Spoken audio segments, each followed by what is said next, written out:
Chapter 1784. Xueqi couldn't be any more meticulous while checking this wooden box in his hand. He would caress it and try to feel something different than all others. This box was simply indecipherable. Its previous owner was a clan with many powerful characters throughout the year, but none managed to figure it out. In the end, the clan fell into ruins and had to sell the box. Xueqi wasn't too sure about the box, but he was aware of the legends. Pure Wood Divine Emperor, I hope you're not just messing with the world this time. He tapped the box and said. In an ancient era, there were stories about how this emperor had left items to the world. Of course, few people who knew about this were still alive. This emperor was the most mysterious one in the history of the 13 continents. Some said that he was the first divine emperor. Others disagreed and said that there had been others before. It was just that no records were written down about them. One thing was certain, he was the oldest known emperor in the 10th world and the first to shoulder 12 wills. This was confirmed and clearly written down in the annals. This was a top-level Grand Emperor who had started a brilliant era. His origin was a mystery. No one knew which sect or what type of person the emperor was. His name has been shrouded in a fog as it trekked through the river of time. There was an even more ridiculous rumor stating that no one had ever seen the emperor before or knew his true appearance. Recently, people rarely brought him up, but they still believed that he was alive and staying at an unknown location. In spite of all the mysteries, Xueqi knew one thing. The emperor had one of the 9 grand heavenly scriptures, the thought scripture.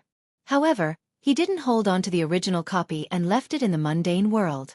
Xueqi spent a considerable amount of time finding it to no avail. It wasn't until he saw the wooden box that he found some clues. He wasn't completely certain, only around 60 to 70%. This was the reason why he wanted the box so badly. He sat down and placed both palms on the box before reaching a Zen state, focusing his mind, spirit, and thoughts. He removed all primordial chaos energy because it was useless here. Only the Tao heart was effective right now. A while later, a buzzing noise resounded as his body glowed with a black light. Next, a gigantic pair of horns grew from his head as he became shrouded with an evil fog. When he opened his eyes, 2 crimson rays rushed out. A murderous temperament made the world tremble. Under his bloodthirsty brilliance, both gods and devils would feel their souls scattering about. In this split second, he became the eternal Dark Hand, the supreme butcher. He could massacre the 9 worlds and slaughter the 13 continents. He became the representative of evil, an everlasting devil king. All living beings were subjected to his cruel whims. If it wasn't for his spatial concealment, this frightening evil energy would have shocked everyone. Despite this wicked transformation, his Tao heart was still immovable. The evil energy eventually rescinded and he turned back to his original form. It didn't take long before another buzzing noise came about. A sacred light permeated from his body with the emergence of a golden lotus below him. The lotus carried him up in the air before a golden spring oozed out all around him. He looked like a saint bathing in this holy water. He was devoid of any imperfection at this second in this saintly form. The darkness couldn't touch him at all, even as he experienced an eternity to become the savior of the world. Immortal hymns descended with flowers fluttering down.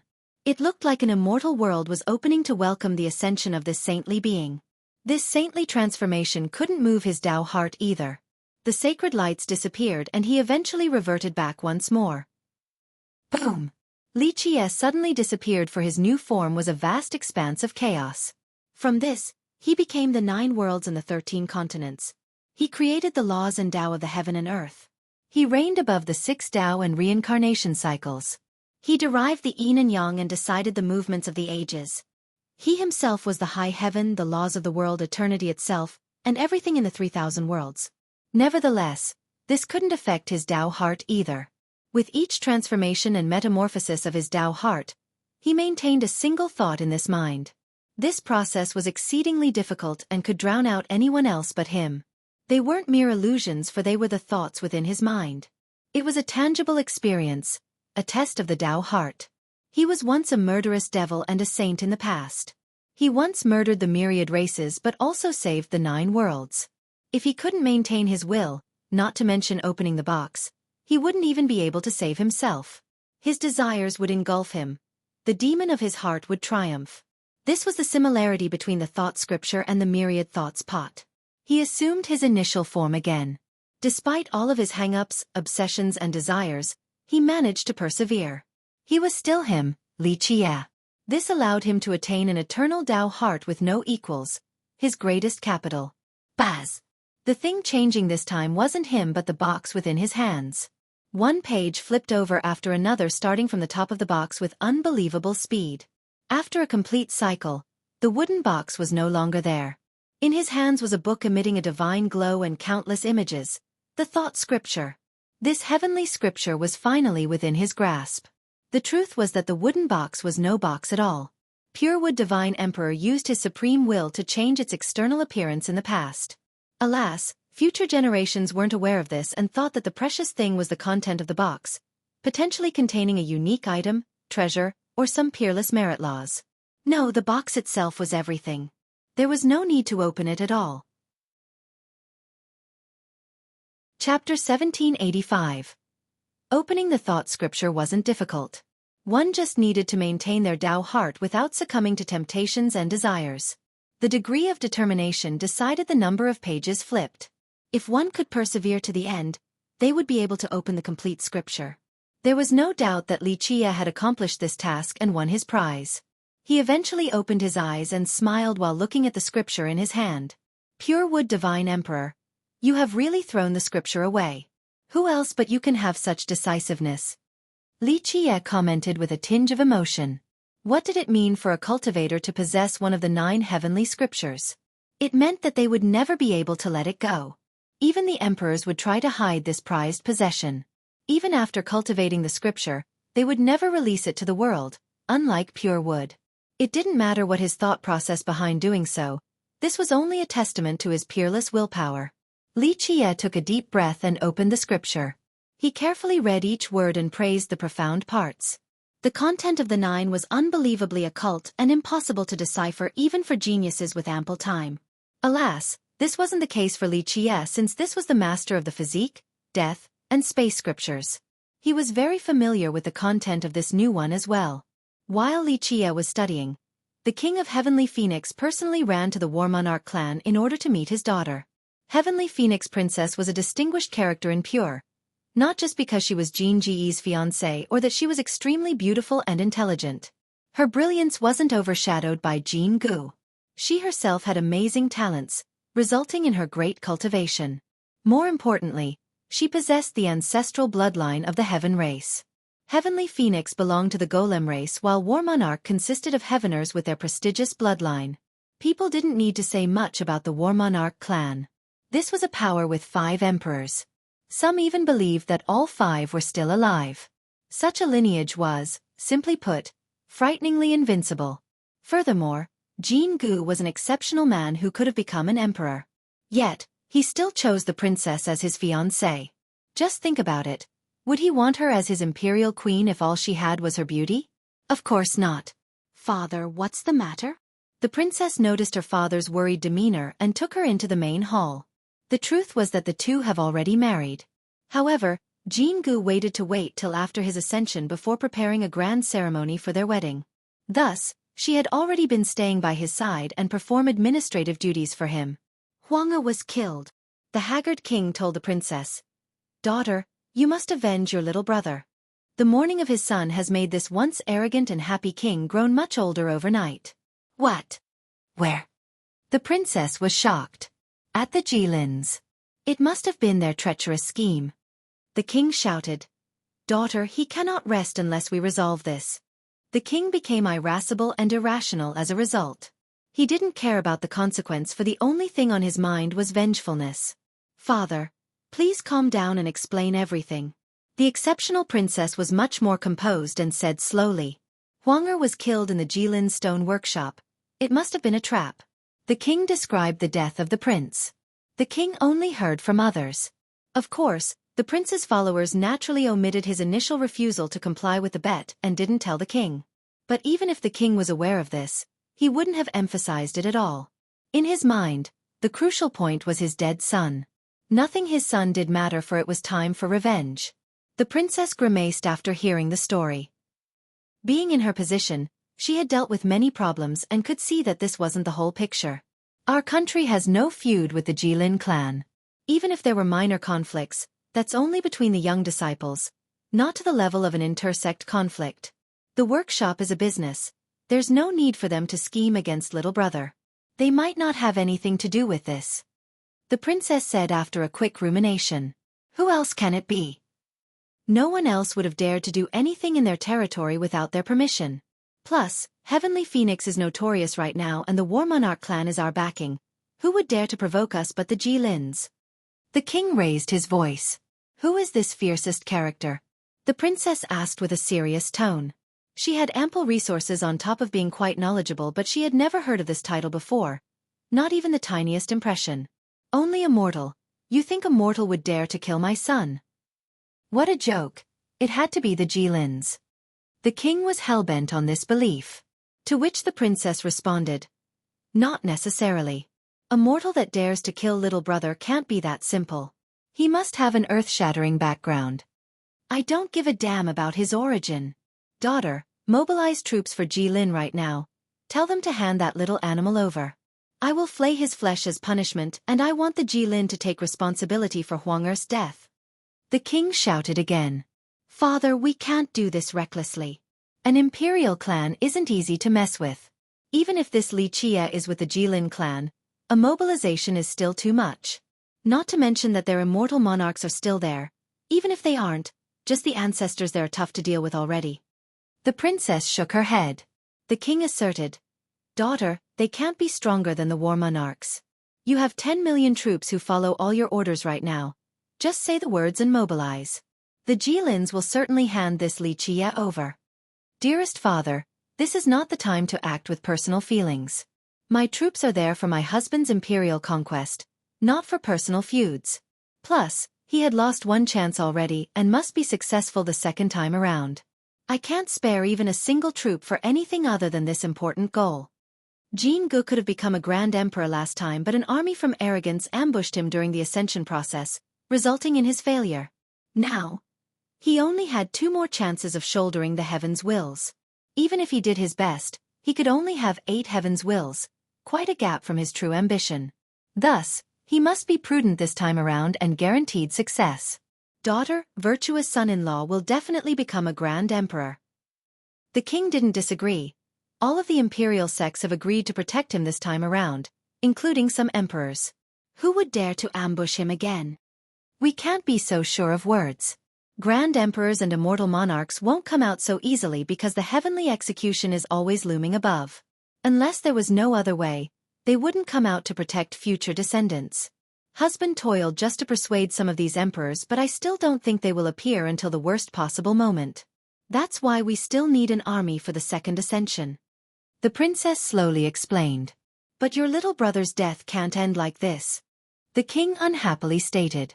Dearest father, I will carefully investigate his death. Please don't blindly rush in. The princess beseeched. How long is an investigation going to take? 10 years or 100 years? The dissatisfied king waved his sleeve dismissively and left. The princess gently sighed while watching her father walk away. It wasn't like she didn't want to avenge her little brother. In fact, the two of them were very close, but as the future imperial queen, she couldn't act on personal feelings and must always keep the overall picture in sight.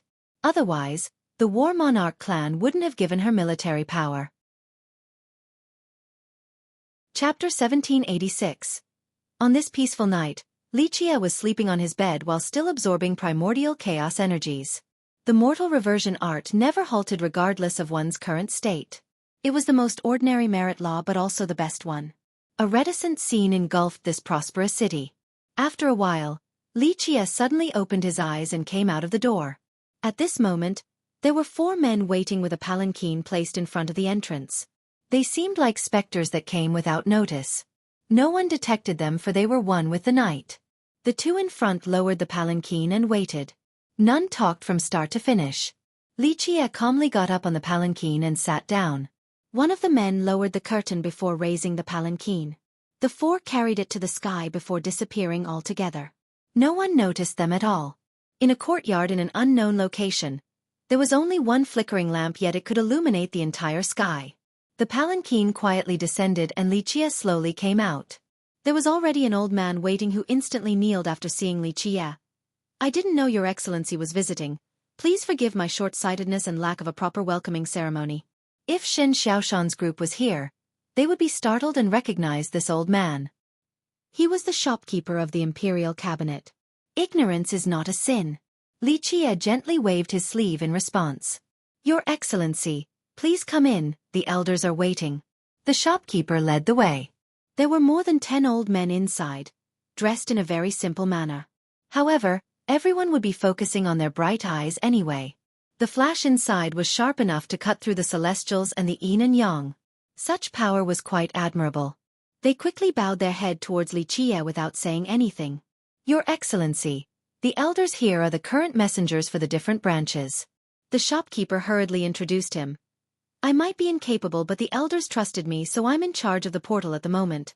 It's good that we can continue the tradition. Li Qie looked at the old men and nodded. Meeting is a type of fate, have a seat. The shopkeeper sat down and waited respectfully with the others for Li Qie to speak. Your Excellency, I didn't dare to make a decision without your order, so I didn't message the gods and the other elders. The shopkeeper said after sitting down. Do you want me to give the order for them to come? No need. Li Qie waved his sleeve. Just let them know that I'm safe, no need to come. They will know when I need them.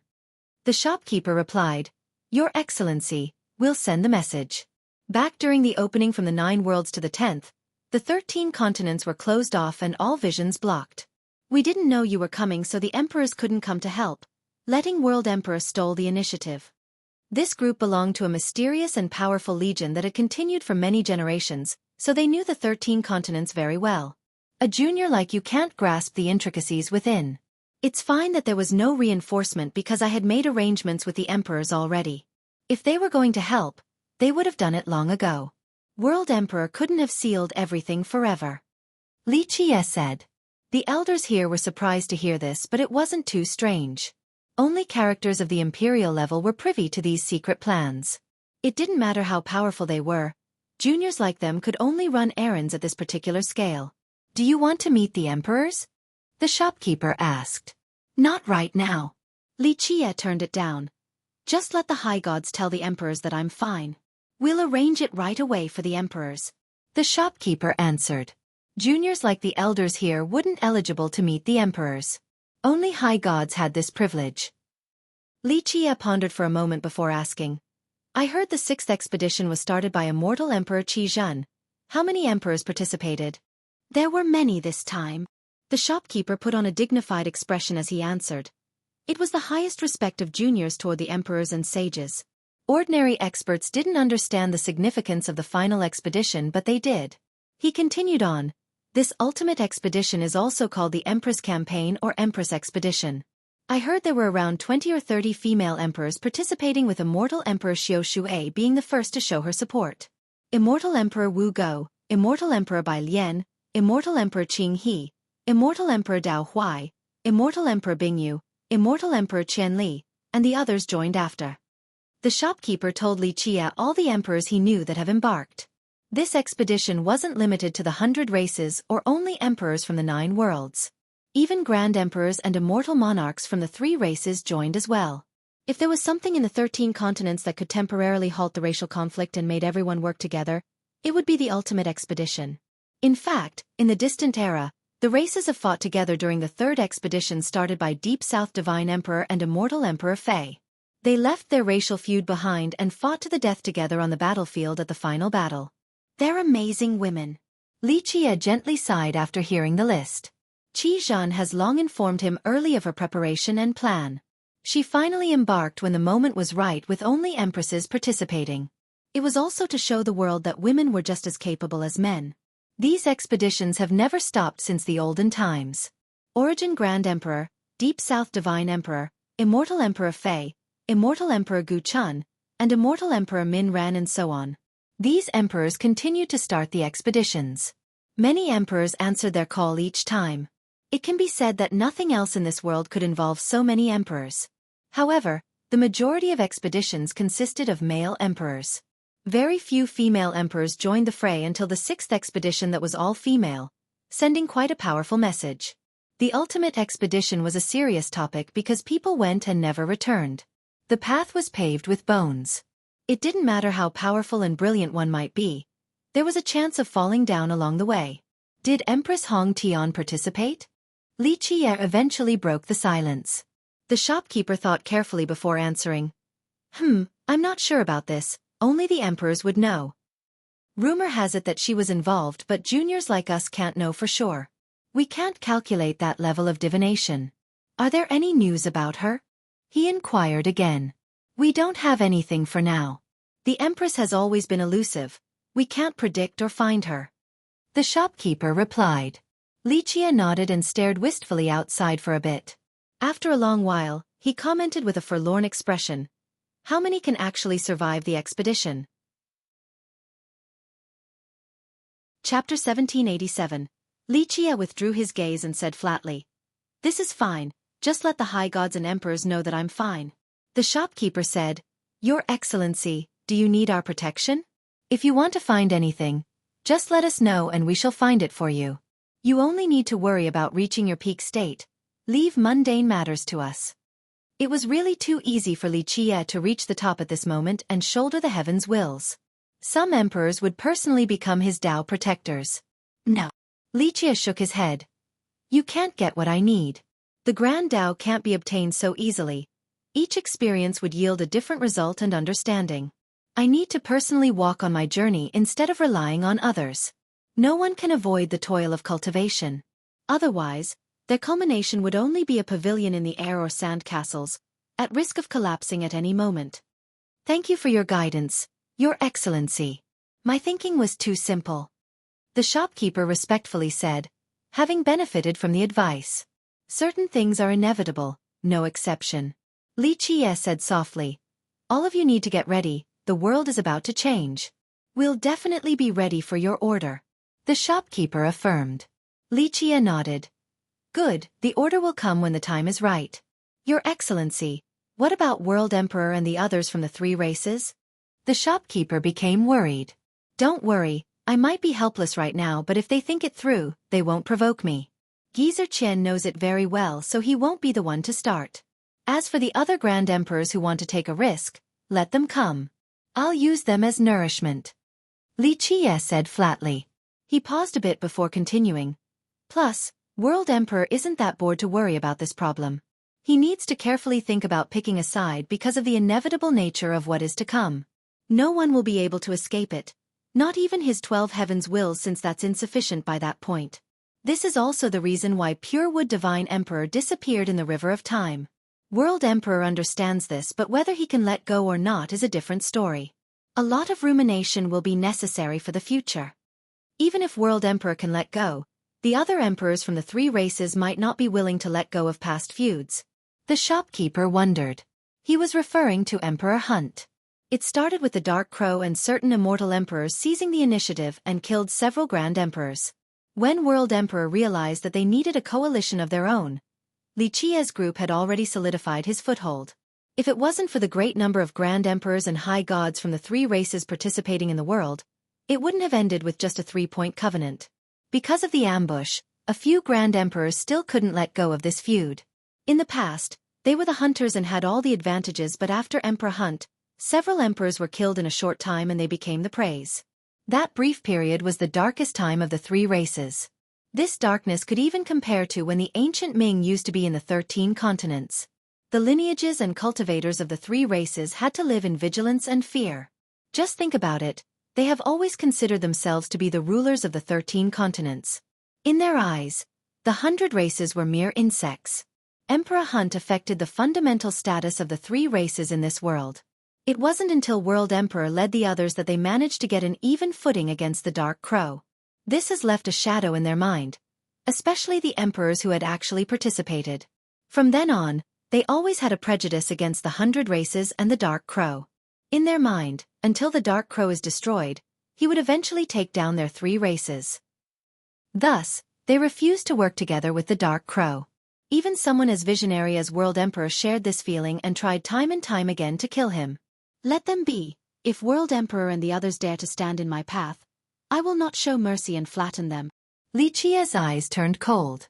The shopkeeper quietly nodded. The group here wasn't surprised to hear such a bold statement before. This wasn't the first spar between the Dark Crow and the gods and emperors. If anyone in this world was capable of crushing these beings, it would be the Dark Crow. After a while, the shopkeeper said, "Are you coming to Jilin City specifically for the clan?" He had heard about the relationship between the Dark Crow and Nightfall Immortal Monarch before. Since His Excellency was here, the old man also wanted to accompany him to the Jilin clan. "I will," Xueqi confirmed. "They have something there that you might have heard of." The shopkeeper carefully thought about it before answering. "This was a while ago, 2 or 3 generations. I wasn't born yet during that period, but according to the records, the Jilin clan indeed obtained something a while after an ultimate expedition. However, they were very secretive about it, so people have only caught winds recently. We don't know what it is at all." He smiled wryly. "It's hard for outsiders to figure it out since it happened too long ago, and the Jilins are very strict about this information containment. Looks like I have to personally see it in order to get an answer," Xueqi said.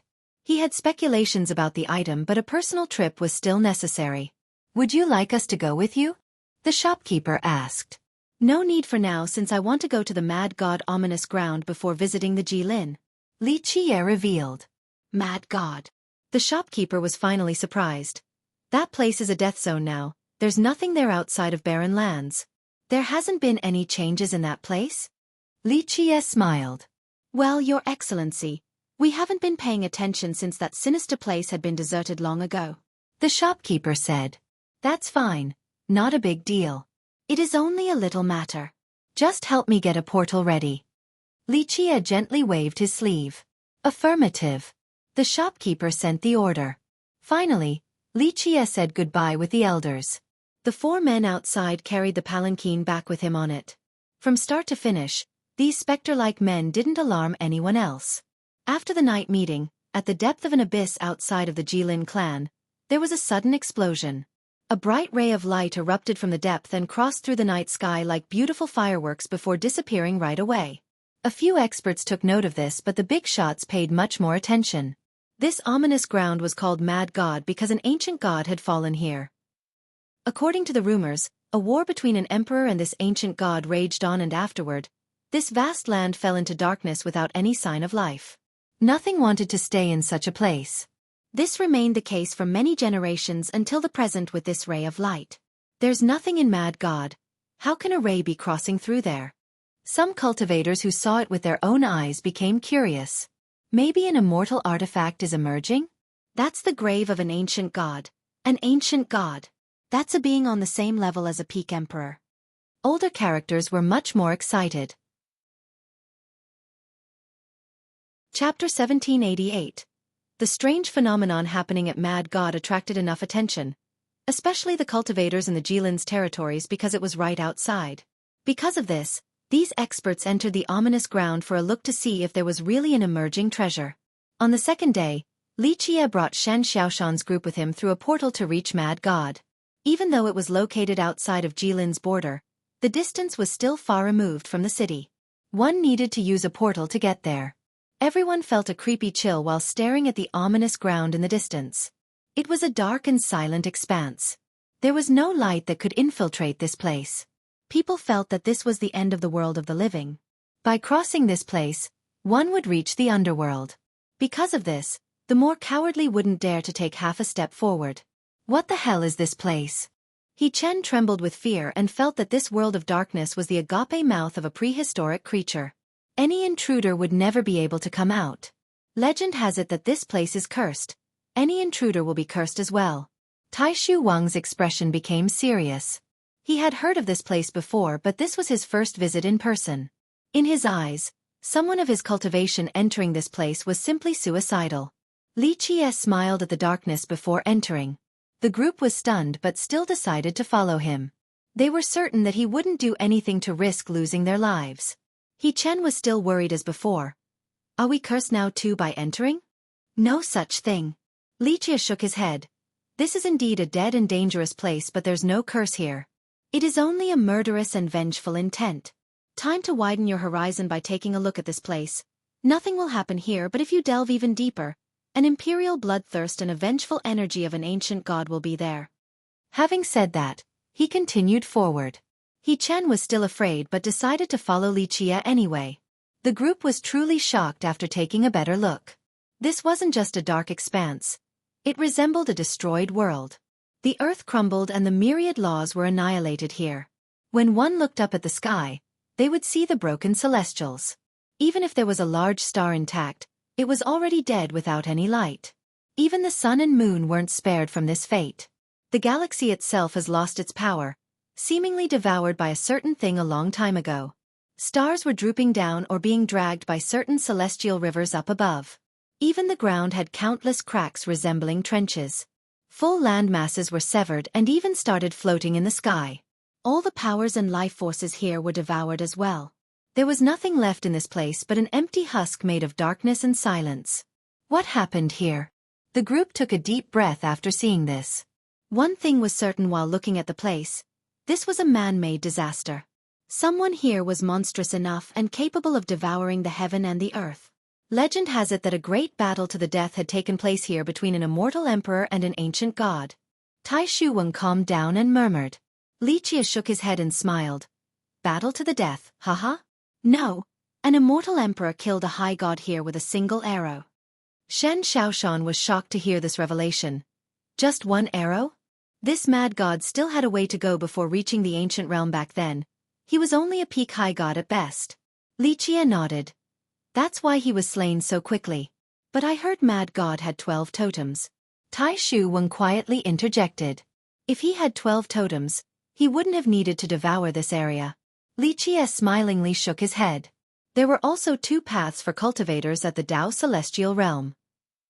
The first was to compete for the heaven's will while the other was to reach divinity. The former had the chance to become a grand emperor or an immortal monarch. The other was to aim for godhood. At a particular level, a god could fight against an emperor. An emperor shouldered the heaven's will while a god fused their palaces with the grand Tao to create totems. This meant that a god with 1 palace could create 1 totem after creating a grand Tao. Of course, this process was quite difficult and required an immense amount of chaos energy. There was also a limit for gods. Their apex was 12 totems with the title of ancient god. Those who couldn't reach this level were called high gods. Rumor has it that an ancient god could contend against a top emperor. This path didn't come out of thin air. Its progenitor was the inconcealable ancient god. His title meant that below the high heaven, no one could ever blot out his brilliance. He was indeed worthy of this title. Not only was he the creator of the divinity path, he was also the first to have 12 totems in the 10th world. Devouring this place? Tai Xueqi shuddered. Mad God was the culprit? That's right. Li Jie nodded. This place used to be magnificent with incredible sceneries. There was a powerful country here as well. However, Mad God truly wanted the 12th totem to become an ancient god. This required a large amount of chaos and primordial energies, so he took a shortcut. He was a genius indeed, but he demanded instant gratification and success. In the end, immortal Emperor Dai Jian killed him. Unfortunately, the emperor also invoked the heavenly execution afterward. Mad God had another title, Mad Devil. He was a heavener, blessed with amazing talents and a penchant for impetuous cruelty. His cultivation soared at an impeccable speed until he became an 11 totems high god. However, his ambition didn't end there. He wanted to become an ancient god since he believed this was the ultimate prestige of the divinity path. Alas, he encountered a bottleneck and his origin energies were far from being enough for him to fuse his fate palaces and the grand Tao. In the end, he invented a shortcut allowing him to devour the world. Thus, he chose a prosperous country without an emperor and devoured everything here without exception. This action enraged immortal Emperor Dai Jian, who came from the 9 worlds. The emperor was billions of miles away and aimed at Mad God with his invincible arrow. This arrow soared through the vast distance and pinned the Mad God till death on the ground. This emperor had always kept a low profile after ascending. He focused on cultivating to reach the apex. After coming to the 10th world, he picked up the way of archery again. Remember that his archery was matchless in the 9 worlds, but he abandoned it for some unknown reasons and became an emperor with a different Tao.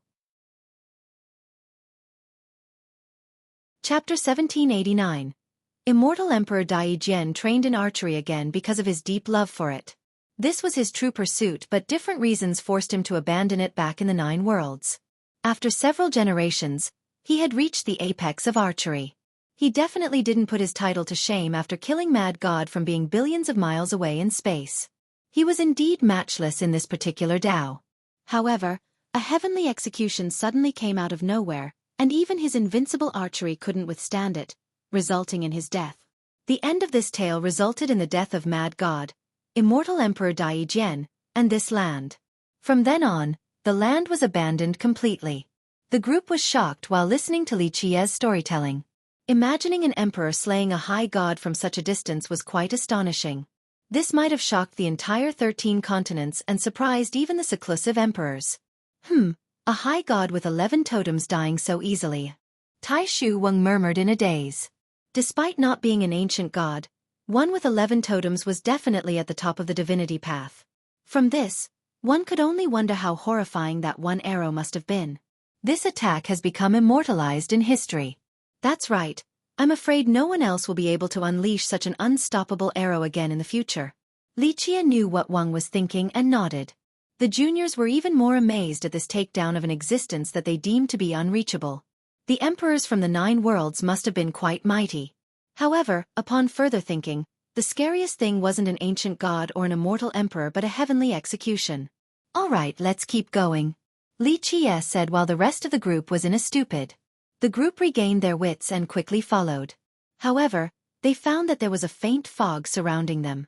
Its black color made it look like an evil aura haunting them.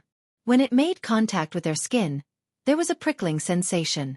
Their skin even issued sizzling noise and began to wither.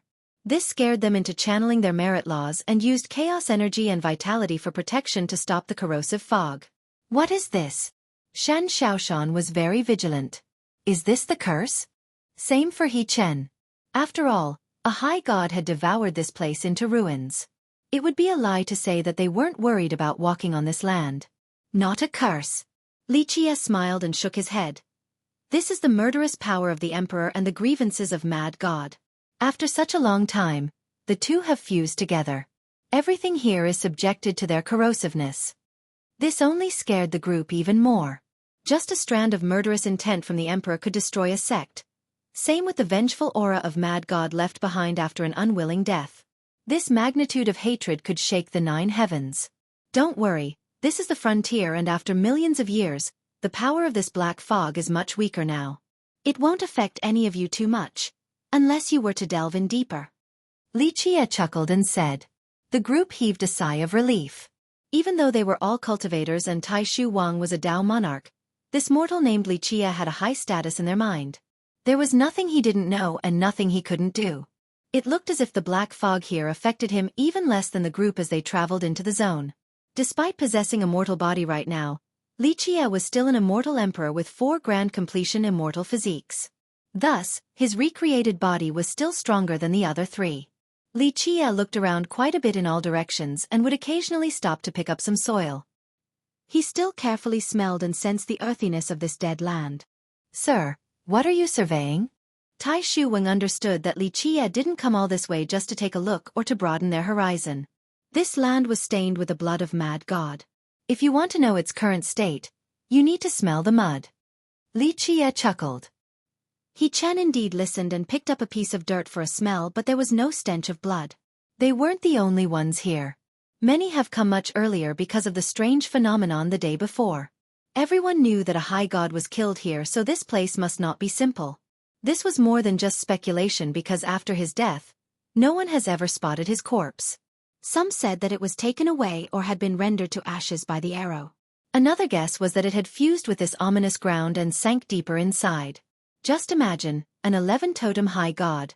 His blood and corpse were priceless. This was even before taking his treasures into account.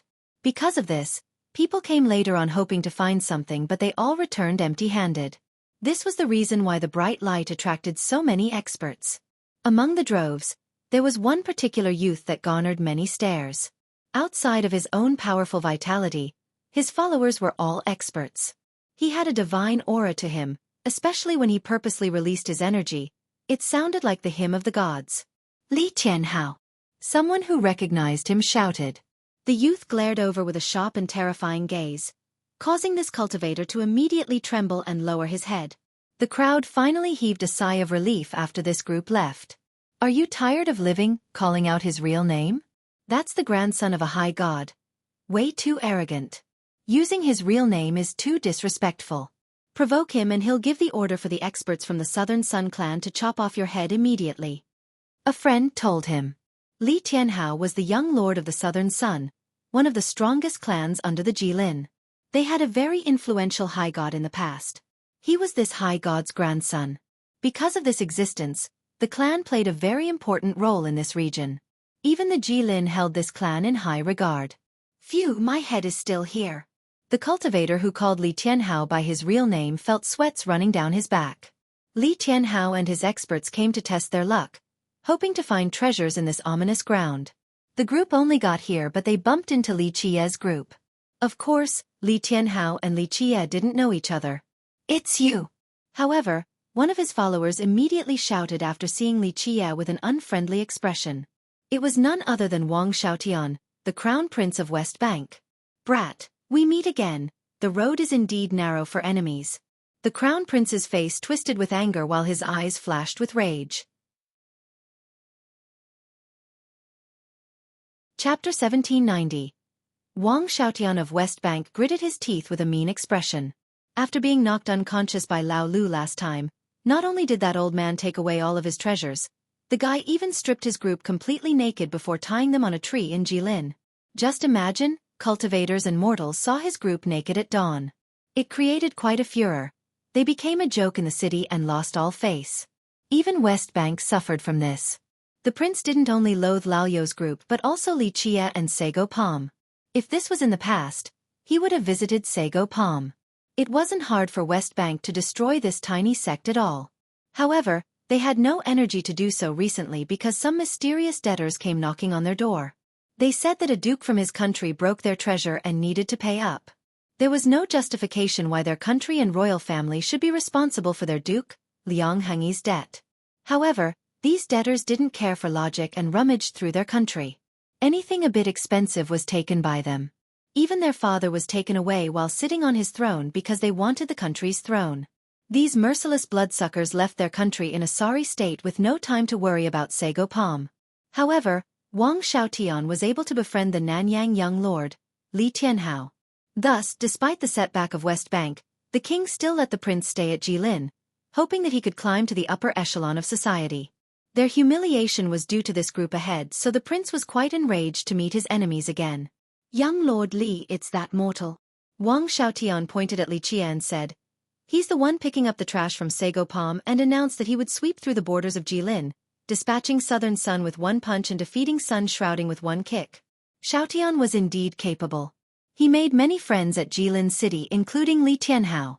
The blatant lie in order to fan the flame shocked Tai Shu Wang and his disciples because Li Qie never said such a thing. Young Lord Li, we never said that. Wang quickly cupped his fist and acted awfully humble since he was quite aghast. Southern Sun Clan and Sun Shrouding Gate were two of the most powerful lineages under the Jilin. Southern Sun had a living high god while the latter was an imperial lineage started by Sun Shrouding Divine Emperor.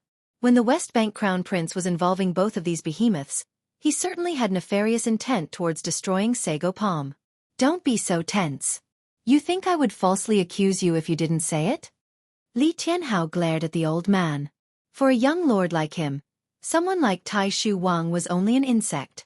Wang's expression became worse. He understood that this type of people didn't care about right and wrong. The only thing that mattered was whether they perceived his group as enemies or friends. For Li Tianhao and the Southern Sun Clan, it didn't matter if the West Bank Crown Prince was lying because it required zero effort to stomp on an insect. Who would they side with, their hound or an insect? The answer was too obvious. They would certainly help the West Bank Crown Prince. After realizing this, Tai Shu Wang had cold chills all over his body. Their Sago Palm was nothing in West Bank's eyes and was even more insignificant for a powerful clan like the Southern Sun if you didn't say it. Then who did? Li Tianhao's eyes skirted by the old man and fell on Li Qie. Was it you? Despite having no past history between them, Tianhao already had an antagonistic impression towards Li Qie. The reason was very simple. He had met Heavenly Phoenix Crown Prince before while Li Qie was only a stranger. He had heard of the Crown Prince's death, hence his prejudice towards Li Qie upon their first meeting. Dispatching Southern Sun with one punch and defeating Sun Shrouding with one kick? What a joke, I just need to flick a finger, no need for a punch or kick. Li Qie finally looked at Tianhao and responded. My little ancestor, can you please stop talking? Wang's group was scared out of their mind. This retort was a slap on Tianhao's face. Li Qie's enemy-making skill was peerless in this world to the horror of his followers. Such a big tone. Tianhao's expression turned unsightly. It didn't matter where this mortal was from, but such a blatant insult was unacceptable. It's the truth. Li Qie had no interest and waved his hand dismissively. If you don't have any further business, scram to the side. I still have matters to attend to. Wang was at a loss for words. The fire had been lit now. The original intention of Sago Palm no longer mattered. The old man was praying for Li Qie to stop arguing so much. As the grandson of a high god with the divine bloodline flowing through him, Tianhao had never been insulted in this manner. Brat, this isn't Jilin or the workshop. No rules will protect you here. A murderous glint flashed in his eyes. Wang's group became startled. There was nothing in this land. If Tianhao actually wanted to kill all of them, no one would ever find out. Haha, a lawless place is even better. Suddenly, someone jumped out of the ground and laughed. We can do whatever we please then without any constraint. Everyone was surprised at this newcomer outside of Li Qie. Young Lord Li, it's that guy. That one who ambushed us. West Bank Crown Prince hurriedly blurted. The newcomer was no other than Shang Laolu. He glanced at West Bank Crown Prince and cheerfully smiled. I heard you ran naked around Jilin, you must have quite a fetish. The prince hated talking about that debacle the most, so his face turned ugly. However, he didn't dare to provoke Shang Laolu. Who the hell are you? Tianhao stared carefully at the old man before asking. He was aware of West Bank Crown Prince's cultivation. Someone who could easily take the prince down was certainly not simple. Just a little merchant. Laolu said. I'm here working for this gentleman because he is very rich. He slightly tugged on Li Qie's sleeve and looked like a greedy sycophant. You better not interfere with Jilin's internal matters. They do not allow anyone to cause trouble. Same with my Southern Sun clan. Tianhao uttered coldly. Despite certain apprehension against this unknown and powerful foe, he wasn't completely afraid due to his clan. He was very confident because his grandfather was a high god. Gotta work when paid. If you are unhappy, then speak with your money. Laolu greedily replied. After seeing that the old man wasn't afraid of his threat at all, Tianhao glared at the group before imposingly stated. Anyone who dares to cause trouble during the Jilin's assembly will die a miserable death. With that, he flicked his sleeve and left. Chapter 1791. Tai Shu Wang was horrified by what Li Tianhao said before he left. He didn't know whether to be happy or not about the upcoming examination at the Jilin clan. As the day approached, all the territories would be under watch and some big shots will personally preside over the event to keep the peace. But now, Li Qie had antagonized so many great powers under the Jilin. If these powers were to fan the fire in front of the imperial clan, it would be quite a predicament. Their sect might be annihilated in the process. Thus, he didn't know whether it was wise or not to follow Li Qie, but he had no other choice. Regardless of the outcome, the fate of his sect was already placed on Li Qie. Have fun, everyone, see you later. On the other hand, Laolu was very nonchalant and kept on waving at the departing group in a boisterous manner. After Li Tianhao left, Li Qie finally looked at Laolu and said insipidly, Why did you come to this ominous ground? Ah, sir. Please don't misunderstand, I didn't follow you here. Laolu was scared out of his mind and quickly justified. I'm only here to make some money.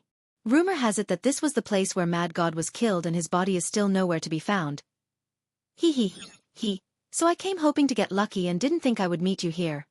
Very well, I need an errand boy anyway. It's good that you're here. Li Qie didn't care at all. I'm here to obey as long as you need me. Lao's eyes brightened even more so than if he were staring at a gold ingot. He rubbed his palms and excitedly agreed. His identity was quite frightening with a vast knowledge. He didn't care for successors from imperial lineages, but Li Qie was different. This was an untouchable overlord. If he were to earn Li Qie's favor, it would be a lifetime of benefits. Even though he didn't understand why this overlord was strolling around as a mortal, he didn't dare to ask either. He was certain that something shocking was going to happen in the future. This was the reason why he wanted to go along with Li Qie. Intuition told him that this was a wise move and he had always listened to it. Let's go. Li Qie smiled at the excited man and continued forward. With a new party member, Li Qie carefully looked around the ominous ground before finally gazing at a deeper region. You guys stay outside and wait for me at the God-watching peak. Li Qie gave the order before preparing to delve deeper. Tai Shu Wang and his disciples bowed deeply without any objection. Shen Xiaoshan quietly said, Take care. You come with. It's coming. This land has been quiet for a long time now. The withered tree will grow again. Li Qie told Lao Lu. Lao Lu was extremely excited to hear this. He knew this land better than the other three, but judging by Li Qie's action, he realized that Li Qie knew even more and there was no need for him to display his slight skill before an expert. Li Qie still perused the land carefully after coming in with Lao Lu. Sir, may I ask for your purpose? The fearless old man eventually asked along the way. What is your purpose then? Li Qie looked at him with one eye and said, This lowly one is here for treasures. Lao Lu didn't try to hide anything before Li Qie. My bold guess is that the body of Mad God is still here after being killed by immortal Emperor Dai Jian since no one had found it yet. Makes sense. Li Qie chuckled. Lao Lu smiled wryly and continued, If that body is still here, so are all of his treasures. But even that arrow used to kill him must be an incredible tool for murder. That's a big harvest in and of itself. That's it. Li Qie said. I really don't have any other intention. Lao Lu was scared because of Li Qie's glance and quickly defended his innocence. I'm sure you have heard of some rumors given your background. Li Qie smiled and shook his head. Lao Lu was caught off guard and asked, Sir, are these rumors real? I don't really believe in them. Real or fake, who is to say? Li Qie said flatly. Could it be that Mad God had obtained an extremely heaven-defying treasure back then? One that is on the same level as the High Heaven Scrolls, or even better? No, it can't be a true immortal armament. The old man blurted out. True immortal armament? Li Qie laughed and said, You are too greedy. How can there be something as nice as a true immortal armament? If this was the case, all of the emperors in the 13 continents would have come running already, and it wouldn't be your turn. Since the start of time, there have only been 5 sets of this level. You are right, I got crazy. Lao Lu agreed. If Mad God had a true immortal armament, he wouldn't have died to one arrow. These armaments were coveted by all the emperors. Of course, one wouldn't be found here. It might not be of the immortal level, but Mad God indeed got an armament with great significance. Otherwise, he wouldn't have rushed to become an ancient god in order to refine it. It could have been a miracle, an armament that would allow him to become the strongest god in the world. Li Qie revealed. What kind of armament?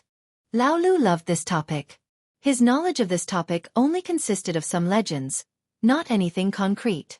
A white adornment set. Li Qie calmly answered. A white set. Lao Lu didn't expect this response. Many would think a white set was already quite amazing, but not Lao Lu. No, don't tell me it is an armament with more than 10,000 fetuses. He thought of something and cried out. White was the lowest grade of all the armaments.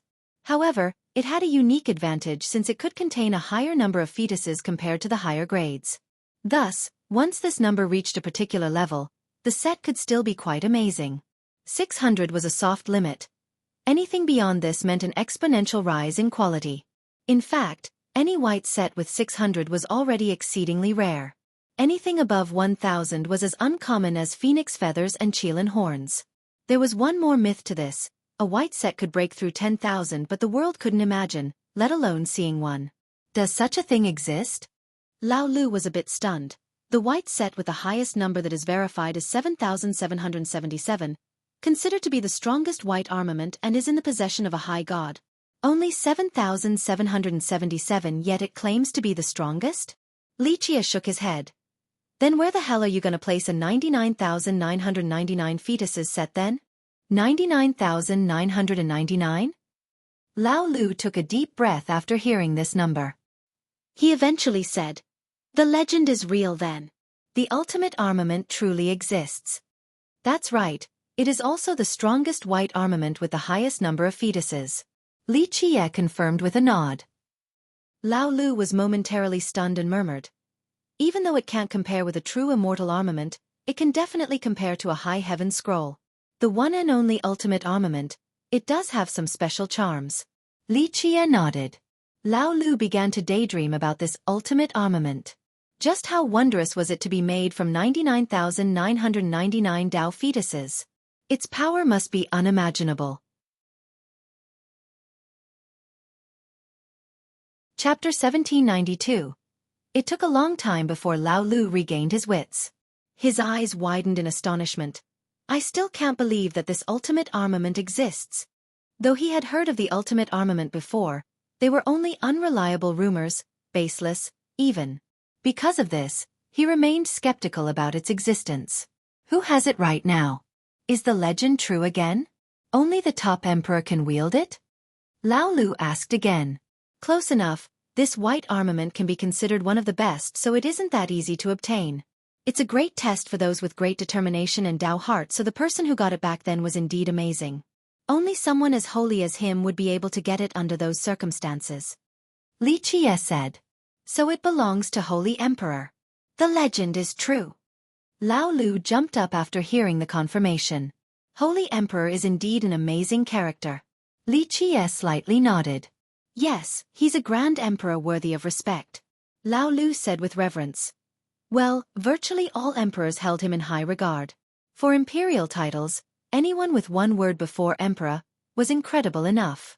However, the word holy as the prefix was completely unique. Thus, there was only one holy emperor in the 13 continents. He was the only one worthy of this title.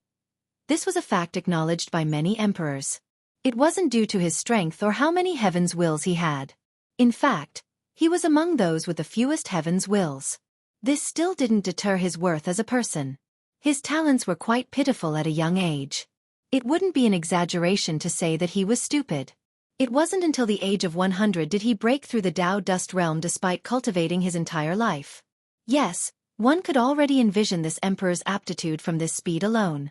Remember that Dao dust was the lowest realm in the 13 continents. Geniuses only needed 2 or 3 days to break through. Even those with inferior talents only required 1 or 2 years. The dumbest of mortals would only need 2 or 3 decades to do it. Alas, Holy Emperor actually came from a great power yet still needed 100 years. This was completely preposterous. His seniors lost all hope in him and thought that he was a rotten piece of wood that couldn't be carved. Nevertheless, he persevered one step at a time.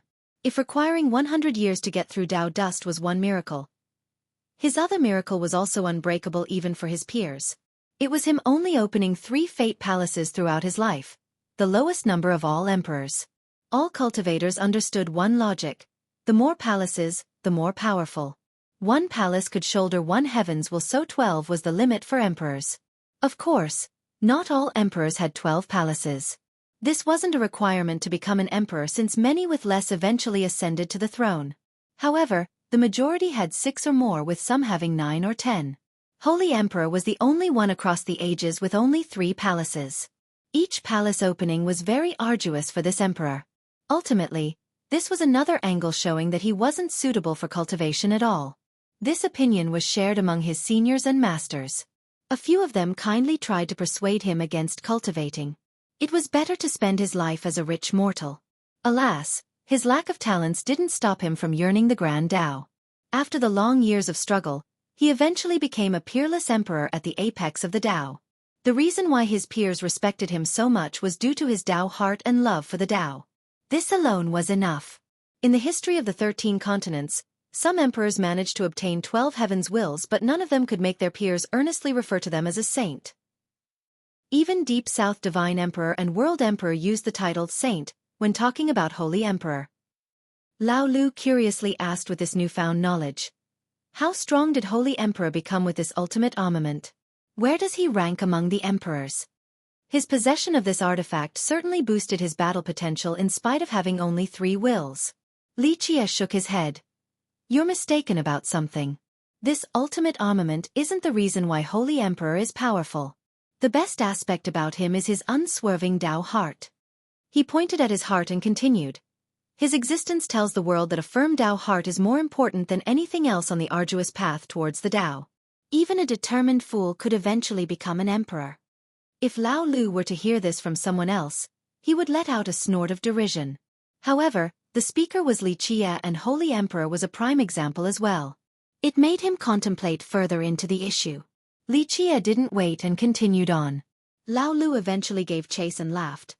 Sir, then does the unique armament that the mad god had compare to Holy Emperor's ultimate armament? What, you want it now? Li Qie glanced at Lao Lu and nonchalantly asked. Lao Lu waved his hands to deny it. No, no. This lowly one would never dare to compete for a treasure that you want. If you want the treasures here, they are all yours. If anyone dares to say otherwise, I'll be the first to take care of them. Li Qie shook his head and smiled. Even if you wanted to try for it, you can't outcompete me anyway. Of course, the myriad realms trembled the moment you take action, sir. I am only a firefly. How can I compete against the bright sun? Lao Lu instantly responded. This wasn't mere flattery, because who would dare to compete against an overlord like Li Qie? Perhaps if the emperors were to come out. However, these beings wouldn't do so unless it was an earth-shattering matter. Because of this, Lao Lu believed whoever wanted to compete with Li Qie was simply courting death. Li Qie chuckled and said, Mad God indeed got quite lucky and found a rare Dao material. He cut it open to find a white armament with 88,888 Dao fetuses. 88,888 fetuses. Lao Lu gasped and was truly shaken at the existence of this armament in this place.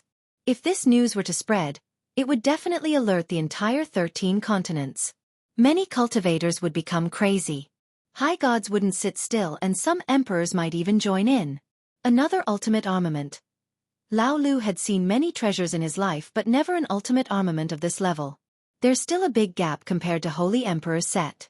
After all, it is still a difference of 11,111 fetuses. This disparity might not matter before the imperial level, but it is greatly amplified afterward. Li Qie explained. Chapter 1793. But it's still an 88,888 Dao fetus armament. Lao Lu was still as excited as before.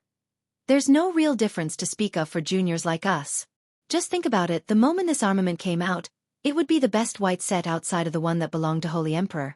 It could crush all opponents at the same level easily, or even allowed its master to defeat those at a higher realm. It would drive others crazy with greed. Lao Lu himself was salivating after knowing of its existence in this land. Li Qie smiled at his expression. If you want this armament, I will give you a fair chance to compete on top of sparing your life, out of consideration for Qigong. Sir, no boss, wait, little ancestor. Please spare this lowly one. The guy's mouth went dry really quick with a pained expression. Even if I was 10,000 times more courageous, I still wouldn't dare to compete against you. Plus, if Master finds out after I return that I've done something like this, he would be the first to break my bones, and if I were lucky enough to survive this to meet my ancestor, he would break me off from the reincarnation cycle. He acted quite pitifully after saying this, wanting to win some sympathy. Qi Gong was his ancestor, an immortal monarch. Li Qie uttered the name of this invincible monarch directly without a care. Remember, this was his real name. Very few in the sect were privy of this knowledge. A person who dared to address their monarch like this must be quite terrifying, and Li Qie wasn't just posturing. This was the reason why Lao Lu showed so much respect. Anyone would want to earn the favor of a true overlord. Li Qie smiled and continued forward with Lao Lu right on his tail. After reaching a particular depth, they heard a buzzing noise. At this time, Li Qie's body couldn't withstand the black fog in this place, and his skin showed signs of withering. Despite his shallow cultivation, his mortal body was still much stronger than ordinary cultivators. He opened a fate palace and released the diamond god. The two fused together, resulting in his body becoming resplendent like gold. This was the indestructible diamond physique. It nullified the black fog completely. This is... Lao Lu became startled. The 12 devils and gods were weapons and still had their power in spite of his destroyed cultivation. Even though this god wasn't releasing its real aura, Lao Lu could still see how strong it was. Li Qie's weak cultivation was in plain sight. The more experienced could tell that he had only started training with the mortal reversion art. Someone like him was still considered a mortal, by others just like a newcomer to a sect. If anyone else were here to see a mortal taking out such a destructive artifact, they would be jumped from fear. Lao Lu wasn't too surprised to see this level of treasure from Li Qie. He was just caught off guard by the nature of the weapon. This isn't an item from this world. Lao Lu commented. Keen you are. Li Qie nodded approvingly. It could be said that the 12 devils and gods didn't belong to any world at all. It was created with a broken piece of the myriad thoughts pot, so of course, it was completely unique. Lao Lu happily smiled and didn't brag any further. The fusion kept Li Qie safe while Lao Lu was strong enough to prevent any damage from the black fog. However, as they infiltrated deeper into the land, the fog became increasingly stronger and was as black as ink. Lao Lu had no choice but to use a defensive technique. He emitted a faint glow with a touch of black. It looked quite holy. Spots grew on his body that resembled dragon scales. Your body is quite good. Li Qie saw the spots and praised. A powerful true dragon bloodline running around like a hooligan. If Qigong were to find out, he would strip your skin off. Haha, sir. I'm only training in the mundane world. Lao Lu smiled wryly with an embarrassed expression. He especially emphasized the word training, because he had indeed snuck out of the sect to play around. His master would definitely break his legs for doing this. Plus, it's only a thin true dragon bloodline. The ancestor won't care for it. Another excuse was made. Your branch's bloodline has always been pure. Even though yours isn't too thick, its purity is just fine with a chance for atavism. Instead of cultivating this nice bloodline, you run around tricking people? Tell me again, will your ancestor strip your skin off or not after finding out that you're wasting it? Lao Lu had no response this time. Anyone with a powerful bloodline like him would be heavily cultivated by their sect due to the future chance of atavism. This symbolized a boundless potential. However, Lao Lu rather played around in the mundane world. This was the reason why he never dared to tell outsiders about his background. If his seniors were to find out, they would definitely teach him a good lesson. At their current location, the black fog had an even more tangible form, just like black liquid splashing around. No one could see left from right in this particular location. Everything was shrouded by the black fog. Li Qie suddenly stopped and stared forward. Splash! Something was oozing out from the water. Lao Lu hurriedly looked over and saw a tiny spring. Instead of clear and refreshing water, it poured out thick black blood. It continuously gushed upward before disappearing completely with all of the black blood a while later. What was that? Lao Lu asked. Death blood. Li Qie answered. The arrow back then killed both Mad God and his divinity with no chance for rebirth. His body was pinned deep in the earth. Through the long years, Mad God's vengeful intent and the Emperor's murderous energy soaked this body, and this type of blood was the result. So, there's a chance that the body will come out next. Lao Yu's eyes lit up with excitement. Correct. Li Qie nodded. Time is eroding away the arrow's sealing potential. The disappeared corpse is about to come out again. They moved on and saw this same type of spring multiple times. The springs came and went just like before. Li Qie was chasing after it by continuously changing his direction in order to find the source of the spring. Is the source of the spring the location of the body? Lao Lu saw some clues in Li Qie's action. You can put it that way. Li Qie nodded. Mad God devoured this land back then and destroyed all the earth veins and momentums here. This makes it very hard to calculate the exact location of the body due to the chaotic and changed momentum of this place. What should we do then? Lao Lu became restless. This place didn't only have Mad God's corpse but also an ultimate armament. Chapter 1794. Li Qie stared at the fog and said, another way of finding the corpse's location is to use celestial divination. Unfortunately, even the plane above was devoured, so now, I have to go outside to indirectly calculate it. Ancestor, this will be no problem for you. Lao Lu quickly flattered. Li Qie looked at him with one eye and said, drop your act. Stay here and wait. I'll be going outside to look at the momentum of the stars for direction. If the corpse comes out of the water, I will tell you the spot so that you can drag it out. After getting it, I won't mistreat you. I only need the peerless armament, you can have the rest of the treasures. Lao Lu hurriedly responded, it is my honor and duty to work for you. I don't dare to think about the rewards. This wasn't a blatant lie because so many people couldn't meet such an overlord even if they wanted to. Being an errand boy for Li Qie was a supreme honor. The rewards didn't matter at all. Stop blabbering so much. Li Qie slapped the back of his head and scolded. You think I don't know how shrewd you are? Don't worry. I never mistreat anyone who works for me. This was indeed the truth. He didn't mind that Lao Lu was purposely flattering him as long as Lao Lu actually contributed. Thank you, ancestor, but just your words alone will grant me a lifetime of benefits. Lao Lu cheerfully smiled and said, I know, I'll naturally put in a good word for you if I meet Qigong later.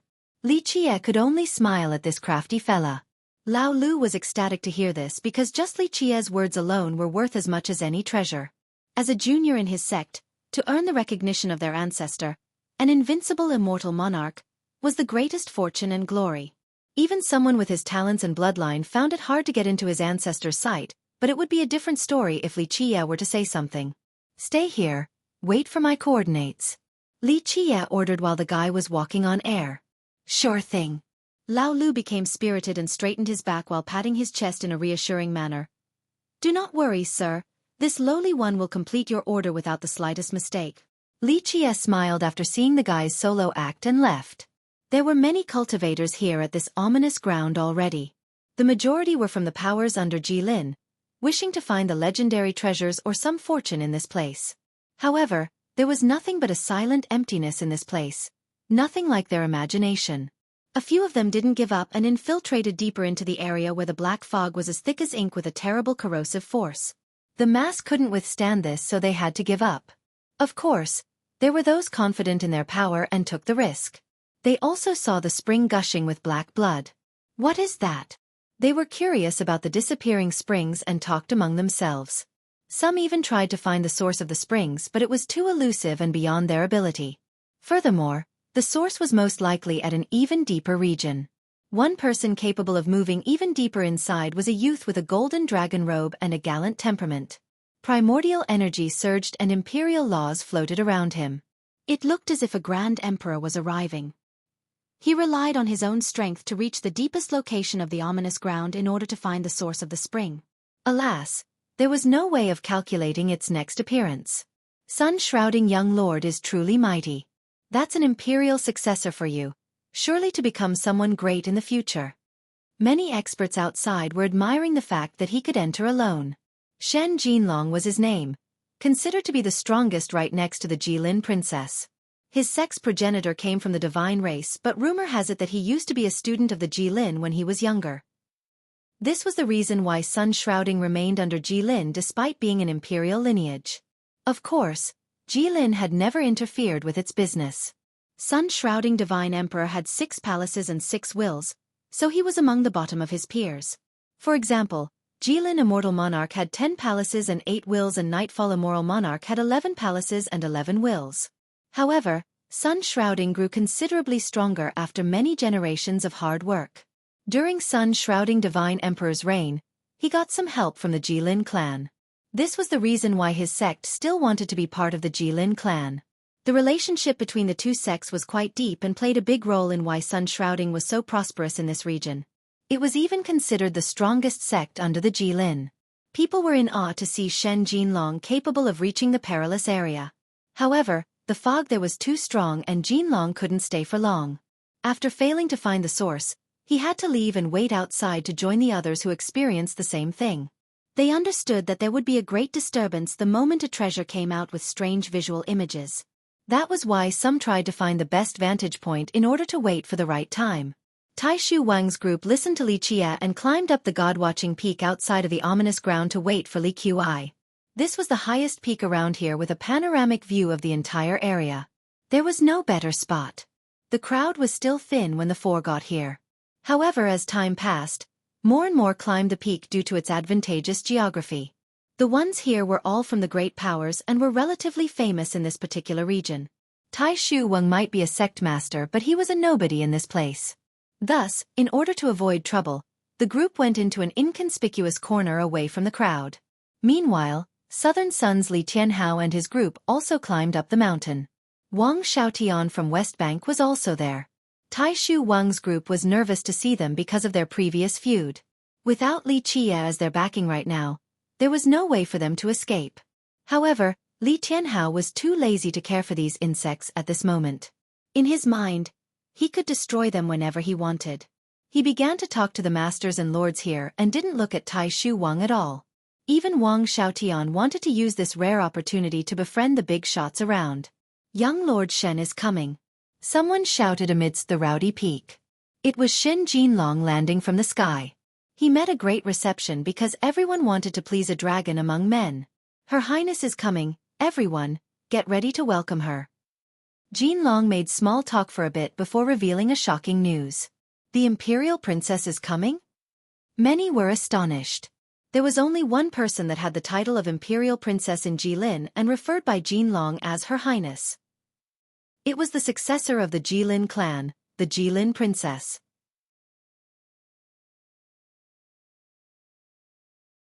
Chapter 1795. Jilin Princess was a title with boundless charisma in this region. It represented supreme authority and matchless beauty. There was no one who didn't know this title. She was the golden daughter and official successor of the Jilin. No one enjoyed the same spotlight as she did in the clan. She wasn't just a pretty flower vase to be looked at. Her strength matched her impeccable talents on top of having a mighty and mysterious bloodline. Her debut was late compared to imperial candidates like Jean Gu and Qin Bailey. The latter two were already world-renowned when she started her journey. When she had gained some fame, the two were competing for the heaven's will. However, the clan was still very optimistic about her future and thought that she still had a chance to become a monarch. Thus, they poured all resources into her. She did not let them down. Within a short 10 years, her fame soared along with her cultivation with few rivals. This was the reason why people considered her the strongest of the young generation on top of being the prettiest and pure. Whether she was the prettiest or not was up for debate. However, her overall package was virtually the best in the Jilin territories, earning her some well-deserved prestige. She was the lover in many young men's dream and the idol in the mind of the young lasses. Thus, when Shen Jinlong told everyone the news, not just the peak but the entire ominous ground exploded with excitement and happiness. I can finally see Her Highness now. One young man who had never seen her before seemed to be spellstruck with wandering thoughts. She's as beautiful as an immortal. Meeting her once is a life not wasted. Those who have seen her before were still as ecstatic and quickly rushed towards the peak. They were completely enamored on first sight and couldn't escape, completely bewitched by her peerless appearance. Even the female cultivators were just as excited and rushed to the peak. The Jilin Princess is coming. Shan Xiaoshan, standing by her master in the remote corner, was shaken as well. She has always been a big fan of the princess, so to see her in person today was an exciting event. He Chen felt the same way after hearing many stories about the princess. Of course, he was aware of his own limitation and had no daydreaming thoughts about her. Just watching from the distance was already fun enough and would be a great conversational topic for the future. Unlike the thrilled youths, Tai Shuwen became slightly worried. If this was any other day, he would love to climb up a behemoth like the Jilin. However, his mind was troubled with a bad premonition. Intuition told him that something big was going to happen. We need to have a grand ceremony to welcome the Imperial Princess even though this is a desolate place. One cultivator wanted to show off. That's right. Many parroted this notion, wanting to take advantage of this opportunity. It wasn't easy for the great powers to meet the princess. Everyone wanted to leave a good impression since this was beneficial for their sect's future. Gentlemen, since we kinsmen are here at Mad God Ominous Ground, let us go together to greet Her Highness. In the end, Shen Jinlong, who had the highest status here, decided. Yes, let's do it. Another expert instantly supported. The peak became rambunctious with people running everywhere to make the peak more presentable. All of you, sweep away all the leaves here and remove every single footprint for me. Wang Xiaotian decided to scold at Tai Shu Wang's group in the corner. He wanted to use this opportunity to find reasons to kill the group. This, in turn, could allow him to show off his strict style to the other kings and lords here and satisfy his vanity. He Chen and Xiaoshan glared angrily at him. They were indeed from a tiny sect without any status, so being treated as errand boys was understandable. However, the particular task was senseless. The prince simply wanted to humiliate them. You! The easily agitated He Chen immediately shouted, but Tai Shuwen stopped him. Oh! Not listening? The princess is about to arrive. If anyone here won't cooperate, kill without mercy. Wang Xiaotian sneered with a stern gaze. This was moving exactly as his plan. My disciple is too young and ignorant. I'll do a better job of teaching them. We'll leave right now to carry out the task. Wang was an experienced person and knew that opposing the prince now was simply courting death. He brought his disciples to go pick up leaves and sweep the paths to the peak. Xueqi could only snort after hearing this. Wang was too cooperative, so if he overly forced the issue, it would hurt his image in front of everyone. In just a short time, this desolate peak was completely dressed up with lanterns, flowers, and lush trees. Pavilions rose from the ground with bridges connecting across the peak. One expert performed an amazing technique to gather chaos energy and auspicious clouds around the place. This peak now looked like an immortal's dwelling. On the pinnacle were magnificent buildings with tables laid out inside, laden with fruits and decorative flowers. Everyone wanted to use this chance to impress the princess. One smart cultivation even especially prepared a chair for Shen Jinlong next to her throne. He flattered. Only someone like young lord is worthy to be next to the princess. The big shots here glanced at each other after seeing this. It was indeed a bootlicking move, but it wasn't completely wrong. Shen Jinlong had the highest status here, so he was qualified to sit next to the princess. There was another reason why everyone treated him so well. There was a chance for a marriage alliance between Sun Shrouding and Jilin. Neither sides have revealed their stance on this matter, but there were rumors already about how the princess was going to inherit the clan's Dao legacy. If this was the case, it meant that she would need to find a groom within the clan's system. Many people believed that she would pick a prodigy from the side branches of the Jilin clan or a tributary power to be her Dao companion. Because of this, everyone wanted to give it a shot. Just imagine, marrying her was the same as a carp jumping over the dragon gate. More than just bringing honor to one's ancestors. It was a guaranteed bright future. Of course, most were aware that ordinary people couldn't win her favor, but many prodigies didn't want to give up. If anyone could win her favor in this region, Jinlong would be one of them, because it would be hard to find someone more exceptional than him among the sect's successors. Chapter 1796. The truth was that Shen Jinlong himself wished for this, since his heart was no longer his the moment he laid eyes on Jilin princess. Since she was about to inherit the Dao legacy of the Jilin clan, she couldn't marry an outsider. It was definitely an amazing news for Shen Jinlong. Even before any of the rumors, his ancestors have already wanted a marriage between the two of them, and even came to talk to the Jilin ancestors about it. The Jilin ancestors didn't directly reject it because Shrouding Sun was a good choice while Jinlong himself was a decent seed. However, the princess refused right away. Her mind was set on the heaven's will and didn't have time to worry about romance. Jinlong didn't give up after this and simply felt that the time wasn't ripe. As long as he kept on showing his best side, he would be able to earn her favor one day, because he was the most excellent in this region, the most suitable for her. This was the reason why he tried so hard for her arrival this time, in order to satisfy her and leave a good impression. May I ask when you will go to the Imperial clan for a marriage proposal? Li Tianhao half-jokingly asked. Jinlong naturally wouldn't bring up the refusal and proudly declared, "I'll let you know when I'm successful, brother Li. The marriage alliance between the two houses will be a joyous event and a blessing for the people of Jilin." The cultivators quickly fawned over Jinlong. Of course, some people weren't happy, but after truly thinking about it, only Jinlong had a good chance of earning the princess' love. Being the center of attention did satisfy Jinlong a bit. Nevertheless, he was determined to follow the princess and show her his best side this time around in order to win her heart. God-watching Peak was beautified in a short time. Everyone here was waiting for the princess' arrival. Tai Shu Wang knew that Wang Xiaotian wanted to cause trouble, but they didn't dare to leave because they were waiting to meet up with Li Qie. Thus, he brought his disciples away from Wang Xiaotian, out of sight, out of mind. Of course, He Chen's group still wanted to stay at the peak as well in order to see the princess. Li Qie finally came over during their wait so they could finally breathe easy, almost like seeing the sun after a cloudy day. Without him by their side, they felt lost. When he was around, they felt quite safe even with just him standing there, not lifting a single finger. They quickly rushed over to greet him. "Am I in the wrong place?" Li Qie pretended to be surprised at the dazzling mountain. It looked just like the main mountain of a sect now. "No, this is indeed God-watching Peak, but since Jilin Princess is coming, the people of Jilin decorated it a bit," Wang explained. "Good, let's go up then." Li Qie nodded. He didn't care about the princess' arrival at all. His focus was to observe the star in order to find the position of Mad God's corpse. "I'm afraid Southern Sun Young Lord and Jinlong won't let us up there." Shan Shaoshan was worried. Earlier, I heard these big shots talking about not letting minor cultivators get up there. It made sense for that group to want such an atmosphere.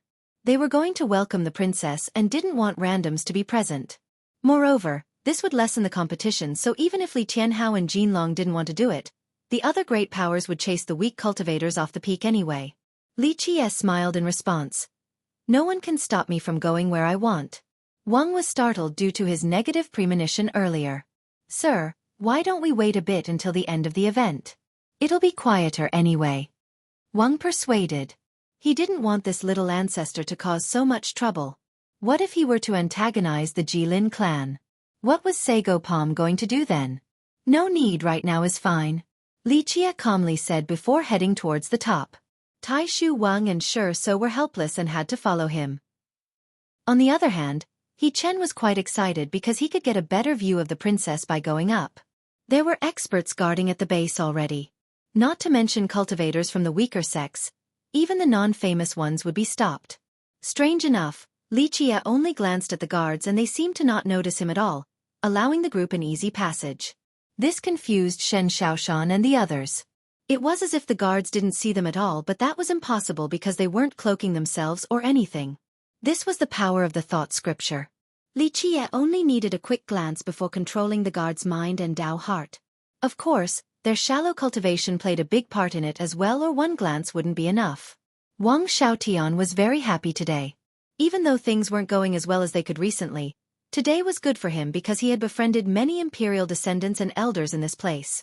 It was a good investment for the future to know these big shots, since his life would be much easier in Jilin. Suddenly, he saw some familiar figures. Tai Shu Wang's group. You think people like you can come to this place? Scram to the base and kneel or face the punishment. Xiaotian immediately walked over and scolded. A few cultivators glanced over but didn't bother asking because Sago Palm was only a tiny sect under West Bank. Since when can you yell at my people? Li Qie answered since Tai Shu Wang was too scared to do so. You again. Xiaodan gritted his teeth. His recent unhappiness was all because of this mortal. A good dog does not block the way, leave. Li Qie's eyes were next to the precipice over yonder because it was the best location to observe the ominous ground. Ignorant fool, the heroes of the world are all here today. This isn't the place for you to prance around. Xiaotian couldn't handle Li Qie's disrespectful attitude towards him before everyone. He reached for Li Qie without holding back and didn't think that this mortal could do anything, intending on killing Li Qie with one blow. Ugh, but he couldn't crush the guy for he was hanging in the air with his neck gripped. His eyes were going white as he couldn't breathe. This sudden development made everyone look to their astonishment. The prince was clearly being choked, but no one could see the assailant because there was no hand by his neck. It looked as if an invisible hand was doing it and capable of crushing the prince to death at any moment. The crowd instantly looked around and assumed that a master was the one doing it. Meanwhile, Shen Xiaoshan's group was completely confused by this invisible hand holding the prince up in the air by the neck.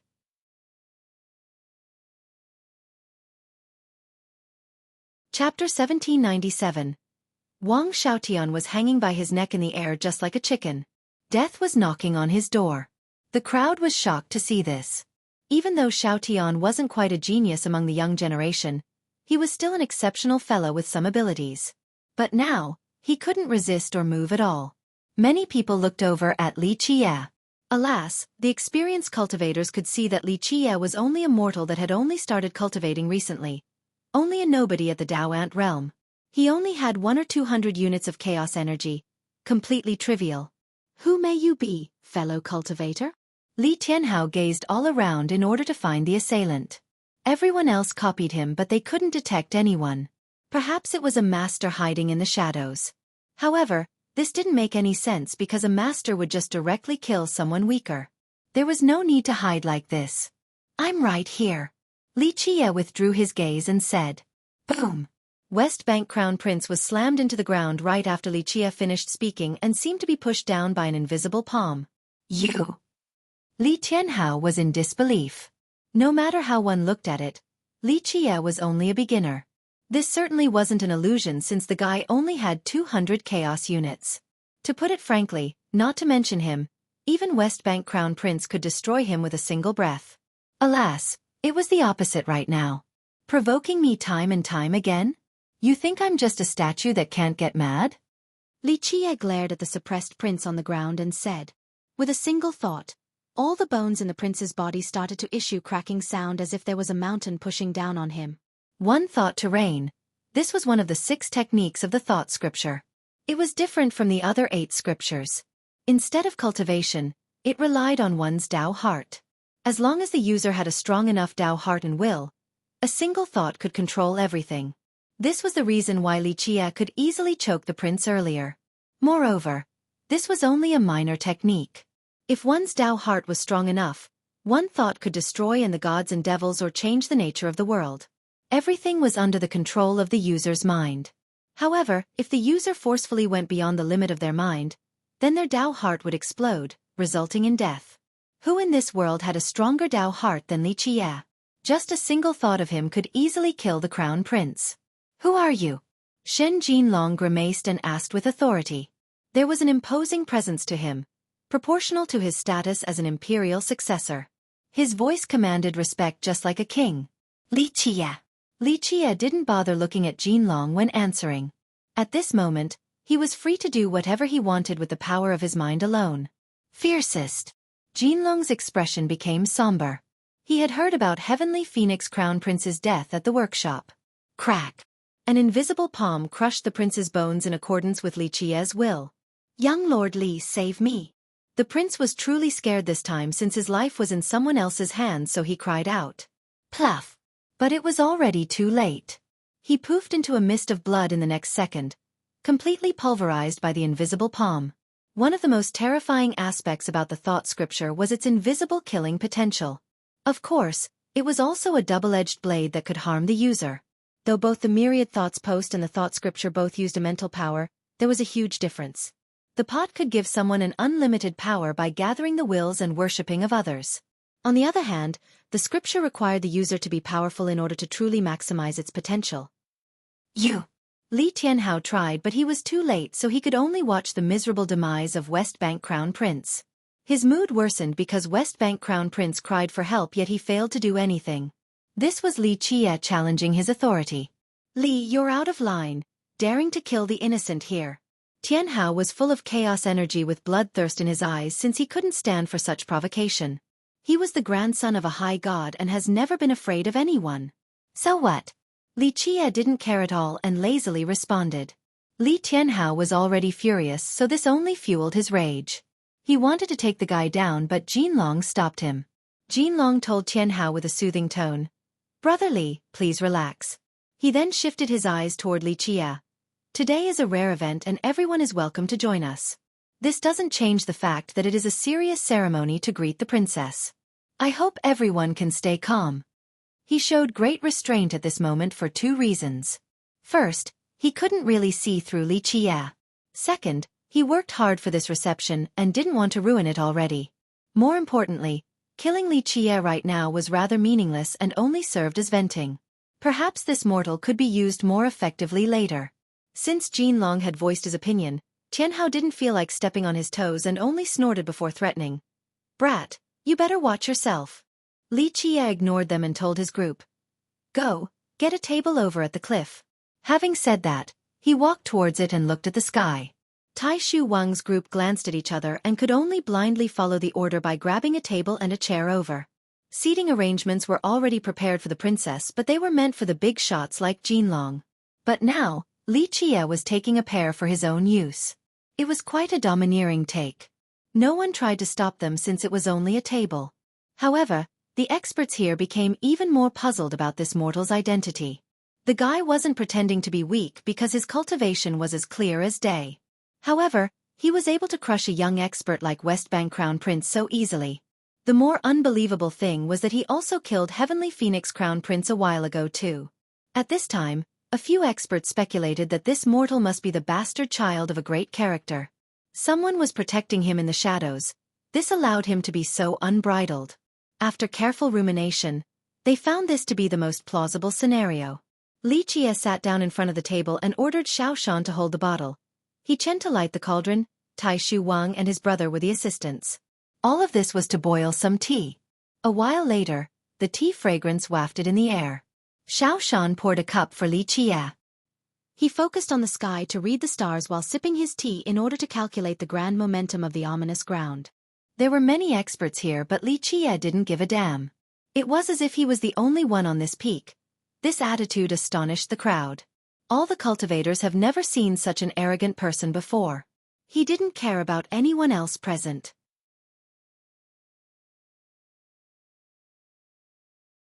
Chapter 1798. The experts here were annoyed as well to see this fella drinking all by himself. Some of them were kings and sect masters, top existences in their respective domains. If it wasn't for the princess, they wouldn't be waiting here like this. But now, the princess was nowhere to be found while this mortal was here posturing to this level and treated them like nothing. Shen Xiaoshan's group was naturally nervous as minor characters who have never seen such a grand scene before. Today was the opposite. They were standing before all of these leaders who chose to ignore them. He Chen was both tense and excited while other three left their legs giving in. Normally, they could only bow and lower their head in this situation. In fact, they weren't even qualified to meet characters of this level. Now, these leaders were obediently standing away from them. It gave the sense that they were quite impressive and brave. He Chen found this to be completely worth it because when he grew old later, he could still boast to his juniors that he once stood mightily against the countless leaders, a very proud deed indeed. The leaders here didn't share his sentiment. One lord scowled and glared unhappily at Li Qie. Humph, wonder who he got as his backing. It doesn't matter, this brat is dead soon enough. A different sect master leisurely smiled.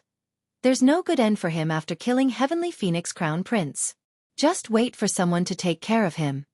Everyone agreed with his comment. Heavenly Phoenix was an imperial lineage with a successor killed by Li Qie. It definitely wouldn't think about dropping this issue.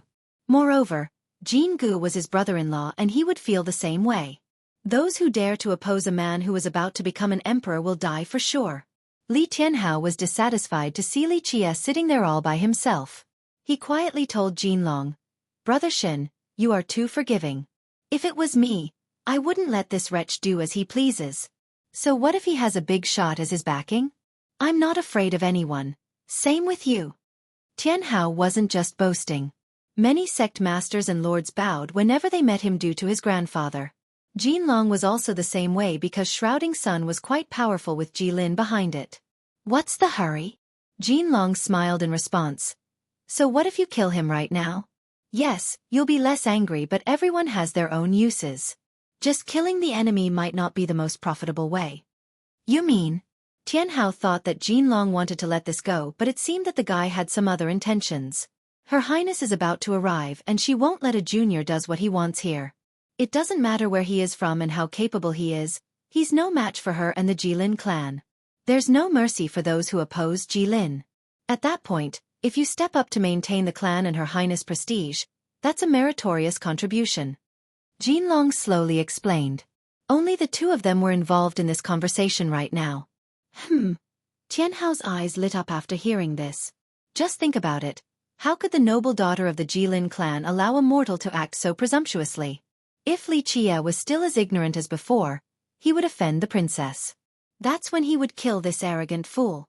Not only would the princess have a better opinion of him, his status in the Jilin's territories also would rise as well. But such a contribution should be yours, Brother Shen. Tianhao finally understood why Jinlong wanted to keep Li Qie around. "No, it is yours, Brother Li." Jinlong smiled and said, "I don't need it since we'll be married in the future. But brother, don't forget about today in the future." Tianhao didn't expect such generosity from Jinlong and immediately cupped his fist.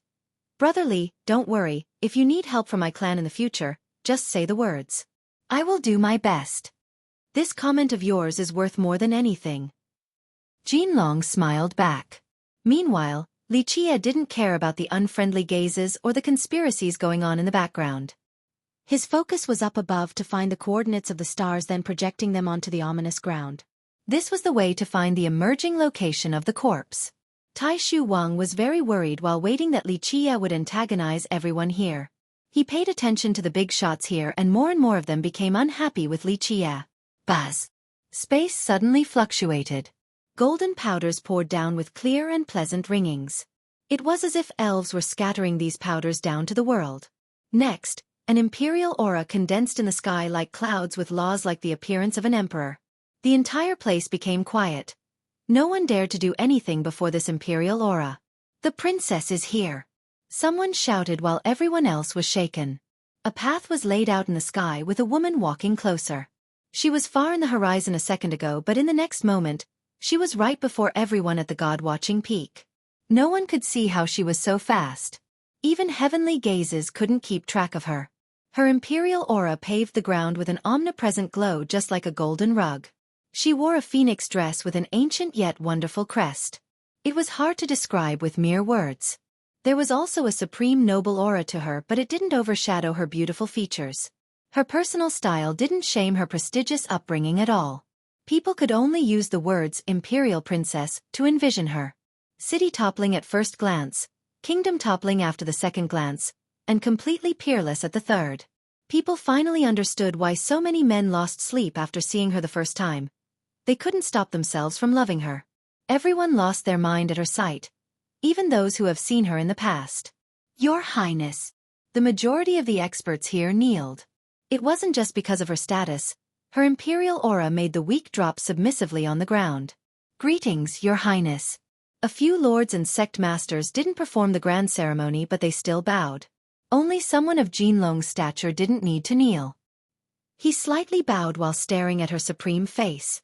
He was ecstatic and couldn't hide the obsession in his eyes. He fell in love after seeing her the first time. That was the reason why he asked his ancestors to go ask for her hands in marriage. "Rise, everyone." Her voice was also very pleasant, yet it contained an unquestionable authority and approached closer with grace. The crowd stood up and couldn't look away. No one would ever get tired of such nobility and elegance. She was the goddess of this world, a mind-swaying goddess.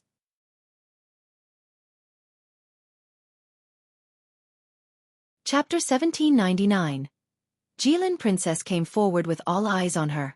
The young cultivators here craved for her attention, but they were satisfied with just looking at her. Jinlong arched his chest proudly and revealed a faint smile. He was assuming his most attractive posture with an unprecedented excitement. The princess was walking towards him.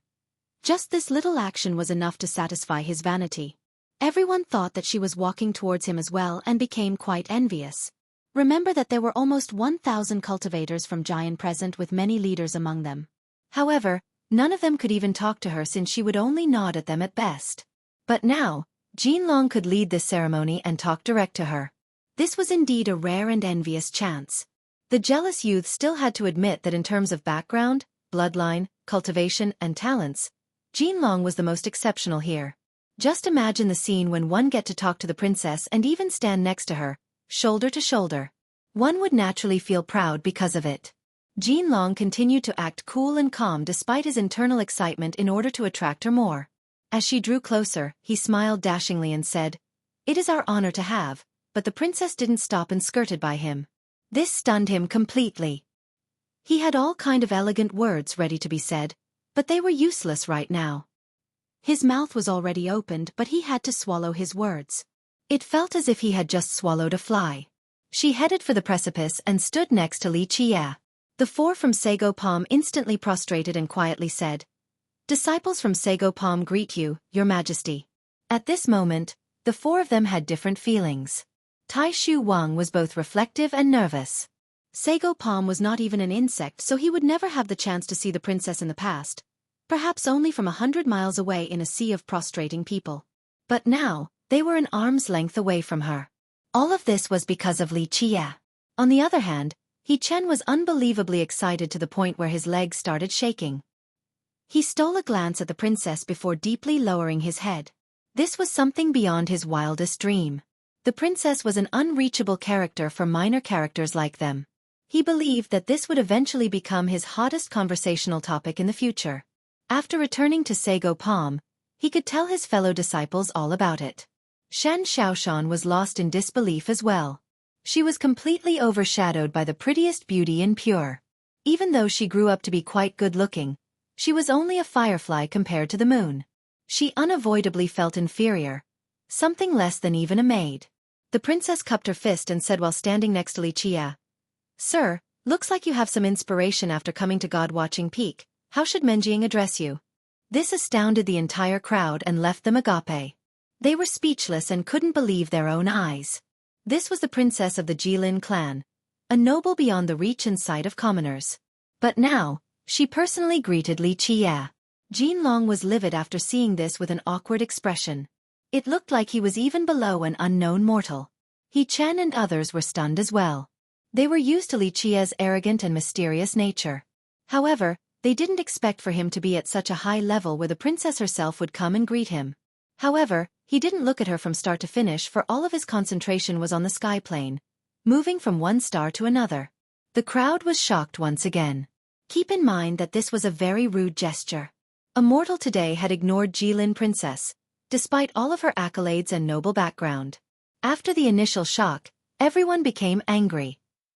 It was unforgivable for a mortal like Li Qie to look down on the successor of the Jilin clan. Shen Xiaoshan's group also became nervous for Li Qie. Tai Shuwen began to pray in his head. My little ancestor, please say something or you'll offend the imperial clan too. There'll be no place for us here afterward. The princess was also dazed by a lack of response. However, she was an amazing character and saw that he wasn't just posturing. His eyes were fixated on the celestial coordinates up above. She became curious and also looked up, hoping to find some clues. Thus, it became a scene of the princess standing there quietly next to him. This silence spread to the entire peak.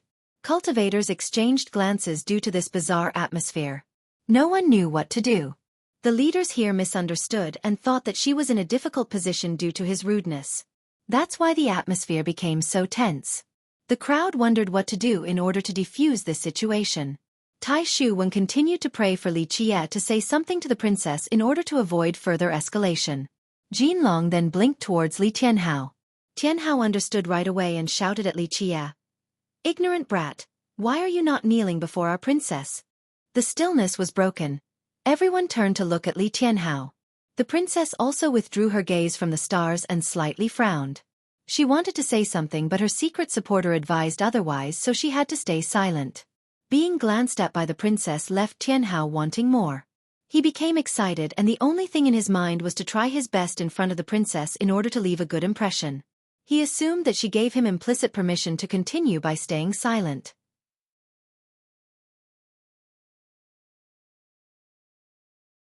Chapter 1800.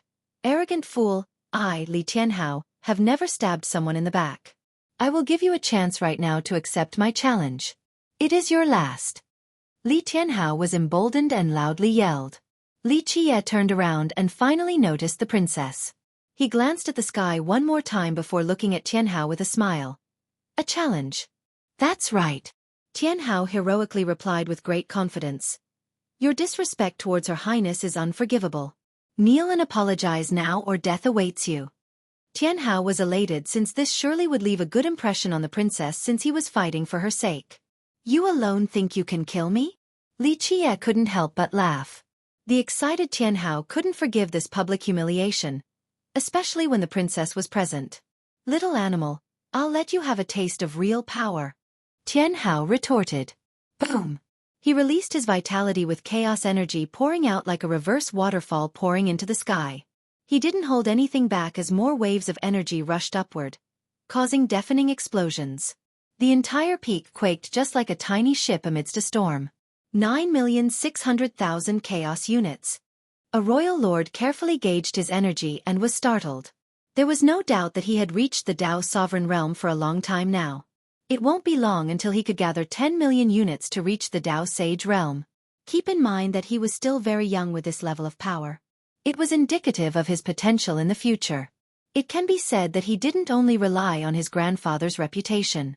He himself was strong enough, not just a useless young master. Little animal, die now. Tianhao roared and reached for Li Qie with a large palm covered with chaos energy. He was aiming for a one-hit kill. Is that so? Li Qie focused his gaze and his mind. Boom! An invisible palm crushed this palm made out of energy. Tianhao was shocked and took out a divine sword. A sword him emerged along with a blinding glint. He slashed forward, intending on severing this invisible hand. This looked like the attack of a god since this weapon was given to him by his grandfather. It carried the might of a high god, meaning that it was a very powerful Dao weapon. Bang! Sparks went flying when the slash struck the invisible hand as if it was cutting at the hardest substance in the world. Alas, this might be the right way to describe Li Qi's Dao heart. Clank! In the next second, the divine sword was broken in half by the invisible hand. It was nothing before Li Qi's will. Boom! Before Tianhao knew what was going on, this hand slammed him into the ground with the force of countless mountains, causing him to vomit blood. This scene was astonishing. Li Qie didn't lift a single finger from start to finish, but Tianhao was already subdued. Everyone suspected that he wasn't the one doing anything. There must be a big shot from the older generation protecting him in the shadow because he couldn't accomplish this with his current cultivation. Even the princess was shocked. She could see that Li Qie wasn't hiding his power. This was only a Dao ant cultivator. Crack! Tianhao's bones crumbled under the grinding of the palm. His blood stained the ground as he felt death approaching closer. The princess wanted to step up on his behalf, but someone in the shadows stopped her. She had to keep on watching. Boom! In this moment of life and death, a divine aura surged with a rune floating up from Tianhao's body. It looked like a god was coming in person. It ravaged the entire area and made many experts shudder. They knew that this was the power of a god. There was no doubt that his grandfather was protecting him by planting this rune inside his body in order to save him in fatal moments. Rumble! The entire peak was shaking. A god seemed to be trying to lift the invisible palm off of Tianhao. Southern Sun High God. People realized that this was something his grandfather prepared to protect him. Many leaders here were awed by the divine power. Even though the High God wasn't here in person, this remnant power alone could easily crush them. No more hiding in the shadows. Show yourself. Jinlong took advantage of the moment and instantly took action. Imperial aura surged and he didn't save any of his power at all as a Dao sage. His silver spear as white as snow aimed straight for Li Qie's throat. This was the art of a grand emperor. The spear roared like a dragon with a peerless light, capable of breaking through any defense. It was already inches of Li Qie's throat due to its lightning speed. Boom! But it was stopped before it could pierce through the flesh. Just like before, no one else took action but an invisible hand. Sneak attacking? Li Qie's eyes turned cold and began to think. Next, the spear was broken in half. Ah! Jinlong was gripped by the neck before he could react. He thought that his sneaky thrust could kill Li Qie, but it was completely ineffective. He ended up being choked like a chicken and could be crushed to death at any moment. Your Highness, save me. He gasped for breath before calling for help. She had to take action now because both Tianhao and Jinlong were disciples of sects under Jilin. However, Li Qie simply glanced towards her direction. This insipid stare made her heart flutter. It represented a supreme will and an absolute judgment. She had seen real masters before, so after seeing his eyes, she understood the gravity of the situation right away. Her body was cold as if trapped in an ice pit. Only a supreme existence would have a glare like this. Crack! In the next second, Jinlong's neck was broken without a chance to resist. Not bad. Meanwhile, Li Qie smiled while seeing the divine power stopping his thought. He simply focused a bit more. Rumble! The explosions became louder. The divine rune had a hard time withstanding his empowered thought. One thought to reign allowed him to do whatever he wanted by just relying on his Dao heart, including massacring gods and devils as well as making the sun and moon tremble. Bang! The rune shattered to pieces that eventually lit up. From the light came a majestic and towering figure. Boom! A divine power crazily erupted like an ocean wiping out a continent. This figure resisted Li Qie's powerful thought. Even though the High God didn't come in person, this figure alone was powerful beyond words. Just a minor god, yet you dare to be presumptuous before me? Li Qie chuckled with a flash in his eyes. Boom! His thought became even stronger, like a fist slamming down. It toppled the figure instantly. Bang! Bang! Bang! The invisible fist unleashed a relentless assault on the figure's face.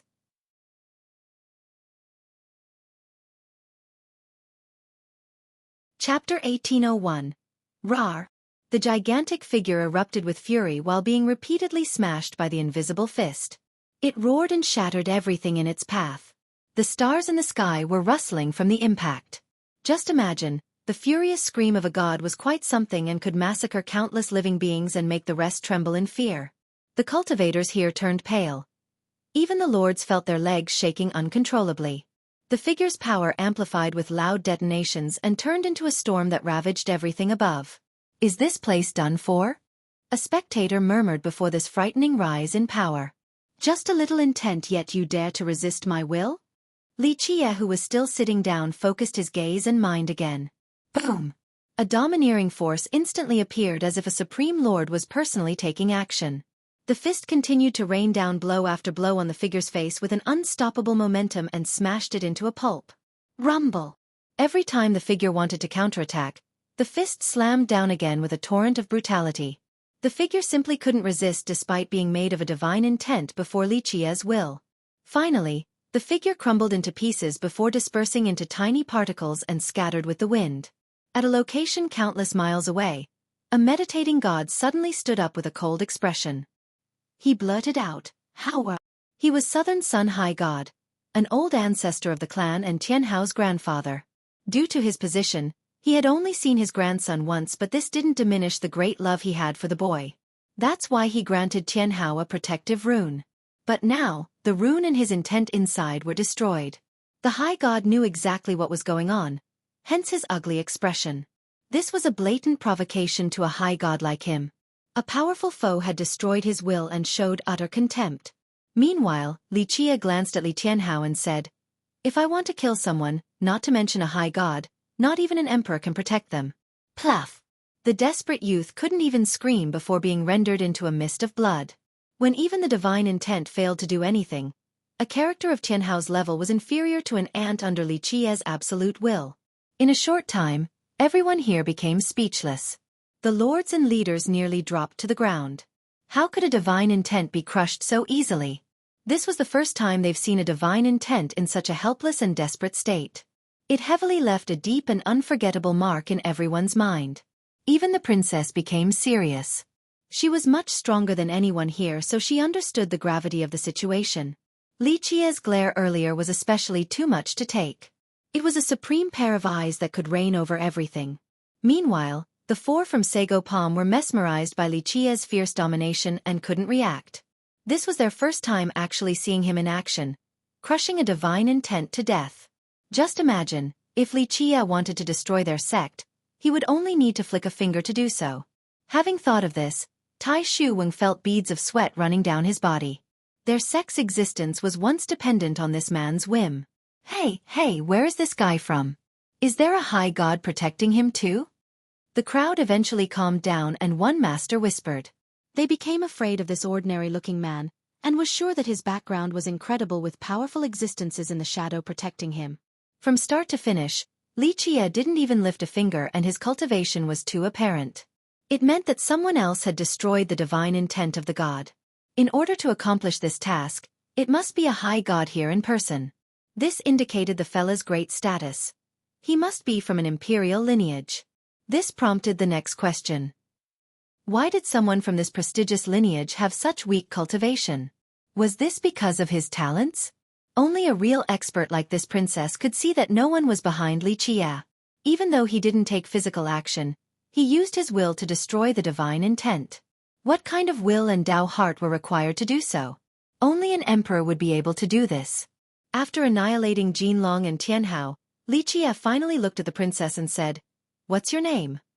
He spoke from a place of power to the astonishment of the crowd. Their princess was an unreachable character, but Xueqi was looking down on her. "This little girl's name is Jilin Menjiang."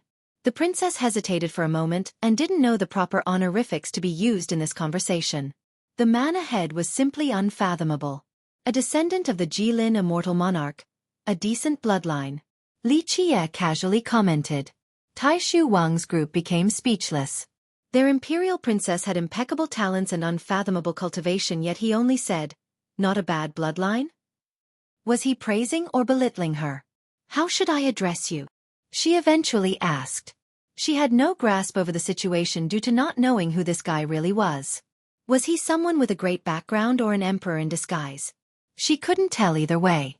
"Your clan has fateful ties with me. Forget it, out of consideration for the clan, I'll take you in as a maid. Call me young noble now," Xueqi said leisurely. Many jaws almost fell to the ground after the crowd heard this. What was he saying? People couldn't calm down at all. Their princess was an unreachable goddess, yet Li Qie made it sound as if she was only a maid, and that it would be her honor to be his maid. The whole thing was too outrageous. Shan Xiaoshan was in disbelief as well. She didn't want to wait on him in the past since she considered it humiliating. She had changed her mind since. But today, Li Qie still treated the princess like a maid. She held the princess in such high esteem, but in Li Qie's eyes, the princess was only another girl. She finally understood that he meant it when he said that waiting on him was her honor. Now, this was indeed a lucky chance. Others would love to have such fortune, being able to stay by his side and gaining his protection. She came to understand just how fortunate she was. The princess herself was stunned. It wasn't because she was arrogant or anything, but she was about to become the successor of the Jilin's Dao legacy. How many people in this world would dare to claim her as a maid?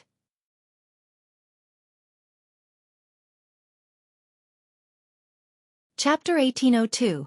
Li Qie interrupted the princess' momentary daze. Your Jilin clan has a good type of immortal tea. Make a pot for me. The princess was surprised again. This guy was not holding back and was really ordering her around like a maid. Suddenly, an ethereal old man appeared next to the princess and handed her an old-looking tea box before disappearing again. This geezer is quite smart. Li Qie smiled calmly at the old man. The old man was the ancestor giving the princess pointers in the shadows all this time. She sighed and personally readied the fire in order to boil a pot of tea for him. The crowd was naturally caught off guard by this development. A moment later, Shen Xiaoshan calmed down and helped the princess by finding more firewood for the flame. She didn't dare to say anything and understood just how unreachable Li Qie was. It was her fault for being blind at the start. For the experts here, just being able to look at the princess was already a type of glory. Being favored by her was even greater, like being blessed by the ancestors. Youths like He Chun felt the same way. But now, the goddess in their mind was boiling tea for Li Qie like a maid. Who else in this world would enjoy this level of treatment? He Chun thought that he had eyes but couldn't see empty Tai. He was next to a treasure all along in ignorance and had wasted a chance in the last several days with Li Qie. After the tea was finished, the princess personally got him a cup. This was quite a magnificent and enviable scene. A beauty serving fine tea. Everyone here never dared to imagine such a thing, but for Li Qie, this was too ordinary. Jilin princess was only another girl in his eyes. Even real daughters of emperors have served him in the past, let alone the princess. Quite a reminiscent taste. Li Qie took a sip and said with a tinge of emotion. The princess was shaken inside after hearing this because she understood some clues after carefully listening. He turned his focus towards the stars in the sky again in order to calculate the appearance of the corpse. Occasionally, he would take another sip of tea while the princess continued to keep his cup full just like an ordinary maid. She also joined him in perusing the stars in the sky but couldn't understand the mysteries within, only a little bit of clues, such as realizing that he was collecting spatial coordinates and reflecting them on the ominous ground. It was now obvious to her that he came for the ominous ground. It looked like the rumor of a treasure coming out wasn't completely baseless. After a long time, he finally got what he wanted, the location of the corpse.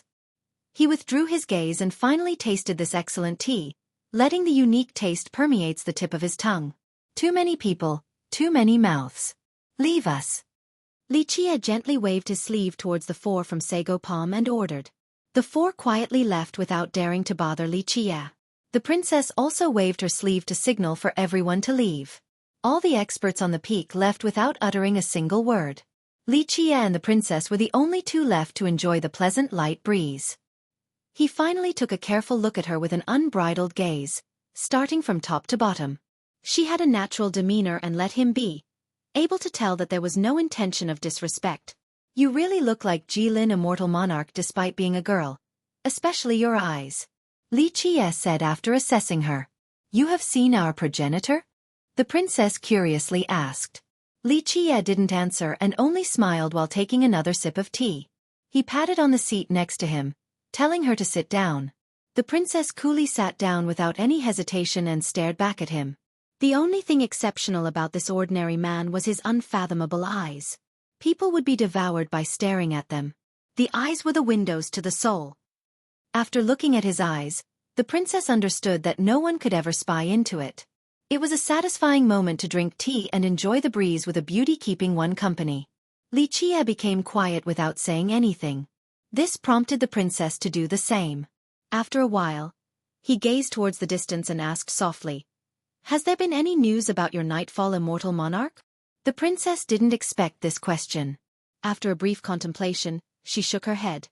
"Nothing for now, or at least the two other ancestors haven't told us anything with regards to ancestor Nightfall." Nightfall was the third monarch in their clan, the only female and also the strongest. She had 11 palaces and 11 wills, much stronger than their progenitor, Jilin Immortal Monarch. She was only one step away from being a peak emperor. For their clan, Jilin Immortal Monarch was the one who created their clan, but Nightfall Immortal Monarch was the one who made them untouchable. After all, such an emperor was too powerful, more than enough to look down on anyone. Only someone like World Emperor was stronger than her. As one of the few powerful female emperors, she didn't hesitate for a moment before joining the 6th expedition started by Immortal Emperor Qi Zhen. There had been no news at all about the emperor, so no one knew the result of the expedition. Li Qie already knew the answer, but he still had to ask while grasping for a straw of hope. Alas, he knew full well that there was no luck to speak of after embarking on that path. He lamented with a disappointed sigh. Rare is a companion on the arduous path of the Tao. How many have the privilege of growing old along the way? After numerous battles and close encounters with death, his heart has grown numb, just not enough. He knew that this was a type of cycle, the fate of each emperor. Nevertheless, he still hoped for a miracle. It's not easy to become an emperor. He looked at the princess and said, "But it is even harder for them to face their fate. Before the ascension, they were doing it for themselves, but this isn't the case afterward." The princess was moved after hearing this and thought about many legends regarding the emperors that she had heard in the past.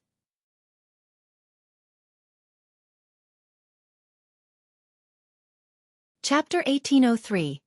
Li Qie stared at the sky above while reminiscing. People continued to depart one after another.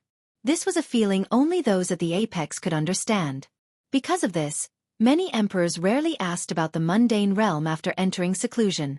They stopped caring about their descendants. This was one way of severing their ties with worldly constraints. No matter who they might be, after spending too much time and seeing people leave them one by one, their Tao heart would eventually be affected. Time was truly cruel. Being overly involved in these matters would turn people crazy. They would either become a saint or a devil, no longer an ordinary being. Generations went by and Li Qie had to see people off or even buried his lovers more than once. He sent emperors on their path towards the unknown of the ultimate journey. They all knew there was no returning, but each emperor still bravely walked forward. He knew that nothing good would come from these expeditions, but he was powerless in making substantial changes.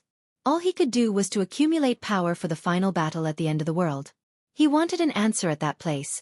Same with all the emperors. Chen Suyun also searched for an answer. However, the answer was different for each of them. Even though they had the same goal at the end of the world, their proposed solution was different. Jilin Princess watched the contemplating man.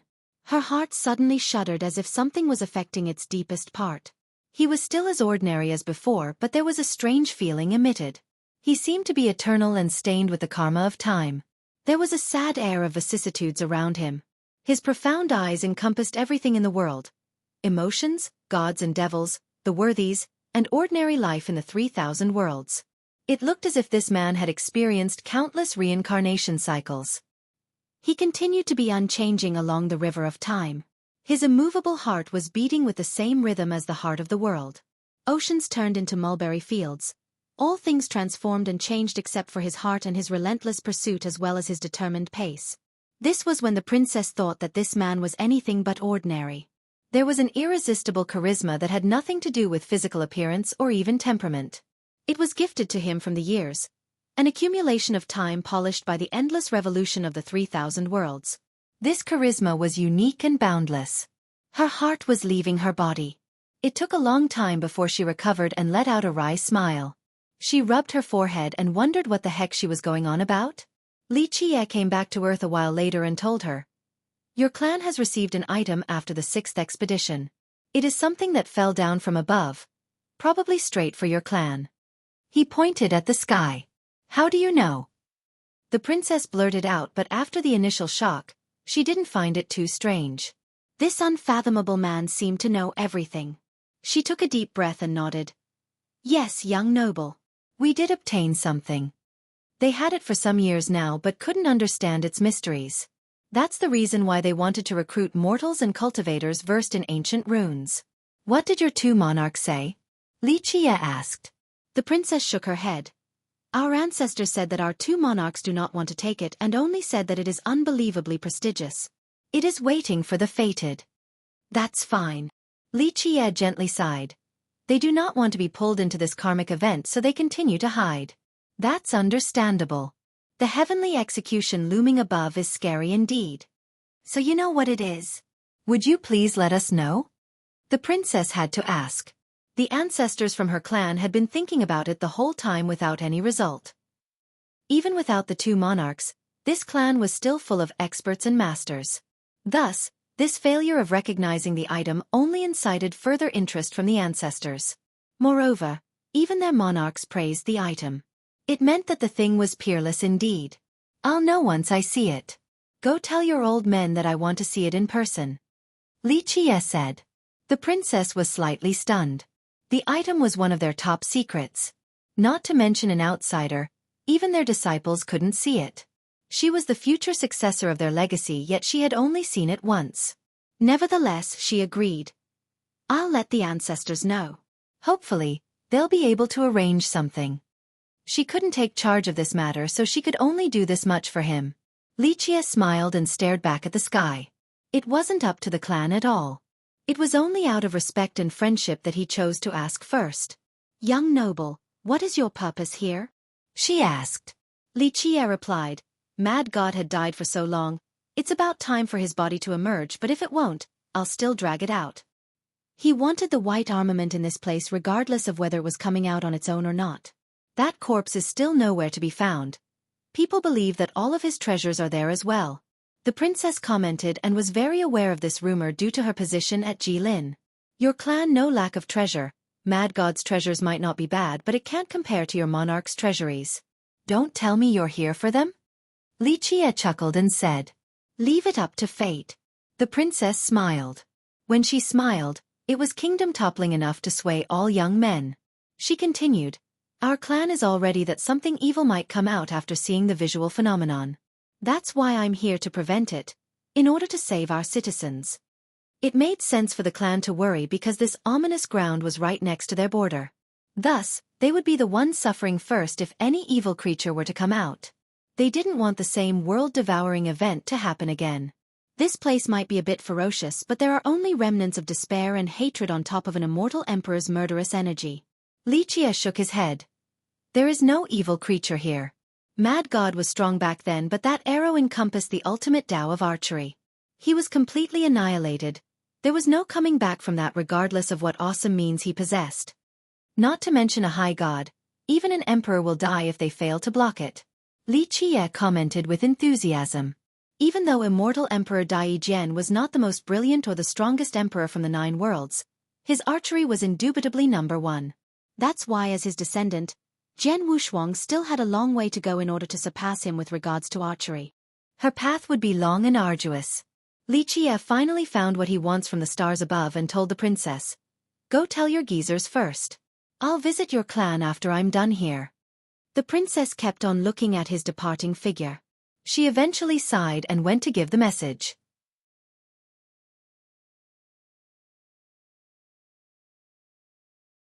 Chapter 1804. The fog resembled ink at the depth of the ominous ground. One would think that they were under a pond of ink. This fog was concentrated enough and nearly became liquefied. There was one broken star above the cracked earth. It was large enough to blot out half of the sky. There was one particular pool here with thick blood of a black shade. More and more oozed out from the ground as if there was an endless supply below. A large corpse the size of a hill was floating on this pool. However, due to its solidified state, people would easily mistake it as a hill if it wasn't for the body outline. Lao Lu cried out and dragged this body onto the shore. He breathed raggedly after finishing the task due to the fatigue. Someone at his level could easily move mountains and oceans. However, he still found moving this body quite laborious. Size alone wasn't a good indicator of its weight. This was the corpse of a god who had 11 totems, only one step away from being an ancient god. Such an existence was quite terrifying with a body as immense as the sky. This remained true even though he had died a long time ago. It's finally out. Good. Less work for me to take it out from the ground. Li Chia nodded and said, "Aze, I could die right now." Lao Lu was covered in filth while panting. Li Chia gave him the side eye and said flatly, "Your real form can take down a galaxy easily, let alone this corpse here." He, my little ancestor, please don't play like that." Lao Lu smiled awkwardly. "If my master finds out that I was playing around here, he'll definitely break my legs." He was hiding his real body in order to play around at Jilin and escape his sect. If he were to reveal it and his true strength, the seniors from his sect would find out right away. At that point, he would be taken back to his sect to be punished by his master. "It's just a matter of time," Li Chia nonchalantly said. Lao Lu felt his scalp tingling. Of course, he knew that it was inevitable, but one more day was still better than nothing. He'll enjoy life one day at a time. He cleaned the black blood off the corpse to reveal the true form. Mad God had brutish features and still had a stately aura to him. No one would dare to act arrogant before him. There was a scepter marking on his forehead. It was still glowing like before, as if made from gold. He came from the heaven race, hence the unique marking. Plus, due to his 11 totems, his scepter had reached the most prestigious level. Even time couldn't erase this defining symbol. The corpse of an 11 totem god. If its divinity is still present, it would be a priceless treasure. Lao Lu commented. If that was the case, just this scepter alone will be a supreme weapon, enough to suppress everyone. Rumor has it that the first ancient god of the 13 continent had defeated Nether Heaven Emperor before, and even challenged Origin Heaven Emperor. His title was Inconcealable. Of course, there was no need to describe just how powerful Origin was. This was a 12 Wills Grand Emperor, the starter of the second expedition. Nether was also a terrifying character. He was the first to have 11 wills after Immortal Emperor Purewood started the Grand Emperor era and even helped the young Origin.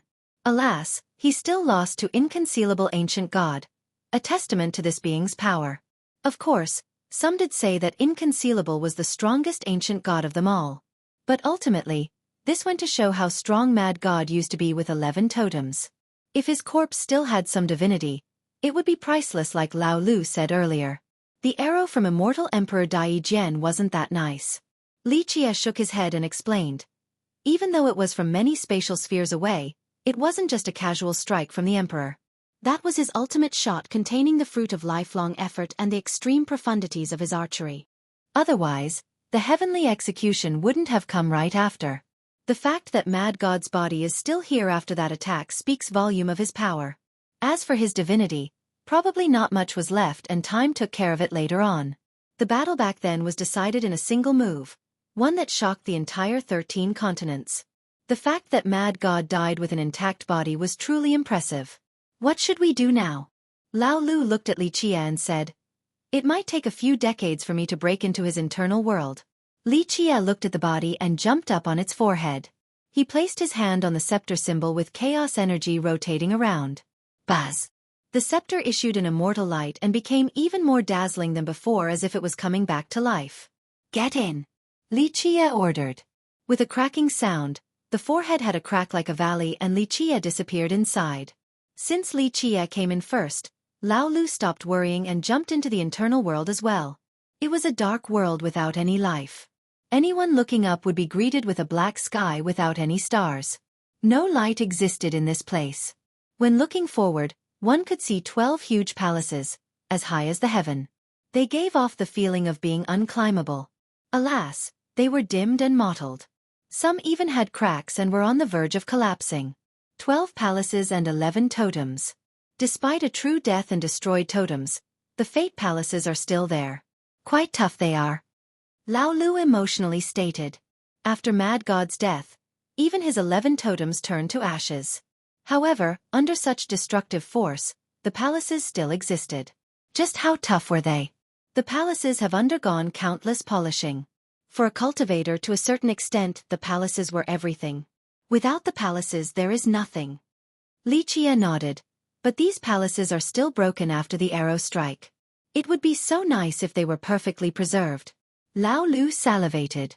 Li Chia smiled and said, "High gods and emperors wouldn't die so easily without a fatal attack." In the case of sure death, they wouldn't be able to preserve their palaces anyway. But, I have heard of a grand emperor leaving behind perfect palaces to protect their descendants. Lao Lu pondered before speaking. Li Qiye agreed with a slight nod. Indeed, a grand emperor had accomplished this task, and it is the best thing an emperor can do to protect their descendants, including staying alive. This is because even if they were still around, a heavenly execution would come eventually. Thus, if they were next to their children at this time, that would be a disaster for everyone.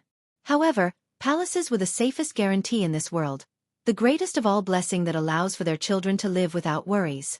But ultimately, this is extremely painful and difficult. Li Qiye sighed when he got to this point.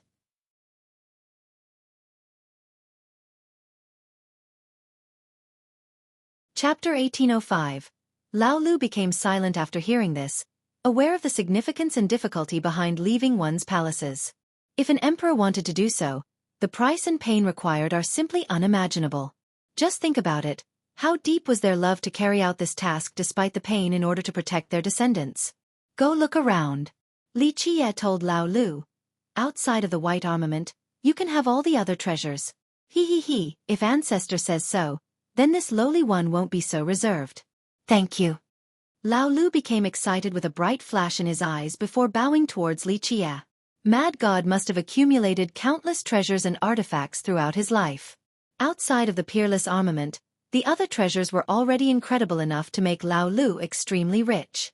Of course, even if Li Qiye didn't give anything, he wouldn't dare to utter a single word. Li Qiye's current reward showed how much he liked Lao Lu.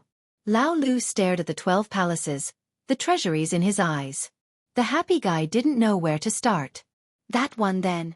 He randomly picked one before running for the main hall of that palace. Ha, who dares to cause trouble in my domain? When Lao Lu got close, a deep voice suddenly came from above. Mad God. Lao Lu turned pale from shock. That's right, it is I. The voice came again. Who would have thought people would still remember me after millions of years? How rare. Oh, mommy. Lao Lu was truly scared and immediately hid behind Li Qiye. Ancestor, please save me. Mad God didn't die completely. He looked just like a turtle peeking out of its shell at this moment, ready to let Li Qiye handle the sky falling down by himself. It wasn't because he was a coward, but Mad God's reputation was too notorious. An existence with 11 totems could threaten the 13 continents in any generation. He wouldn't be weaker than an ordinary emperor. No, he even had the ability to slay one. Just imagine, one would be fooling themselves to say that they weren't afraid when standing before such an existence. Lao Lu was very powerful, but he was still a junior. The best course of action for him was to run as far as possible. Opposing Mad God would only result in his death. Only peak emperors could deal with this fella. Li Qiye looked up and smiled. Stop trying to dress up as a god. If Mad God was still alive, he wouldn't let his corpse rot like this. Ha, Junior, what do you know? Break and rebuild, from death comes life. How can someone like you understand this? The voice sonorously responded. Is that so? Li Qiye smirked. If you are indeed Mad God, then go all out. I shall exorcise you to the afterlife for the beings that you have killed. You deserve eternal damnation. Exorcise me? The voice scowled. Junior, I'll be the one sending your ignorant souls towards the light. With that, starry lights descended from above. The world of silent, lifeless darkness was invaded by starry lights everywhere. Buzz. It seemed that a new world was opening and the 12 palaces disappeared. Only a vast expanse remained with flowing galaxies and celestial planets. The stars were so close to them and gave the feeling that one could actually grasp these celestials, that they were the center of the world.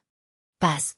One galaxy turned into a bridge, expanding from Li Qiye's feet all the way to the depth of space. In this place, immortal energies were expanding with laws. One could see figures of mysterious immortals. This gave a sense of envious yearning. In the blink of an eye, a majestic figure stood on top of this bridge, too faint to have a clear look. The holy light he emitted made him look like the welcoming emissary to the immortal world. Young one, even though you have shamelessly boasted, our meeting here is still a touch of fate. Let me take you to the immortal kingdom.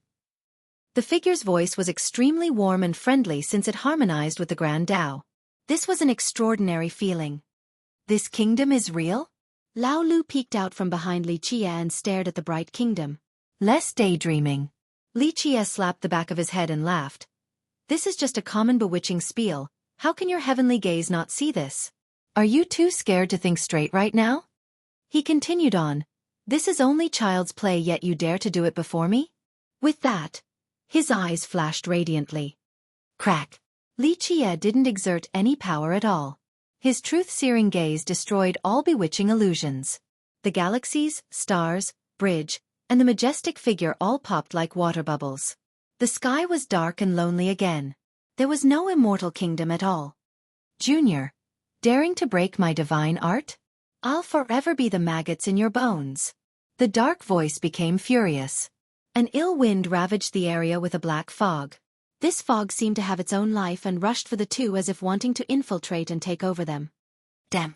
What the hell is this? Lao Lu immediately sealed his body after seeing this. Fiend, enough playing around. Li Chia laughed with his eyes flashing again. Boom. Two endless light rays spewed out from his eyes like two pillars crossing through time itself. They locked onto the dark fog and pulled it into the sky before twisting together and trapped it inside. Temporal rays. Lao Lu was envious to see the rays from Li Chia's eyes. Young juniors like them couldn't have such a thing. This required countless years of life and allowed its user to see through all truths, origins, and mysteries. It was one of the most precious things in the world, created by experience and time. The black fog was forced to reveal its true form before his glare. It was only the size of a palm and looked like a creature with sharp fangs, thorny wings, and a ferocious face just like a little devil. Who the hell are you? Release me right now or I won't spare you. The tiny creature was still as fierce as ever and shouted at Li Chia. What is it? Lao Lu asked with curiosity, finding the little guy's aggressive demeanor quite strange. Li Chia said, it's the resentment left by Mad God before death. It was too strong and became a living being. The Jilin clan was right to worry. This will eventually be a problem. Junior, let me go now or I'll let you taste a fate worse than death. The immobilized creature screamed without any fear at all.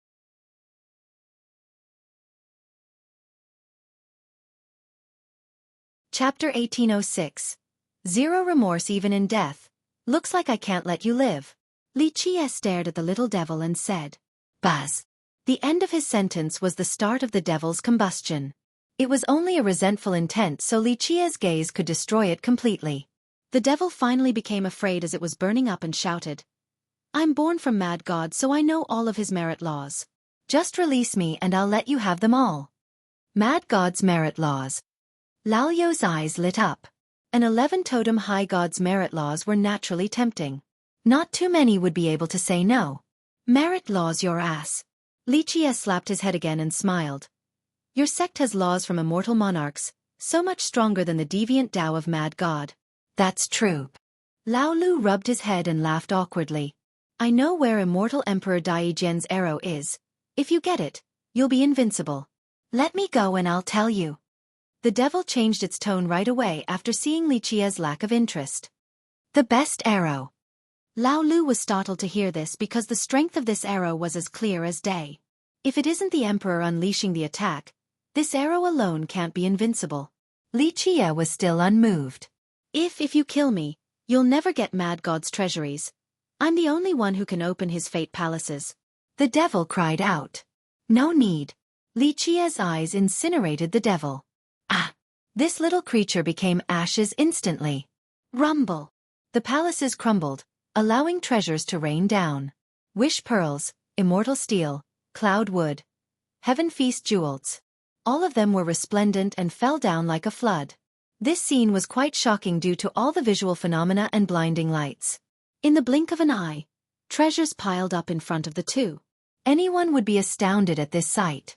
While Lao Lu stood there in a daze, Li Chia was already going through the piles in order to find the supreme armament. Rumble. The internal world quaked and was on the verge of collapsing. Tsunami appeared out of nowhere as if wanting to drown out this place. Oh crap! Lao Lu was half submerged instantly. He gathered his wits and blurted out.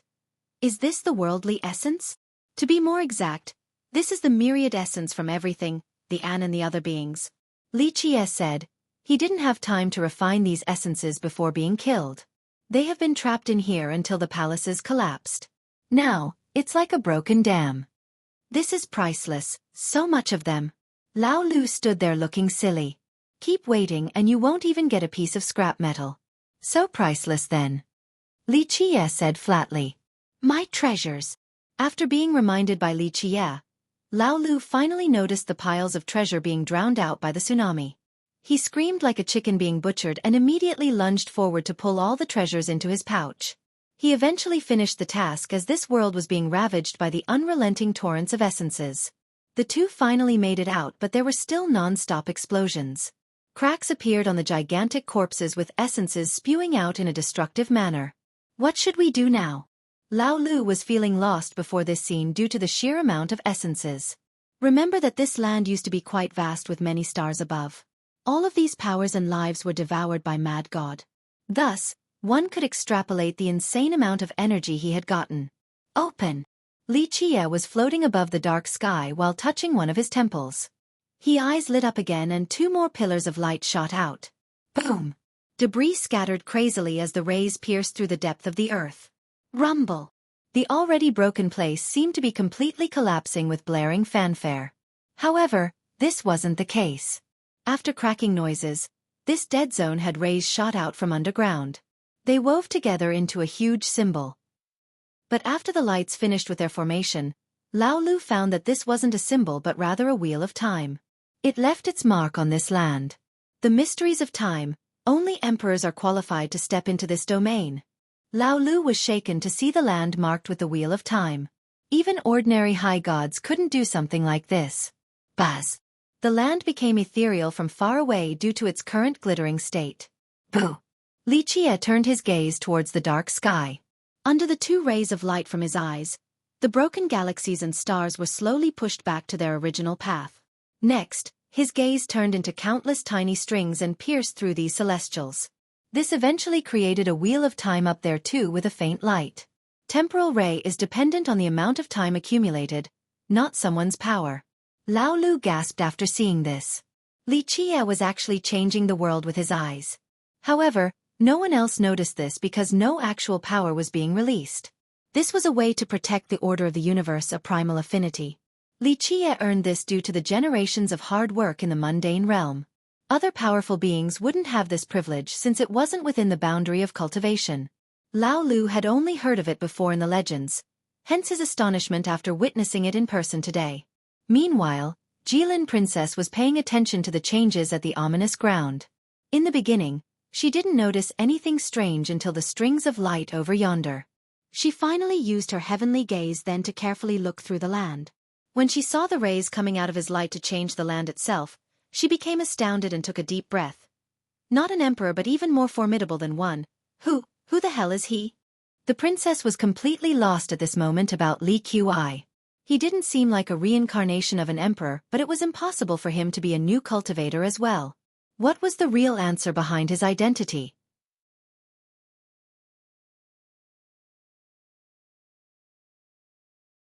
Chapter 1807. Boom! With a deafening explosion, Mad God's corpse finally collapsed and the escape of essence intensified. After destroying everything inside, the flood was on an unstoppable path to the outside world. However, the two temporal seals in this area slowly turned. Coordinates and latitude lines in space flashed with tiny shimmering dots. In a short time, the essence was being absorbed by the broken land and space. The lights eventually dispersed but the place became bright again. In the beginning, one would think that the change was quite minimal. However, the ever-so-present black fog was completely eliminated. The ominous ground was still silent and devoid of life like before, but one could see faintly shining star lights in the far horizon. This flickering light would eventually illuminate the space above one day. There weren't any vegetation either, but moisture was emerging in certain locations. The land was regaining its power and essence. One day, seeds would be brought here by the wind to take roots in the soil. Returning to the earth, a reversal back to the origin. The emperors can't do better than this. Lao Lu was completely speechless. No words could describe his current thoughts. Even though emperors could also change the landscape of the world such as moving mountains and the celestials, Li Qie wasn't doing it forcefully with his own power. He was simply reversing the flow. Dust to dust and earth to earth. The myriad essences returned from where they came. This had nothing to do with power. It was a type of primal affinity or order belonging to the heaven and earth. Lao Lu was completely in awe as Li Chia was floating back down to the ground. He stared at Li Chia with utmost reverence and said, "Ancestor, you are so benevolent. How many people would be willing to trade these temporal wheels to change this dead land?" Li Chia nonchalantly said, "This is the order of time and the heaven and earth shall guard over the land. I am simply returning them to the source. The fortunes of the world, let them be with the world. As for whether this place will become a paradise or a barren land, that's not my business." Lao Lu quietly nodded. This was beyond his knowledge and comprehension. Only someone truly at the top would be willing to wait with that perspective. While Li Chia was inside Mad God Ominous Ground, there was a prosperous place in a remote region of the Jilin territory with a clan presiding there. One would see old shrines and beautiful pavilions everywhere. Bushels of lingji and auspicious clouds were everywhere. This was one of the strongest clans in Jilin, the Southern Sun. Today, red clouds and bright lights engulfed the sky. Boom! Sacred laws rushed upward from inside the clan. They wove together to form a divine order. It looked as if a deity was ordering everyone in the nearby vicinity. The disciples outside were shocked to see this order and quickly abandoned their business in order to return home. Southern Sun High God is coming into being. This news spread across Jilin like a storm. A high god coming out in all of pure wasn't a big deal, but it was still a grand event in Jilin. What's going on? People found it quite strange. The messenger said, "I don't know, but that high god is returning from the primordial chaos back to the clan. This is 100% accurate. It must be something big for a high god to leave the chaos. Otherwise, these reclusive gods wouldn't do so." Others wondered as well. High gods at a particular level also invoked the heavenly execution. The difference was the smaller probability. That's why high gods would come out more often. The Southern Sun Young Lord was killed, so the high god came out with wrath. Someone who had more access to information revealed. People were surprised to hear this. That doesn't make sense. A high god lives for so many years. Why would they come out just for a descendant? They have so many of them already. If one has to come out every time a descendant is killed, they'll get tired to death. It's different this time. Whether the high god likes Li Tianhao or not isn't the main issue. Most importantly, his divine intent was smashed before a crowd, its face, to be specific. In the end, this big shot behind Li Chia also destroyed the intent. The high god can't swallow this anger. Being humiliated is one thing, but destroying his intent too? That's a declaration of war. Just who the hell is this fiercest fella? He has such powerful backers behind him. I wonder who his ancestor is. The majority had this thought. No one would believe a new cultivator could destroy a divine intent. The most common guess was that he also had his own high god helping him in the shadows. A high god level battle is about to happen? Some became excited if this speculation was true. While the return of the high god alarmed many of the sects and cultivators in Jilin, a different great power sent out a message. Li Chia must give us an answer. The Shrouding Sun Gate officially declared, "It doesn't matter which high god did it, the successor of Shrouding Sun cannot die for no reason."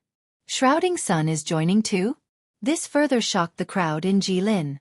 It's not just the sect, this is a message from the Grand Rule High God too. A royal lord received the newest information and warned those closest to him.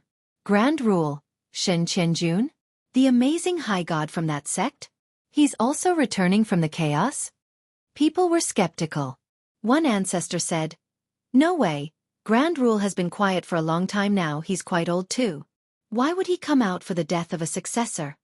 Shen Jinlong had a high position in Shrouding Sun, the successor of its Dao legacy. However, he was still only a junior. There were many others like him in that sect. "Ha, you guys don't know then." One influential ancestor playfully smiled. "Jinlong isn't only the successor. He. There's a rumor in the sect that he's Grand Rule's son, but they choose against making this public.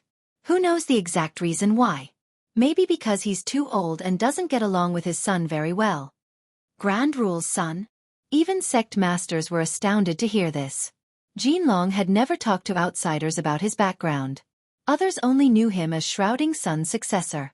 Maybe Grand Rule is embarrassed about having a child at such an old age?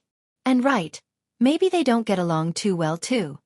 Another big shot commented. There were too many speculations and explanations, but they didn't wish to pry too much. After all, this is related to a high god secret. It could bring about some sect-destroying trouble if Shrouding Sun or Grand Rule became offended by this. Both Grand Rule and Southern Sun High Gods are demanding an answer from the Jilin clan since their successors died in their territory. It doesn't matter who fiercest is. And even more heavyweight news came out. That's two high gods pressuring the Jilin clan, so they probably won't just ignore this issue. I guess Southern Sun and Shrouding Sun are on the same boat then and want others to know then. A sect master understood the real message sent by the two clans.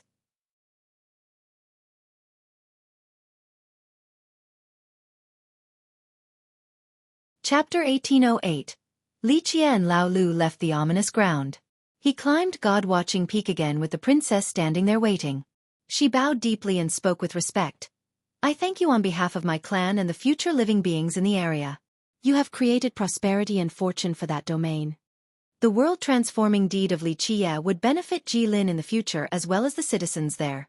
The princess' gratitude came from the heart. Li Jie accepted her grand gesture and sat down without any hesitation.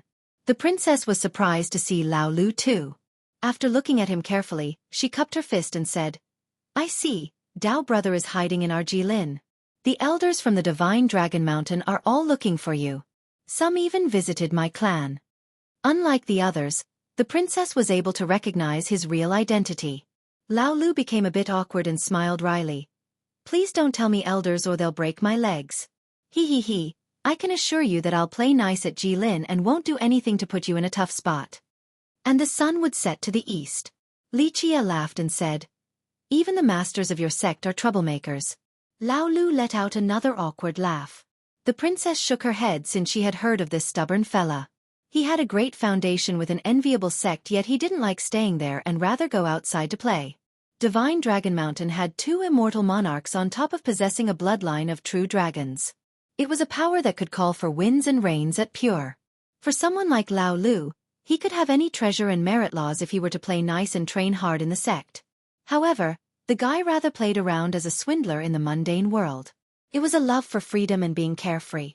Lao Lu quietly left since he could tell that the princess wanted to talk to Li Jie.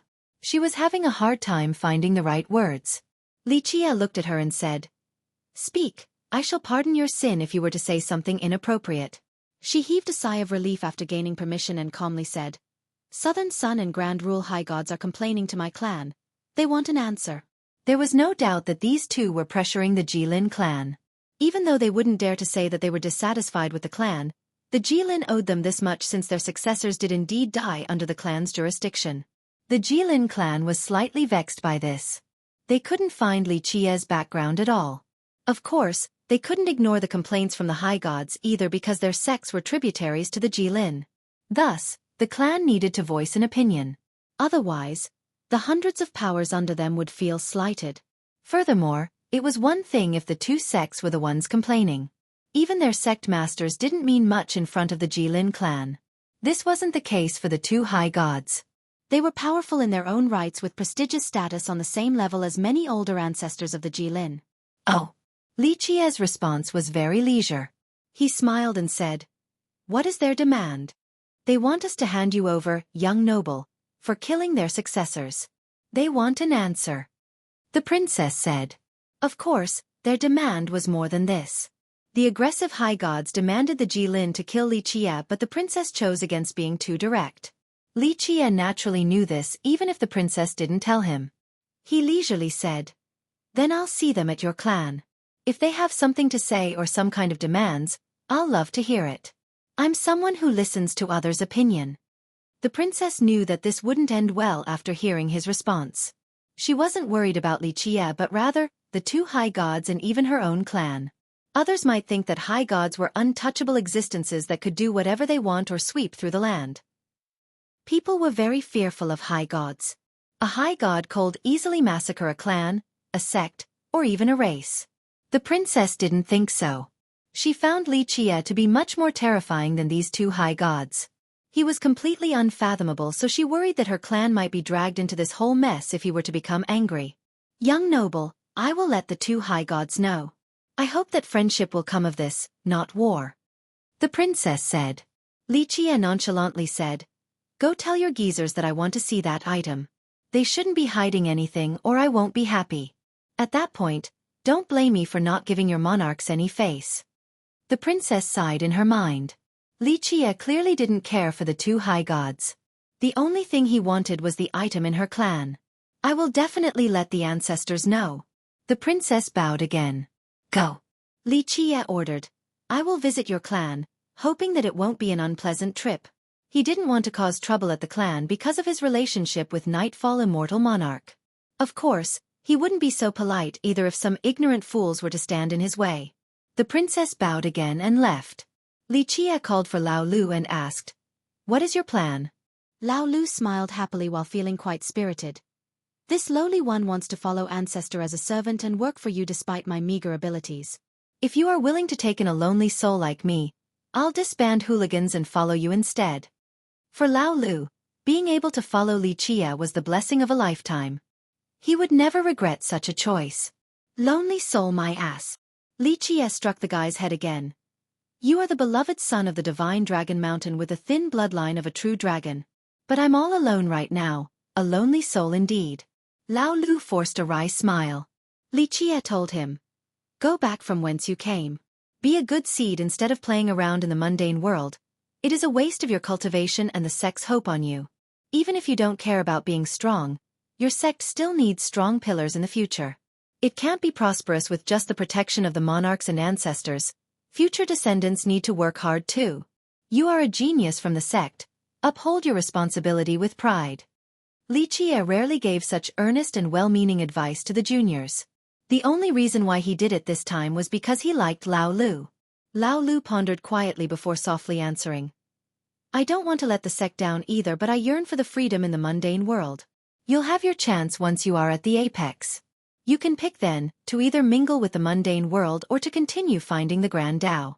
Listen to your heart at that point." Li Qie persuaded. Lao Lu smiled wryly and said, "If I do reach the apex at that point, it will no longer be up to me. With great strength comes great responsibility. Even the emperors are helpless since they shoulder more than just themselves." Lao Lu had seen and heard about many things due to his background. Being invincible was both glorious and full of suffering.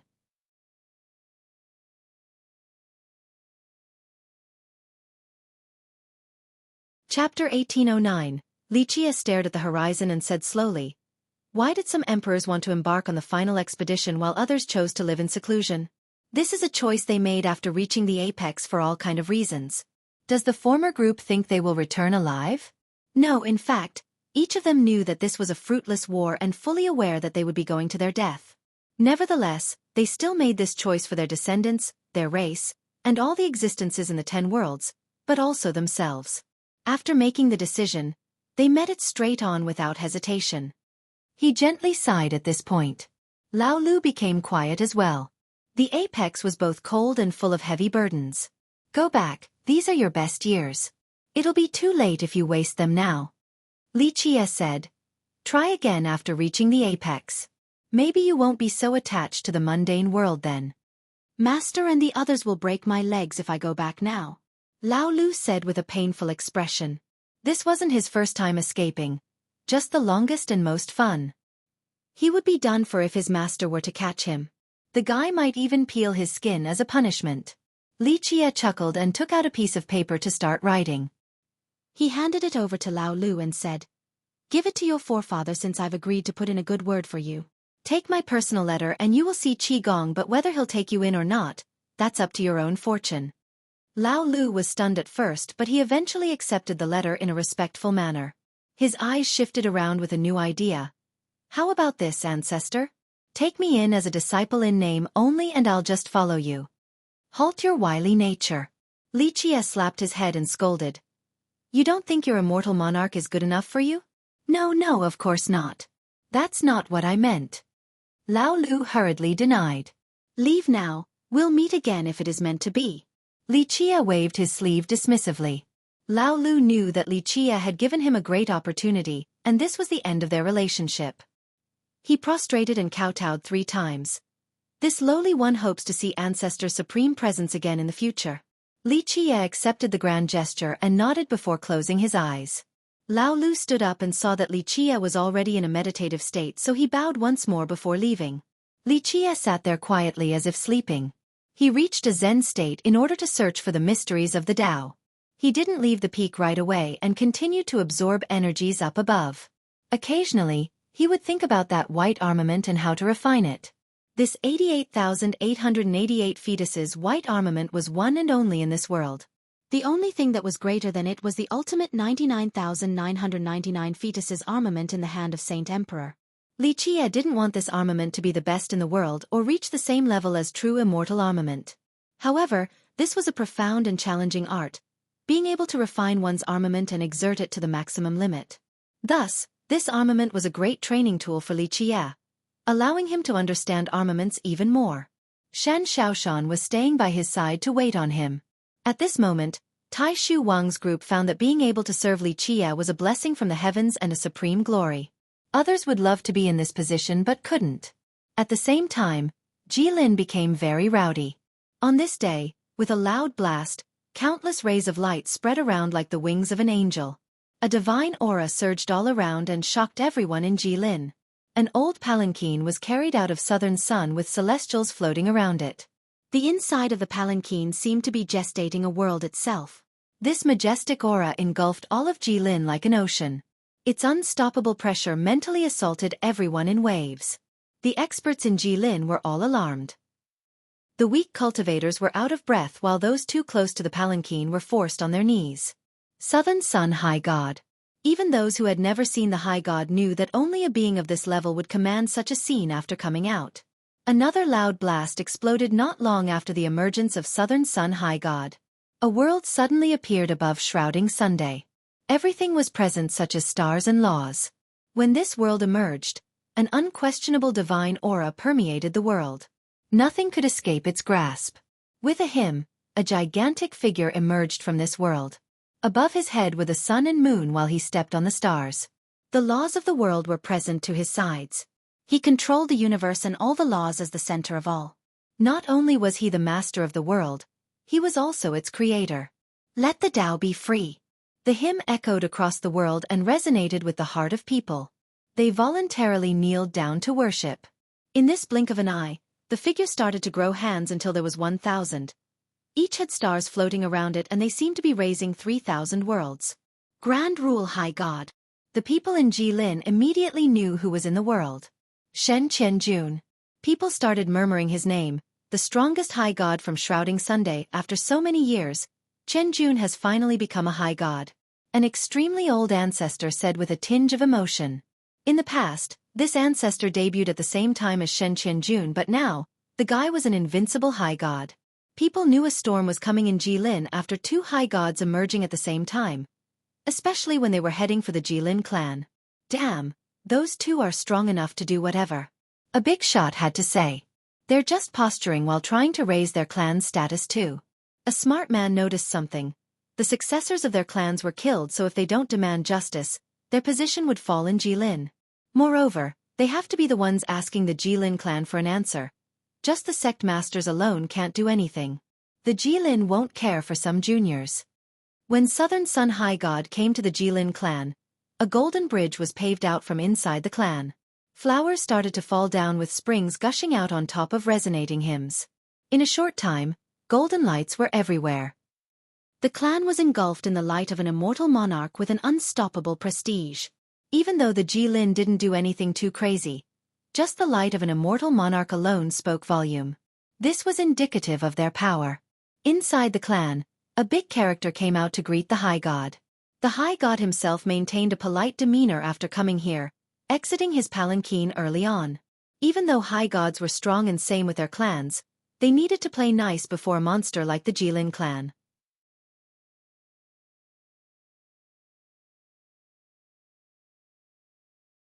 Chapter 1810. Everyone heard about the high god's visit to the Jilin clan. That brat who calls himself fiercest will have his head removed. It'll be a sacrifice to the two young lords from Southern Sun and Shrouding Sunday. Someone was fanning the fire from the shadow. Otherwise, some random people can just massacre disciples from Jilin all they want. It'll be a terrible precedence. How are we going to walk with our head high and pure again? That's right. Use fiercest blood as an offering for the young lords, or the rest of the world will laugh at us for being weak. Someone else chimed in right away. Our Jilin clan has 3 emperors, enough to smile proudly across pure. Fiercest is unbridled and doesn't care for Jilin's prestige, doing whatever he wants in the Jilin's territory, killing the innocent. This is provoking the Jilin, a crime worthy of death. Many were asking for Li Qie's death. Many sect masters and ancestors glanced at each other after hearing these messages. The experienced people naturally knew that some people wanted to cause trouble. They wanted these rumors to reach the experts in the Jilin clan. Looks like the high gods want Fiercest's life. No chance for peace. A royal lord concluded. Fiercest will be visiting the Jilin. He's not afraid of anyone. Another news came out soon after. Not afraid of anyone? He dared to say that? That's too arrogant and domineering. It means he doesn't care about the high gods or even the Jilin clan. Who the hell is this guy? More people stirred the pot, wishing chaos upon the world. Humph, if this brat dares to act arrogant at our clan, we'll show him even if he has a high god as his protector. No one can challenge our prestige. Some young disciples from the Jilin clan were affected by the messages. In a short time, the people of Jilin became animated with all kind of undercurrents flowing about. Some sects wanted to please Shrouding Sun and Southern Sun while others steered clear from the trouble. During all of this, the Jilin clan suddenly issued an invitation to the influential characters from the sects within its territory. Some ancestors began to speculate the clan's intention. One ancestor thought, does the Jilin clan want to make an example out of this event, starting with this Li Qie? That's possible. Fiercest killed whoever he wanted in Jilin and 2 successors at that. It is indeed a blatant disrespect towards the clan. Remember, Southern Sun and Shrouding Sun are tributaries to the clan. You have to look at the master first before beating his dogs. Another sect master said. It didn't matter what the clan wanted to do. All the ancestors who received an invitation quickly headed for the clan. Some juniors who wanted to broaden their horizon also followed along. During the turmoil, Li Qie finally left the peak for the clan. Come, off to the Jilin clan. Li Qie told Shen Xiaoshan's group. Tai Shu Wang's legs grew weak right away for some reasons after hearing this. If this was the past, he would be so excited. After all, a small sect like his wasn't qualified to have an audience with the Jilin clan. Just staring at the clan from the distance was a type of glory, but actually entering the clan was something they never dared to dream of. But now, following Li Qie to the clan should be a type of rewards. In theory, he should be very excited. However, when Li Qie said he wanted to do so, Wang had a strange premonition as if the sky was about to fall down. Something major was certainly going to happen.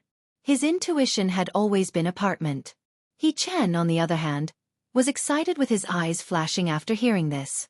It was definitely an exciting thing, being able to visit the Jilin clan, almost like a dream coming true. He wished that he could be there at this very second. Shen Xiaoshan didn't care too much. She only wanted to follow Li Qie wherever he went, even if it meant jumping into a cauldron of boiling water. She was willing to do anything as long as she could stay by his side. Sir, I heard that both Southern Sun High God and Shrouding Sun High God are at the Imperial clan right now. Wang had also received some news despite staying at the peak. He didn't dare to tell Li Qie that these 2 high gods wanted Li Qie's head. The best thing to do now was to avoid the Jilin clan, so he was indirectly reminding Li Qie. So what?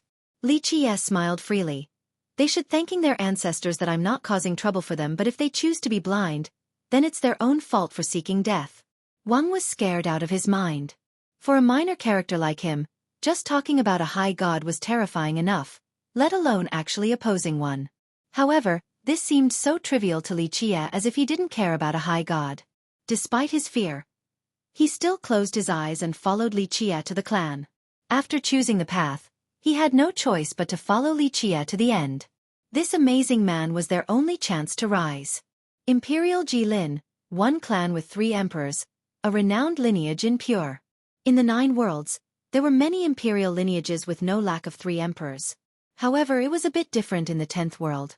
A lineage from the 9 worlds was only a legacy left behind by an emperor, but in the 10th world, some of these emperors were still alive. Thus, an imperial lineage from the 9 worlds was weaker than one in the 10th world. There was a big probability of a lineage from the 9 worlds collapsing. However, even without any decline, other great powers had a chance to surpass them if these imperial lineages couldn't produce any capable successors. This wasn't the case for the 10th world. As long as their emperors were still alive, these sects could last forever. It didn't matter how strong other powers grew to be, they still had something incomparable: their emperors. Thus, even the strongest great power wouldn't dare to talk about destroying an imperial lineage. Even the strongest high god wouldn't dare to do so. After all, destroying an imperial lineage meant opposing an emperor, which is why the high gods had to tread very carefully. This was the reason why Shrouding Sun and Southern Sun high gods remained vigilant and acted properly in the Jilin clan. The clan had 3 emperors. 2 were still alive while Nightfall Immortal Monarch had embarked on the ultimate expedition. There had not been any news about her, but this didn't affect the Jilin at all. Her influence and fame were still there in Pure. She played a great part in Jilin's current success. It was because of her that the clan was able to become a present-day behemoth. Before Nightfall, despite having 2 emperors already, the clan was still much weaker compared to the War Monarch clan and Dragon Citadel. But after the appearance of Nightfall with 11 wills, everything became different. Henceforth, the clan became a force to be reckoned with.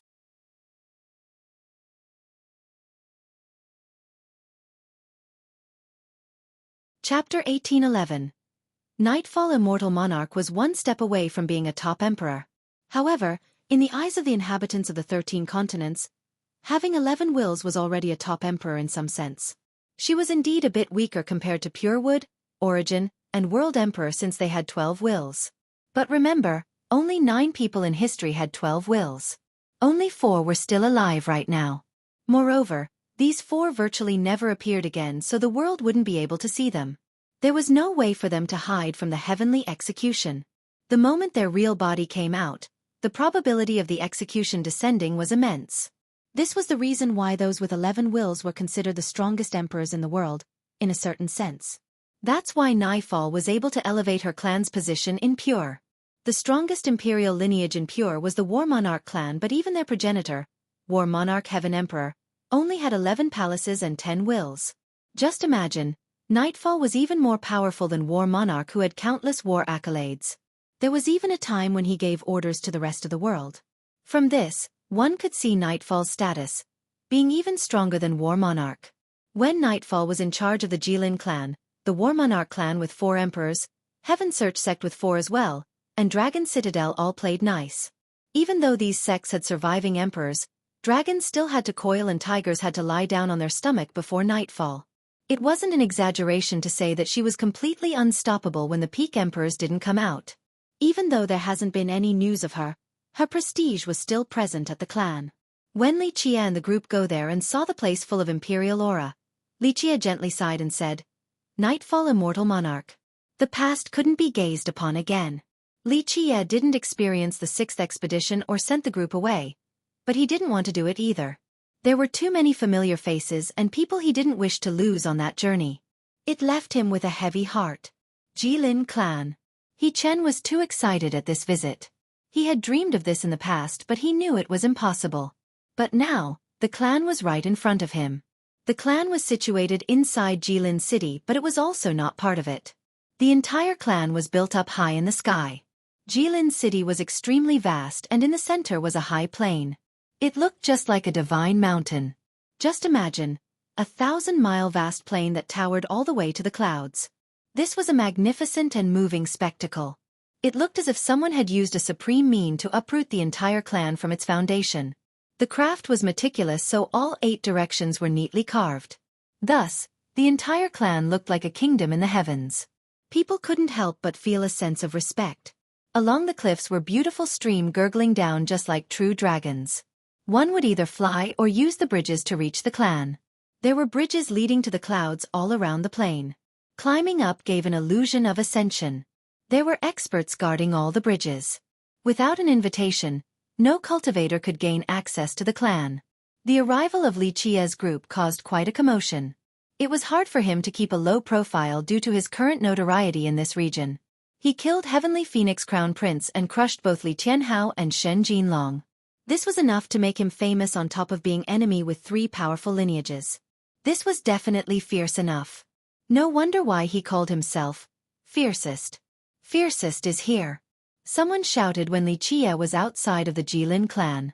All eyes turned towards him instantly, only to see his leisure stroll. He was still as leisure and nonchalant as ever despite the massive attention. Meanwhile, Tai Shu Wang was nervous and afraid, secretly praying that nothing major will happen. He really dares to come here even though both the Sun sects said they wanted his life, not caring about the two high gods. Such courage and decisiveness far surpass his peers. The experienced leaders from the last generation were both surprised and found it admirable. Any other young cultivator would have pissed their pants in this situation or ran away long ago, unlike Fiercest. A new cultivator with only several hundred units of chaos energy yet daring to oppose Southern Sun and Shrouding Sunday. That's quite unbelievable. Disbelief was a common sentiment among the members of the crowd.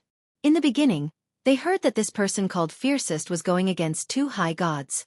They assumed that it was a supreme genius from a great lineage, not a newly debuted junior. They shifted their focus towards his entourage and found that it was made up of nobodies. How could such a person dare to go against the two high gods? The unaware was simply astounded. You don't know about it. Weak his cultivation may be, but his background can scare you to death. I heard he has a high god protecting him in the shadows. That's why he wasn't afraid of anything. Cultivation no longer matters nowadays.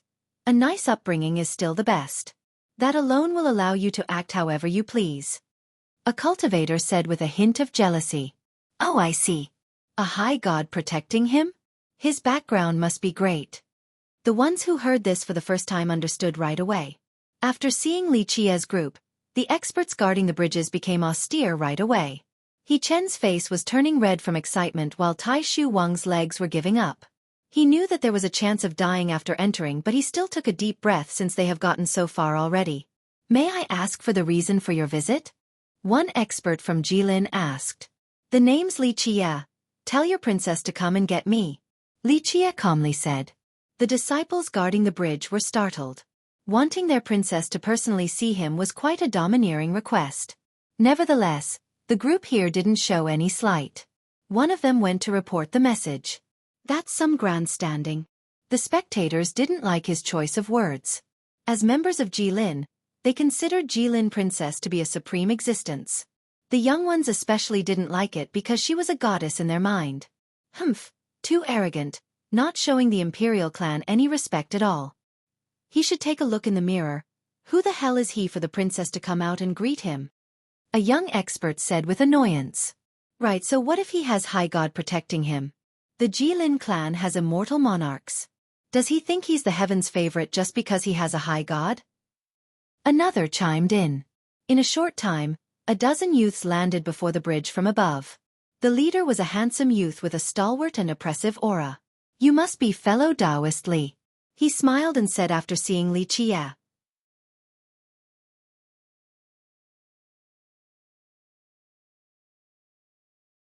Chapter 1812.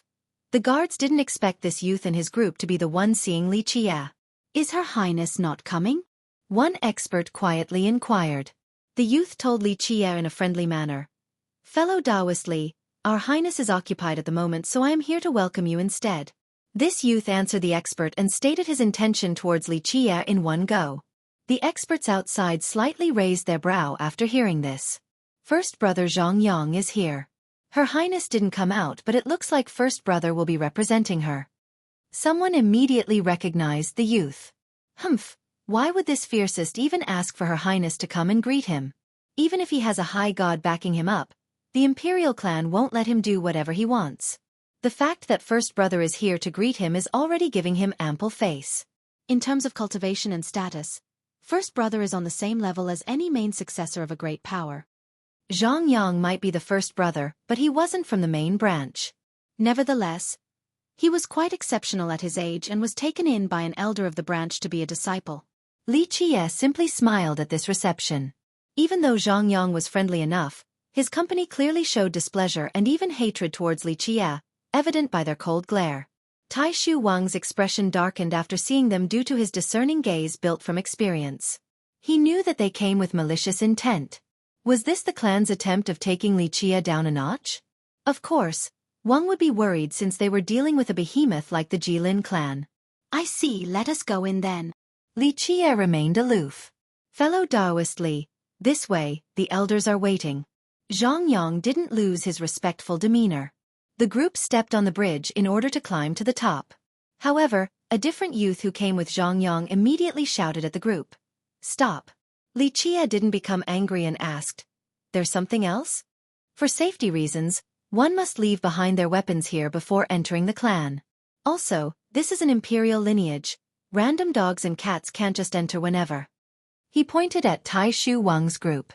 The group couldn't become angry after being treated with such contempt because they were minor characters. Just being able to enter the clan was already a type of honor. Oh, fellow Daoist Li, this is just a misunderstanding. This is my junior brother Ma Shang. He's too straightforward and is only going by the rules. He doesn't mean anything by it. The experts guarding the bridge wondered what was going on and if this was the intent of their princess. This made the cultivators outside glance at each other. Zhang Yang was purposely causing trouble. No cultivator would hand their weapon to an outsider. Of course, some Jilin cultivators, especially the younger ones, felt that this was how it should be. Humph, that Li guy thinks he's cool with a high god backing him up. Let's take him down a notch so that he knows the Jilin clan isn't a place for him to do whatever he wants. A youth cheered after seeing Li Qie in trouble. Li Qie smiled in response. And if I don't? He naturally knew what they were up to. The Jilin clan is an imperial lineage, not a place for you to act presumptuously. Ma Shang said with a stern expression while being full of pride. Despite being a disciple of a side branch, his talents were high enough. He was also a relative of an outer elder, so it meant that he had some status even within the clan. It was normal for him to be a little conceited. His peers were smirking in the back, clearly feeling schadenfreude. So it turned out that this group was egged on by several people from the two high gods' camps. It made them stand on the side of Shrouding Sun and Southern Sunday. This shouldn't be too surprising because as side branches disciples of the Jilin, they were originally from other great powers under Jilin anyway. More importantly, they considered other powers within Jilin as their own. That's why when Li Qie bullied Southern Sun and Shrouding Sun, it was the same as bullying the Jilin clan, hence their antagonistic view of him. Right now, they even had two high gods at their backing. Li Qie couldn't cause any trouble regardless of who he had behind him. Daring to oppose the clan at their home was the same as declaring war against two immortal monarchs, quite a suicidal endeavor. Thus, this young group took advantage during the princess' visit to the ancestors and stopped the messenger from informing the princess. They took the initiative of seeing Li Qie in order to show him the deal. Li Qie stared at the proud Ma Shang and said, I don't care if you are from an imperial lineage or not, they're no different from little puppies in my eyes. Provoking me won't end well regardless of your background. Not just Ma Shang but the rest of the disciples were shocked. Even the guards felt the same way. The spectating cultivators from Jilin were glaring angrily at him too. This comment was a straight slap at the clan, so the Jilin disciples became angry, regardless of whether they were from the main or side branches. Even the experts from other great powers under Jilin became enraged. Insulting the clan was the same as insulting them. Li, such big tone. You want to fight one-on-one then? Ma Shang loudly challenged. One-on-one? You? Li Qie smiled and gave him the side eye. This naturally made Ma Shang furious. It was one thing to be looked down at by a genius, but this was someone with virtually zero cultivation. Boom! Chaos energy rose to the sky like a waterfall, eventually resulting in fiery wings forming behind Ma Shang's back. The laws of a monarch made him look formidable. So powerful. The spectators were startled to see the powerful imperial laws. One expert added, That's a side branch senior disciple for you. He might just be as strong as the first brother. Despite being side branch disciples, Ma Shang and Zhang Yang were definitely more powerful than Li Tianhao. They were originally brilliant talents from their own great powers. After joining the Jilin, they gained access to imperial laws which propelled their abilities. Brat, come. I'll let you know the consequence of insulting our clan. A white aura illuminated the sky after Ma Shang took out his sword.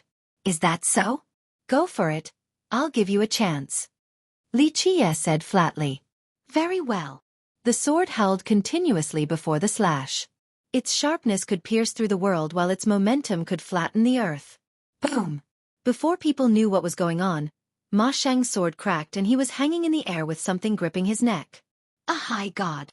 People instantly recalled the rumors of Li Qiye's protector. I know that side branch might feel like an insult or a downgrade, but it isn't in this case.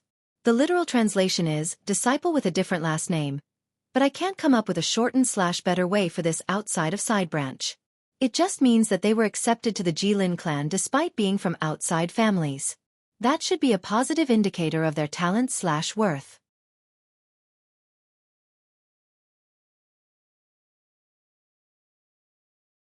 Chapter 1813. Zhang Yang's group was shocked to see Ma Sheng's sorry state. They instinctively took one step back. Brat, let him go now. Touch a hair of his is the same as provoking our clan. Not even a high god can protect you then. Zhang Yang screamed at Li Qiye. They trained together since youth. This fostered a close relationship between them, so Zhang Yang instantly became anxious. Provoking the clan? You think I care about that? Li Qiye couldn't help but smirk. Crack. The invisible hand wrung Ma Sheng's neck, resulting in the death of an expert without a chance to scream. He died with his eyes still agape, unable to accept that someone would actually kill him right outside their clan. Who in this world would dare to do something so blatantly disrespectful towards the Jilin clan? The entire scene became muted. This wanton murder was too much to take in. When Zhang Yang and the others regained their wits, their face turned red with rage. They were just as close as brothers, so how could they let this go? Little animal, die. Zhang Yang roared and the other disciples followed his lead. All of them rushed towards Li Qiye like multiple storms in order to seize retribution. Tai Shu Wang's group was shocked because this torrential assault could instantly annihilate them. Rumble. Someone instantly knocked all of them down. This was not a weak group, yet they were subdued so easily to the astonishment of the crowd. Everyone thought that it was either Li Qiye or the high god protecting him. However, they saw that a gray-haired old man was standing in the middle of the scene. Master! Zhang Yang cried out, unable to believe his own eyes. Bang!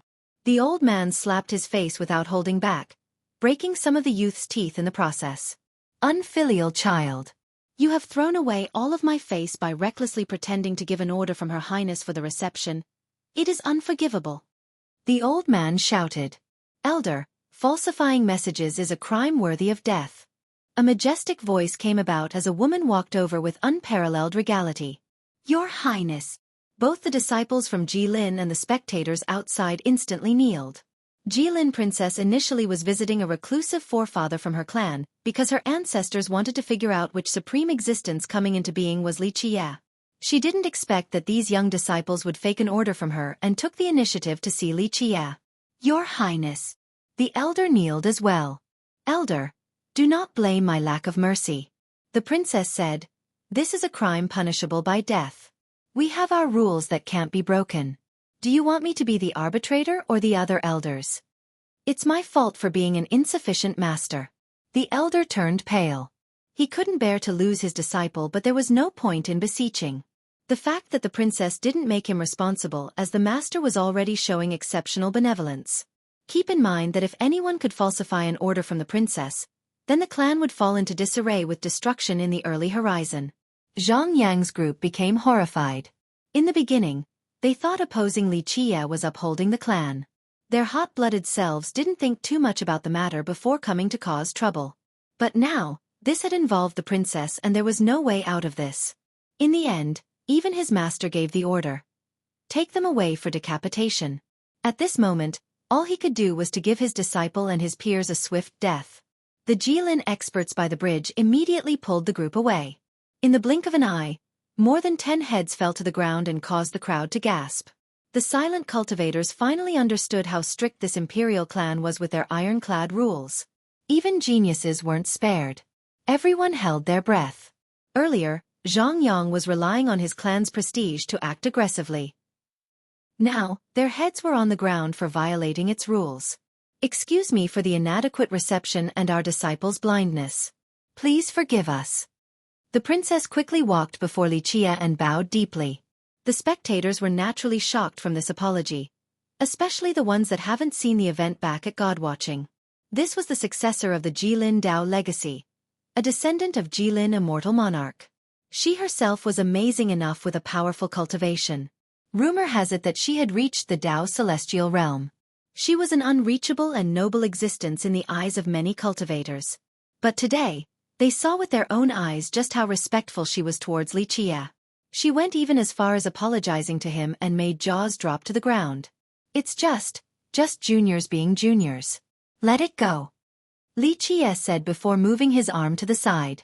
The princess personally held his arm and leaned on him before the two climbed the bridge into the clan. From the perspective of the stunned crowd, it looked as if their supreme princess was only a servant next to Li Qie. They wondered who the hell was this guy? Why was he able to look down on the rest of the world in this imperious manner? Among the vastness of the clan, there was a high palace deep in the clouds. This was the chamber clan used to deliberate important matters. It was majestic and grand with a large field paved with 1,000 stone steps, capable of accommodating a massive crowd. To the left and right were stalwart statues, such as an eagle soaring through the sky or a dragon exhaling mist. A phoenix in the 9 heavens was present as well. There were many experts sitting on these steps. All of them had gray hair and oppressive aura. They were the ancestors from the great powers within Jilin, all preeminent characters. Inside the main chamber were 2 high gods sitting down, shrouding sun and grand rule. They filled the chamber with divinity just like a boundless ocean, capable of drowning out the world itself. Southern Sun was to the left and had a golden glow just like a rising sun. Perhaps a sun god in the legends would look like this. His magical flame was the source of all the fire in this world. With a single thought, he could incinerate the myriad realms or grant the salvation through embers and ashes. Grand Rule on the right had circulating stars around him as he derived the myriad laws. He was clearly sitting there, yet he also seemed to be in a remote region in space. There were arms raising behind him as if he was creating multiple worlds. The ancestors on the steps didn't dare to breathe loudly in their presence. Even though there were many Tao Celestials among them, some even had more than 100 million chaos units, there was still a big gap between them and the high gods. There was one ancestor talking to these 2 high gods. He seemed to be half asleep despite the big shot sitting before him. Perhaps he didn't have a good sleep last night. Once the princess brought Li Qie to the chamber, all eyes instantly turned towards him.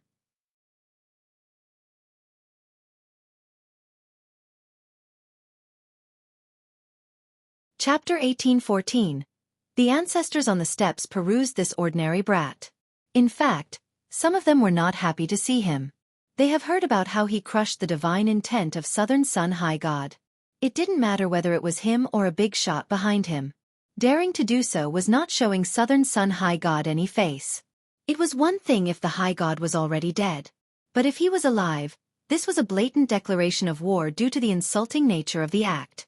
People didn't know where this brat was from and how it emboldened him enough to challenge a High God. Even the most arrogant and invincible wouldn't dare to do so. It showed that either he was unbelievably powerful or the person behind him was. After Li Qie made his entrance, the sleepy old man next to the 2 high god finally opened his eyes. With an amicable laughter, he greeted, "Young noble Li, thank you for visiting our humble abode. My name is Jilin Guanjin, in charge of today's event, hoping to resolve many issues." This eminent old man was an ancestor of the clan. Even though he wasn't the strongest, he made quite a name for himself while traveling outside during his youth. He made friends and foes while accomplishing many feats. Rumor has it that he had reached Tao Celestial a very long time ago and currently had 300 million chaos units. This was a frightening number. Boundless even. This meant that he was at the door of the high god level. Some even believed that he had fused his grand Tao with his fate palaces, meaning that he was already a high god. Regardless of whether he was a high god or not, someone as famous and experienced like him had no problem sitting next to Shrouding Sun and Southern Sun high gods.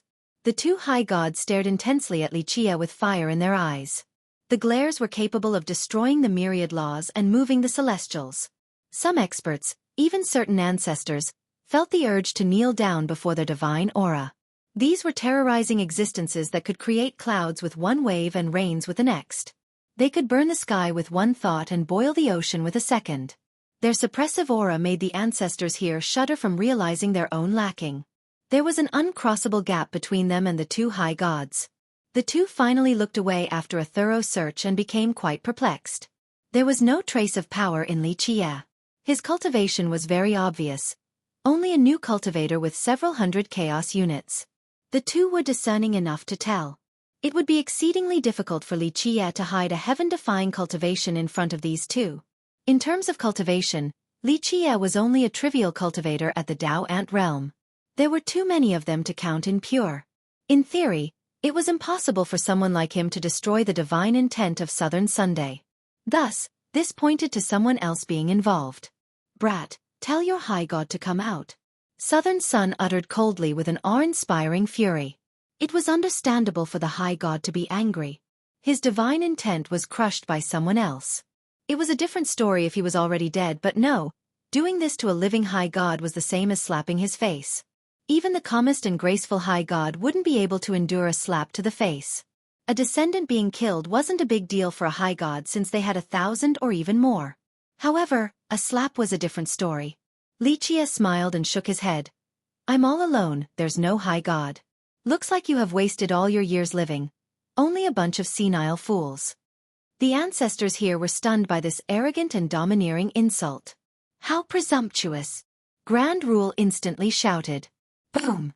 Endless waves of destructive divinity ravaged the sky with enough force to instantly kill many ancestors. Big shots like Dao sages and Dao saints would instantly turn to ashes, unable to stop this terrorizing divinity. Even ancestors at the Dao celestial realm would have trouble resisting it. Rumble! A series of explosions occurred. The annihilative divinity still halted right in front of Li Qie with no chance of touching him. One thought to reign, one of the 6 in the thought scripture. Li Qie's will was strong enough to stop Grand Rule's divinity from harming him. Both the high gods surveyed the area but found no one powerful hiding in the shadows. This confused them even more.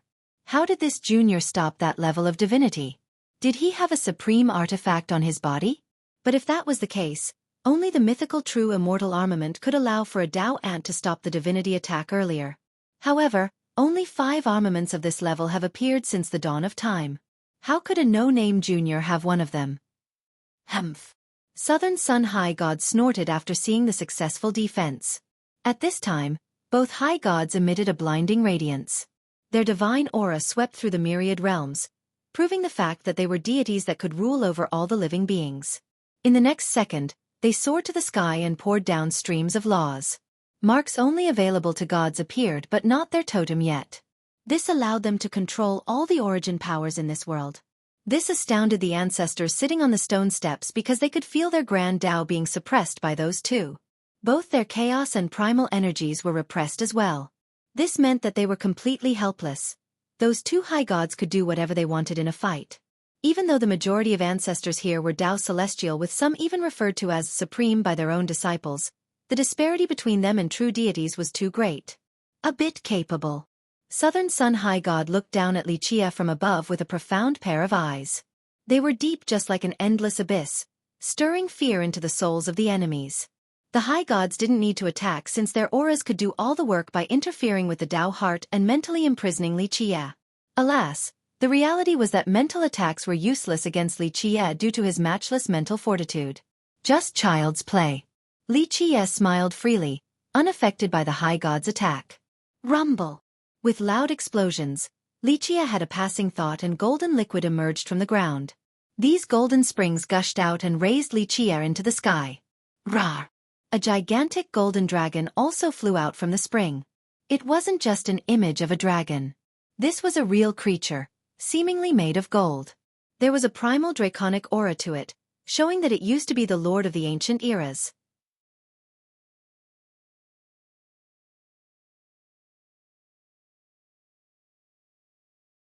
Chapter 1815.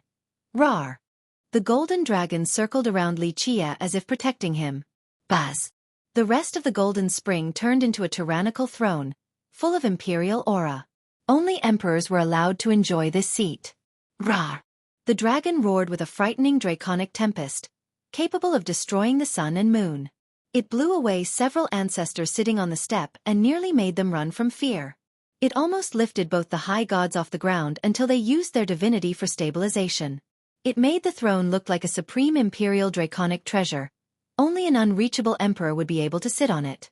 Li Qie's ordinary self became the ruler of the world and the myriad races. Everyone would want to kneel before him. The two gods were astounded by this scene.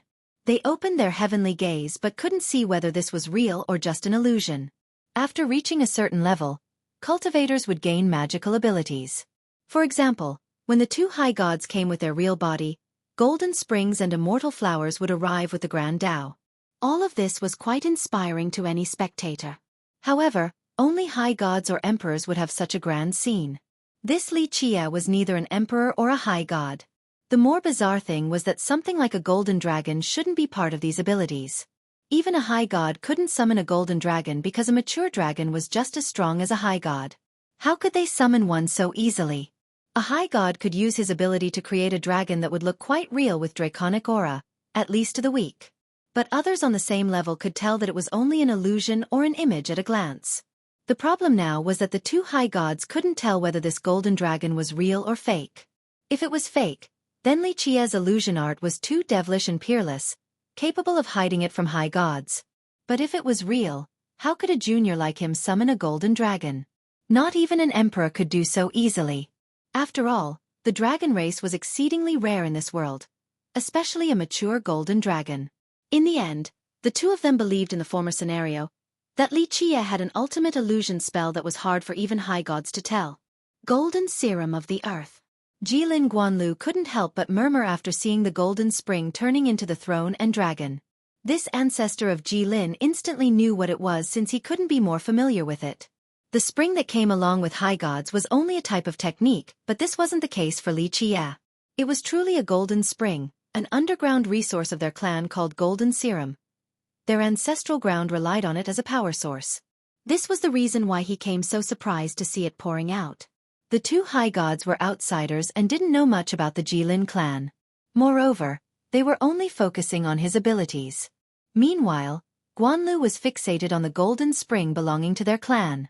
This shocked him to the core. Remember that this was the ancestral ground of their clan that had been empowered by countless sages, high gods, and even their 3 immortal monarchs. Only an emperor would be able to force the spring out of their home. He finally understood that the princess was right. This Li Qie at the Dao Ant realm could actually be an emperor using some sort of strange means to return. Even though his cultivation was limited, he still had all the supreme techniques and abilities of an emperor. Ultimately, all 3 didn't understand what was going on. This was one thought to create, one of the 6 wills of the scripture. Creation was possible with just one thought. For example, this golden dragon was created for battle. Of course, it couldn't be done out of thin air without a particular foundation. Just imagination and thoughts alone weren't enough. Nothing could create something out of nothing, outside of the high heaven. Thus, in order to create the throne and dragon, his foundation material was the golden serum. It already had a majestic power, so Li Qie used it for creation. Of course, one would need a powerful will and vast knowledge. If one had never seen an imperial throne, the divinity of an emperor, or a golden dragon's power before, they wouldn't be able to create anything. At best, they would be able to create an ordinary chair or a yellow flood serpent. The last prerequisite was having a strong enough willpower and Tao heart to support them. Otherwise, the power of the throne and the dragon would crack the user's mind. This single-thought creation technique sounded amazing on paper, but truly creating something was exceedingly prohibitive. Only a talent like Li Qie with all of his conditions could create anything he wanted. This was the reason why the 2 high gods came to the wrong conclusion. It wasn't due to their shallow knowledge, but the chance was simply minuscule. Just imagine, a person with the greatest Tao heart and boundless knowledge on top of cultivating the thought scripture. How many of these beings have come out in history? Only one. Thus, the 2 high gods were rightfully mistaken. All right, the 2 of you got a bone to pick with me? Li Qie looked just like an emperor while sitting on his throne with surging imperial aura. Everyone was shocked to see this, especially the ancestors from the great powers. They turned pale from this amazing scene. Someone at the Dao Ant realm could create this imperial atmosphere. Even if it was only an illusion, it seemed so real and made others lost inside. No need to be so reserved. Use whatever means you have and I'll entertain you both. Killing a high god or 2 is no big deal. Li Qie leisurely said. This domineering statement naturally astounded the ancestors from the great powers. Outside of high gods themselves, only emperors would dare to utter the words, killing a high god. These 2 weren't so easily provoked because they have seen countless storms in the past. Nevertheless, Their eyes still burned with furious murderous intent after hearing this. It was akin to the eruption of many suns, scaring all spectators. Cough. Jilin Guanlu interrupted at this time. Gentlemen, there might be a misunderstanding going on. Everyone here are influential masters in the contemporary. Just talk it through and turn animosity into friendship. Guanlu naturally didn't want a fight to happen in his clan. One was a supreme existence of unknown origin. The other were two high gods. If a fight broke out, it would literally be world-shattering. Not a fun event regardless of the victor. A life for a life. A fitting end for a murderer. Grand Rule High God spoke in a definite manner. This can't be forgiven. Southern Sun added. Even though he wasn't as resolute as Grand Rule, his tone was still aggressive. This was the difference in the intent between Southern Sun and Grand Rule. Southern Sun wanted to win some reputation back while Grand Rule aimed for vengeance.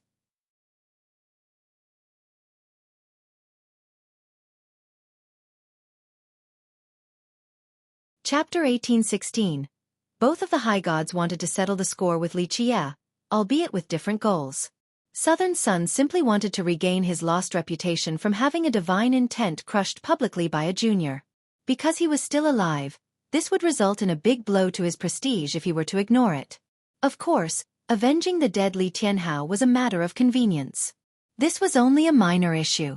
Even though he liked Tianhao, a high god like him had too many descendants to count, several hundred if not 1,000. Even if Tianhao was his favorite, he wouldn't necessarily come into being just for revenge. Though the probability for a heavenly execution to appear was much lower for a high god compared to an emperor, there was still a chance. Vengeance was used here only as an excuse.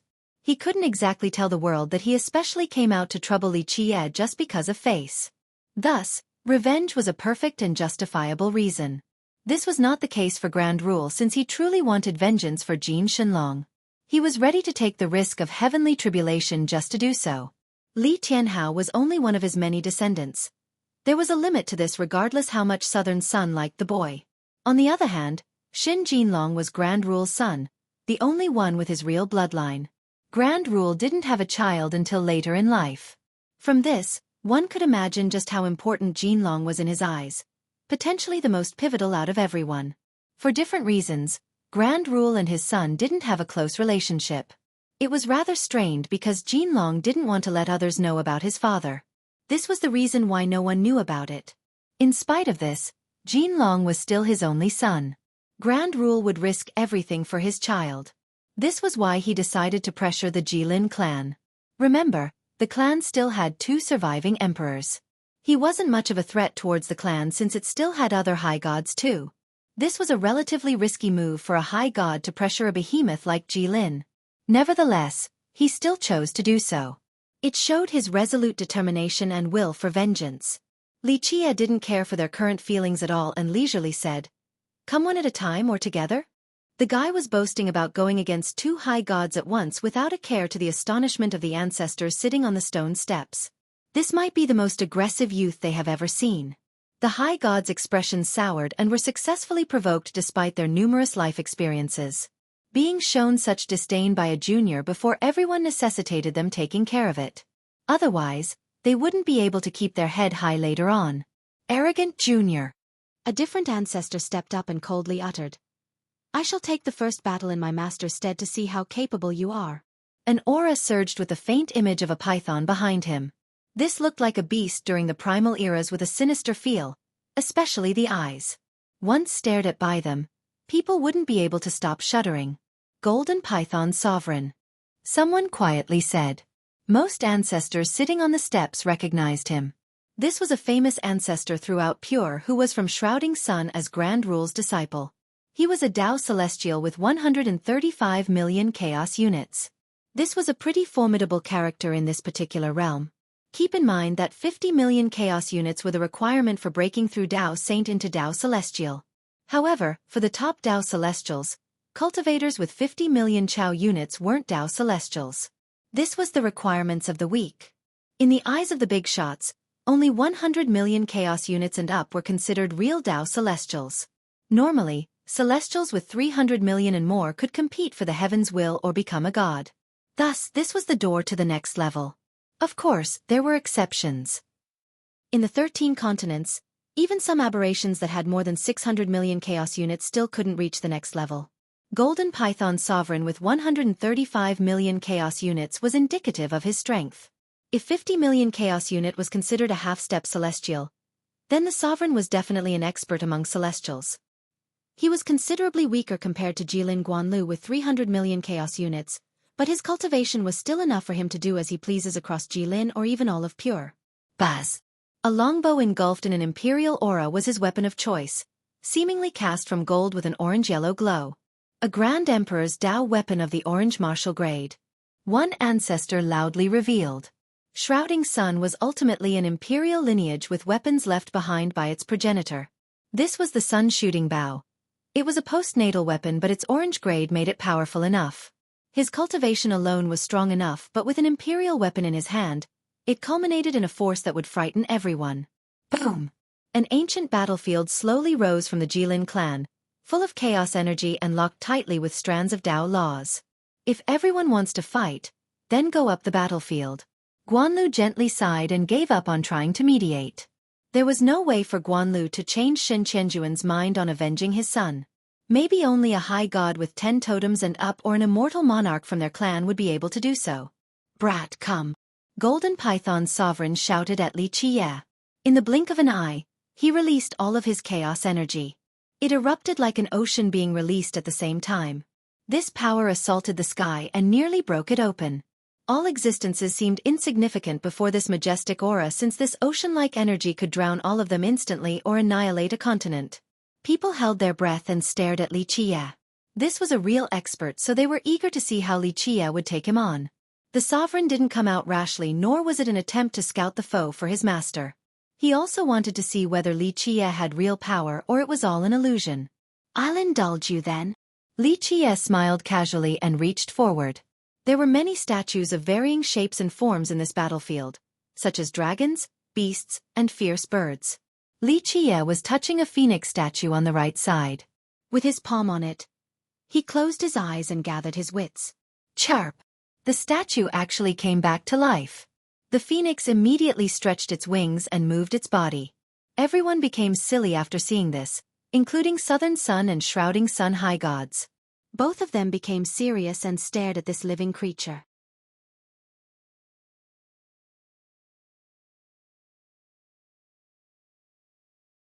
Chapter 1817.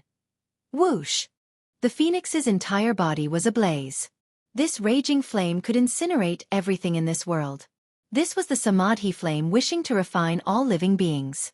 Everyone opened their heavenly gaze in order to see if it was a phoenix or not. However, they found this flame to be so real and didn't resemble an illusion at all.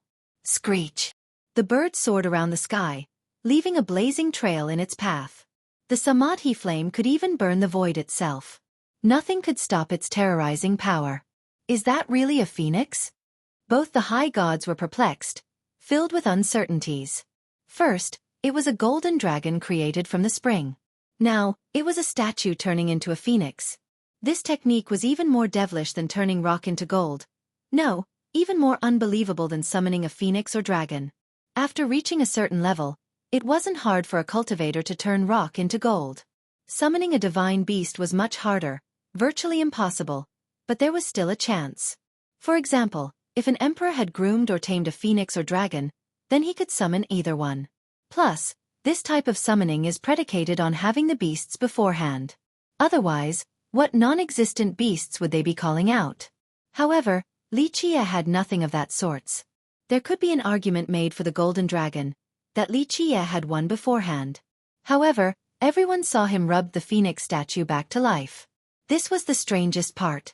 Could he give birth out of nothing, granting life to this phoenix statue with a single touch?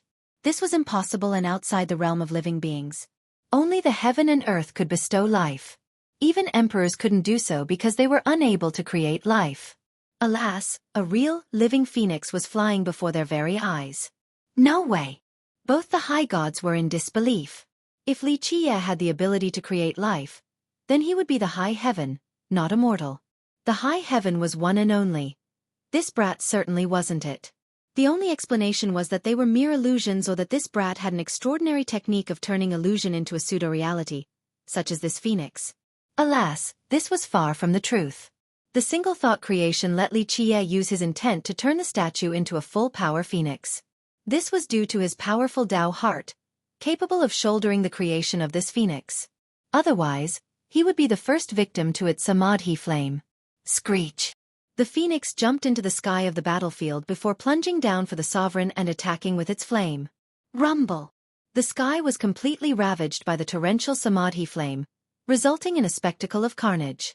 Anything drowned inside would be instantly turned to ashes. The ancestors on the steps were horrified because of this sight. Come get me! The sovereign wasn't afraid at all and let out a battle cry. Baz! All of his chaos energy poured into the bow and made it resplendent. With some reverberating noises, an extremely sharp arrow appeared. The string pulled back before the ultimate unleash. Boom! This arrow made the world tremble with its imperial aura erupting and gathering at the tip. There was no resisting this particular arrow. No one would doubt its capability to pierce through space and the sun. Under the empowerment of 135 million chaos units, the imperial arrow's destructive force was truly impressive. Even if it was much weaker than if an emperor himself were to fire, another opponent on the same level without an imperial weapon wouldn't be able to stop this arrow. They would instantly be pierced to death with one blow with no chance to resist. Poof! The phoenix spread its wings in response and gathered all the flame in the sky. In the next second, the flame turned into a shiny, crystal door and protected the beast within. Bang! This shocking arrow was completely stopped. Even the weapon of an emperor couldn't stop this defensive flame barrier. Impossible! Both the high gods got up from their seat while the other ancestors became agape. That's a real phoenix then? People were shaken due to their expectation earlier being dispelled. They thought it was only an illusion earlier, but for something to stop an imperial arrow so easily using its own strength, this must be a real phoenix. An illusion had no chance of doing so without the aid of a different imperial weapon. The two high gods stood up and stared intensely at this phoenix. Everything became so muddled since this illusion was able to stop the arrow of an emperor. Jilin Guanlu felt the same way with his mouth wide open. How could a fake phoenix stop an imperial arrow? Boom! Boom! Boom! After the first arrow was stopped, the sovereign's body was covered in radiance since he channeled all of his power to unleash several dozen arrows in one breath. This barrage of star-destroying arrows had a matchless level of destruction. They struck the flame barrier one after another, creating ripples on the surface. It seemed as if this continued, the sovereign could actually break through. The spectators were completely immersed in this fight. If even this barrage couldn't break through this barrier, then they would need to question their initial speculation again. The sovereign wanted to pave the way for his master, so he tried especially hard to figure out Li Qiye's technique. He didn't mind wasting a great amount of chaos energy in order to unleash these arrows on the flame barriers, wishing to break it down in the shortest amount of time. Screech! With a loud blast, the phoenix exuded even more samadhi flame like a tsunami rampaging through the sky. This galaxy-destroying fiery wave came down the second time. Despite the relentless onslaught from the sovereign, he simply couldn't get through the barrier to get to the bird. He was completely stunned from the counterattack because he had placed all of his focus on offense. There was no time to escape. Ah! The tyrannical flame drowned him, leaving not even a speck of bone dust behind. Everyone shuddered after seeing the swift death of a Tao Celestial with 135 million chaos units. This was too much to take in. They finally believed that Li Qiye had crushed Southern Sun's will in the past. Shen Qianjuan's expression became as cold as the mist since he could only watch his disciple being burned to death. Since the guy wanted to fight Li Qiye, his participation would have been dishonorable. Crash! The phoenix flew back to its original position and closed its wings. The samadhi flame disappeared. The oppressive bird earlier was now a statue again. Everyone took a closer look. This was indeed only a stone phoenix carving. Nothing out of the ordinary. Rock into gold is a common idiom. Remarkably improving something. I don't think it makes sense in English here with a literal translation because turning something into gold shouldn't be impressive in Xianxia. However, this particular usage here is fine in China because readers recognize that it's a literary idiom/vernacular phrase.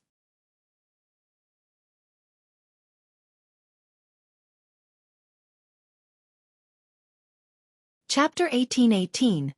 The sovereign's death silenced the scene. Grand Rule's expression became austere. First, it was his son, Shen Jinlong, who died to Li Qie. Now, even his favorite disciple couldn't escape. It would be strange if he wasn't furious right now. This was an irreconcilable feud. The other ancestors here didn't dare to say anything and only stared at him. From beginning to end, he didn't even lift a finger and quietly sat there while Golden Python's sovereign head scattered with the wind. What kind of damn technique is this? Southern Sun couldn't help but ask, forgetting about his initial goal of regaining face by defeating Li Qie. After seeing this display of might, Southern Sun was filled with curiosity and questions. A while ago, he thought that everything was only an illusory art, despite its realistic appearance. After the death of the sovereign, he understood that this wasn't the case. It was a supreme technique that they have never seen or heard of before. Keep in mind that these two high gods have lived for a long time with great knowledge. They have seen and talked to emperors. There weren't that many techniques they were unaware of in the world. But the reality was that they had never seen the techniques from the thought scripture before. It wasn't strange for them not to know about it. Purewood Divine Emperor was the only person besides Li Qie who had trained with the scripture before. Alas, too few people in the 13 continents have met him. A rumor existed stating that not more than 5 have actually seen the emperor, and who knows how many among them had seen Purewood use techniques from the thought scripture? Perhaps this was the first time the world had seen it, thanks to Li Qie. A thought to create the myriad laws and all living beings. One will to grasp the universe. Li Qie freely smiled and said. Southern Sun carefully repeated the words in his head and pondered the mysteries within. Meanwhile, the rest of the ancestors thought that this statement was too arrogant. Only the high heaven was capable of such a thing. Even emperors didn't have this privilege. Such nonsense. You think you're capable of such a task? Grand Rule snorted before speaking with authority. Li Qie didn't care for the skepticism and replied. Come, try it and see. Humph. Grand Rule had murderous glint flashing in his eyes. Each strand was as ferocious as the fiercest sword. They could easily make mincemeat out of someone. Even before Grand Rule did anything, the people present felt a faint pain on their skin due to his gaze. Guanlu stepped up again and said, Gentlemen, how about everyone takes a step back? Southern Sun had no objection. He only came to regain some face, but after seeing Li Qie's techniques, he felt the need to be prudent. Hesitation surfaced about teaching Li Qie a lesson. He wasn't sure that he was capable of doing so successfully. Once failed, it would only make matters worse. Guanlu noticed this and continued, The Grand Tao is long. Feuds and revenge happen every day along with the competition of the youths. The path towards the throne is laden with bones. Every day, a genius would fall down. High gods, it might not necessarily be appropriate for the two of you to step up for your juniors. If you are willing, our clan will be the mediator for peace and prosperity. Guanlu sincerely advised. He was mainly aiming it at Grand Rule because he could see that Southern Sun was starting to change his mind. As long as he could convince Grand Rule, he would be able to defuse the situation at hand. At the same time, he had no hope of convincing Li Qie. Just like the princess said, this was a supreme existence descending to the mortal realm. It could be a type of training for him. Even though a few high gods could compare to emperors, Grand Rule was definitely not one of them. Thus, Li Qie would not be afraid of him. In fact, he probably didn't even take the guy into consideration at all. Now, Guanlu had to convince Grand Rule. As long as Grand Rule were willing to acquiesce, it was no problem to do the same to Southern Sunday. A death feud can't be forgiven, there is no going back. Grand Rule uttered coldly. He had no intention of settling this peacefully. His son and disciple have been killed. There was no way he would be able to swallow this indignation. It didn't matter whether Li Qie had an invincible technique or not, he must have revenge. Their death must not be in vain. Guanlu continued to persuade the stubborn fella. High God, it is admirable seeking revenge for your descendant and disciple. However, as an intelligent visionary standing at the apex, you should know that life is not a smooth road. The Jilin clan does not want to see its members being killed inside our territory, but we also don't want to see further conflicts. Will you let this go or not? He clearly made his point. The clan did not support the high god seeking revenge. It showed that they were standing on the same side as Li Qie. Though Guanlu wasn't as strong as him, Grand Rule needed to be careful because Guanlu represented the Jilin clan. They had high gods at the same level as him, not to mention the two emperors. The ancestors here exchanged glances before shuddering. The clan had revealed its opinion on this issue. It should be siding with its own tributary, but it chose mediation instead. There was only one explanation. The opponent was too strong. They became quiet and recalled the death of Golden Python Sovereign. Just how strong was this Li Qie? No one was certain of this particular question. A cultivator with only several hundred chaos units was actually unfathomable. Quite bizarre indeed. People began to wonder if Grand Rule could actually defeat Li Qie in combat. Under normal circumstances, everyone would naturally pick the High God instead of the Junior. This wasn't the case right now. I will not share the same sky as my son's murderer. A life for a life. One of us will die today. Grand Rule said with resolution. There was no changing his mind the moment his only son was killed. High God. Guanlu began again. He was trying to protect Grand Rule, not Li Qie. His obsession with revenge would be his demise. A High God wasn't much against a supreme existence like Li Qie. Elder Ji, this is my personal feud, it has nothing to do with the sections. Even if I die in battle, just send a message to Shrouding Sun, no need to avenge me. Grand Rule interrupted Guanlu and calmly said. Take care then. What else could Guanlu say after hearing this? Southern Sun also wanted to chime in. His mouth slightly opened, but it turned into a quiet sigh. He didn't wish to stop Grand Rule from doing so due to their differing goals. Grand Rule must avenge his only son.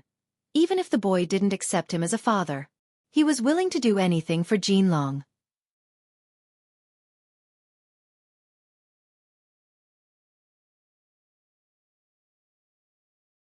Chapter 18-19. Junior, come, one of us shall go down today. Grand Rule stood up with lightning coursing through his eyes as he glared at Li Qie. He didn't try to hide his bloodthirst at all. Grand Rule no longer cared at this moment after telling Guanlu that this was a personal feud. It had nothing to do with their sections. The ancestors here watched with bated breath. A High God was about to take action. Here comes the ultimate bout. Li Qie was nonchalant on his throne even before the challenge of a High God. He said flatly, if you want to be reunited with your son down at the Yellow River, I'll help you. How do you want to die? You're the one dying. Grand Rule roared with a force that shattered the sun and moon. He became livid after his son was brought up. He took one step and crossed through an entire world. The Celestials moved with his pace while the universe was reversed. He instantly appeared before Li Qie with a punch thrown. Bang! Explosions detonated even before any connection with the punch. The 6 Tao and reincarnation cycle were gone with the wind. Boom! It was inches away from connecting with Li Qie's head. Keep in mind that the divinity of this punch was as immense as the myriad realms, capable of shattering everything. The crowd was astonished by this power. Alas, the last inches were unsurpassable, as if there was a boundless invisible hand stopping the punch and made it dispersed. Activate! Grand Rule didn't give up and roared. His divinity erupted with all the chaos energy gushing into the sky. Rumble! Gushing was not enough to describe this eruption. It was as if a world of chaos energy had exploded. The result was a flood-like shockwave that could end the world. 3 totems appeared behind Grand Rule. Each resembled a separate world with a unique Grand Tao, empowered by vast chaos energy. Earlier, Golden Python Sovereign's 135 million chaos units were frightening enough, but it seemed too tiny compared to Grand Rule's power. His 3 totems were 3 worlds with their own chaos energies. It was hard to measure the quantity with just number. 3 totems. An ancestor shouted in dismay. Everyone knew that Grand Rule had become a High God since long ago, but no one knew the exact level. Some were surprised to see 3 totems. Boom! His fist became resplendent after being blessed with the forces of 3 worlds. The resulting attack was 2 times as strong as before. Rumble! In the end, he broke through the invisible defense and tried to connect the punch. Not good. The first reaction for many was to scream. Not out of worries for Li Qie. It was just a natural reaction of the shocking spectacle. Boom! The punch failed again since Li Qie was nowhere to be found, but the remnant shockwaves broke many statues on the battlefield. A deep hole in the shape of a fist was left in the center. Keep in mind that every corner of the Jilin clan had been reinforced by wise sages and monarchs. Nevertheless, the High God's punch still did some damage. Li Qie suddenly appeared in a different location, still with the throne and the golden dragon. Space and thought scriptures allowed him to do whatever he wished. He could appear in any coordinates of time and space without the slightest mistake. Only 3 non-set totems, yet you want to challenge me? So weak. He nonchalantly declared. The ancestors stared at each other after hearing this. Even a high god with 3 totems wasn't enough to challenge him? This was quite a domineering statement. A high god fused their Tao, palace, and chaos energy into a single totem. It allowed them to jump out of the celestial realm and gave them the ability to challenge emperors. A god with 12 totems belonged to the ancient realm. An ancient god was the top existence of this particular cultivation path, while an emperor with 12 wills was the top of the other. However, number alone wasn't enough for high gods against an emperor. What would a high god with 3 totems need to do to contend against an emperor with 3 wills? Very simple, they need to form a set, meaning that they could support each other. Of course, a set of 3 was the most basic. The number of totems in a set could be greater. There was all kind of rumors as to why only high gods with sets were capable of challenging emperors. Only by reaching that level would people actually know the reasons why. Rumor has it that with a set, a high god could learn about the mysteries of the 4 images in the Fate Palace. Through understanding them, their true power would come out. The power of the 4 images was unique in this world and to the individual. This type of power was called anima. Normally, a cultivator would never be able to grasp this power. Even emperors, in the beginning, weren't aware of it, not until they had 3 wills. Same with high gods, they needed a set of 3 totems before grasping the anima. With the power of the inner soul, high gods would finally be able to challenge emperors. Just having the same number of totems to wills wasn't enough. I can still kill you without the anima. Grand Rule was still as confident as before, completely hellbent on taking the guy down. Gentlemen, please enter the ancient battlefield. Jilin Guanlu immediately requested. This level of a fight was too destructive for even the Jilin clan. Grand Rule ascended to the stage and pointed at Li Qie. Come, I will not stop until you are dead. Very well. Li Qie smiled and said. He stopped looking at Grand Rule and gazed towards the distance with his eyes becoming blurred. Buzz. At this time, a person came out of the Jilin clan and stepped onto the stage. Everyone stared intensely since this was only a faint figure. No one could see clearly, but they could tell that it was a woman, judging by the shapely contours. Jilin Guanlu's heart skipped a beat after seeing this figure while feeling unrest. This is, Southern Sun raised his brows as well. He was much older than Grand Rule, so he had experienced many generations. Despite not being at the top of the high god's hierarchy, he had seen the 3 monarchs of the Jilin clan. Humph. You won't fight yourself? Grand Rule snorted while staring at Li Qie with derision. He naturally wanted to take down Li Qie's real body in order to avenge his son. Fight against you? Li Qie's muddled eyes became clear again as he answered insipidly. Just one thought of mine is enough. Kill it first if you are capable, then I shall fight you with my real form. Everyone took a deep breath after hearing this. One thought to fight against a god? Only a 12-will emperor could do something like this in this world and defeat a 3-totem high god. Fine, I'll kill her first. Grand Rule roared. You won't have this chance. Li Qie's eyes became extremely hot, just like 2 suns. No one could open their eyes before this blinding flash. In this split second, Li Qie's Tao heart exerted the most unbreakable will, meaning the strength of his will was proportional to the power of the beautiful figure.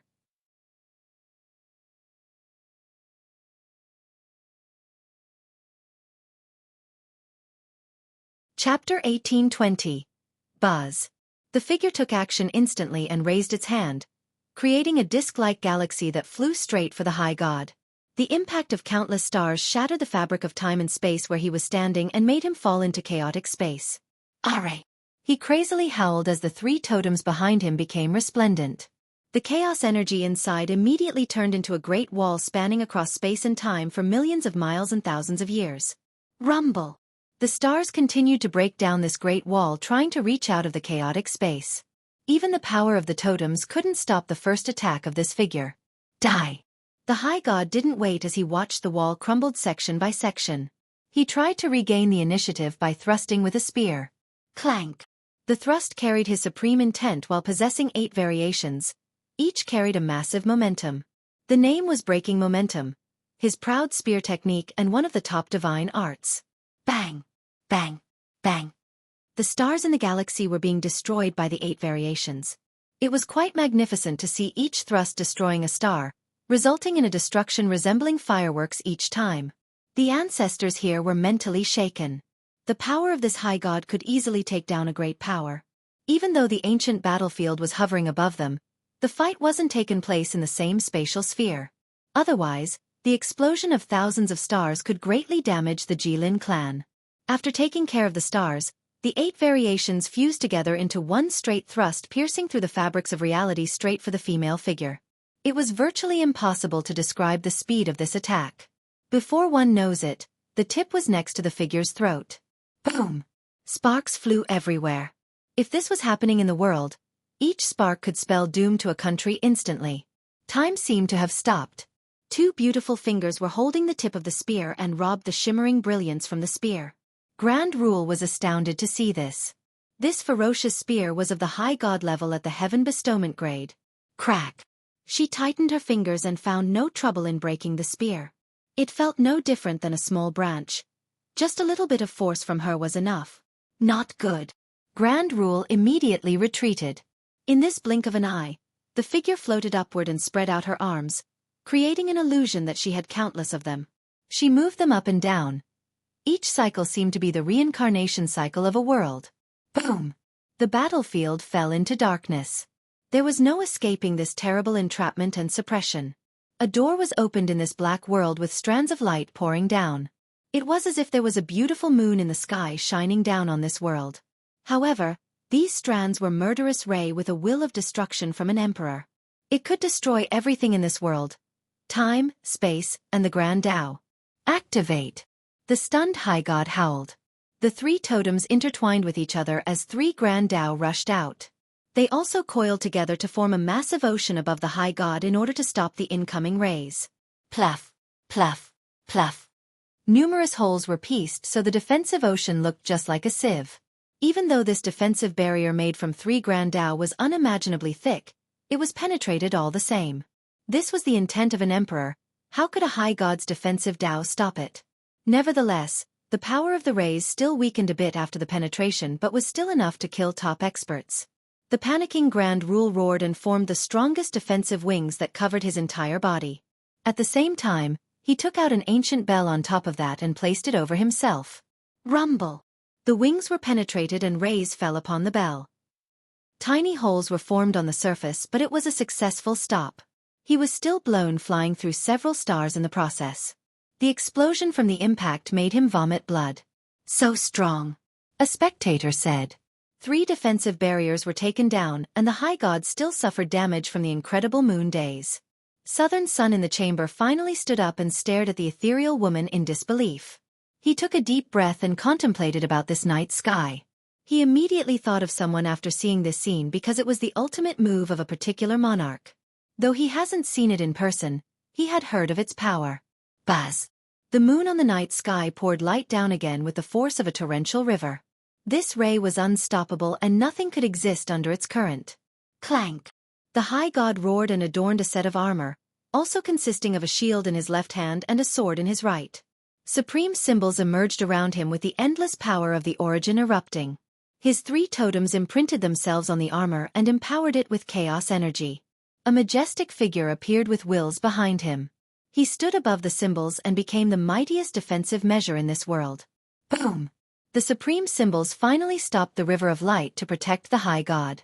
An imperial armament of the violet force grade. An ancestor blurted out. Shrouding Sun Divine Emperor's set. An ancestor from a dynasty said enviously.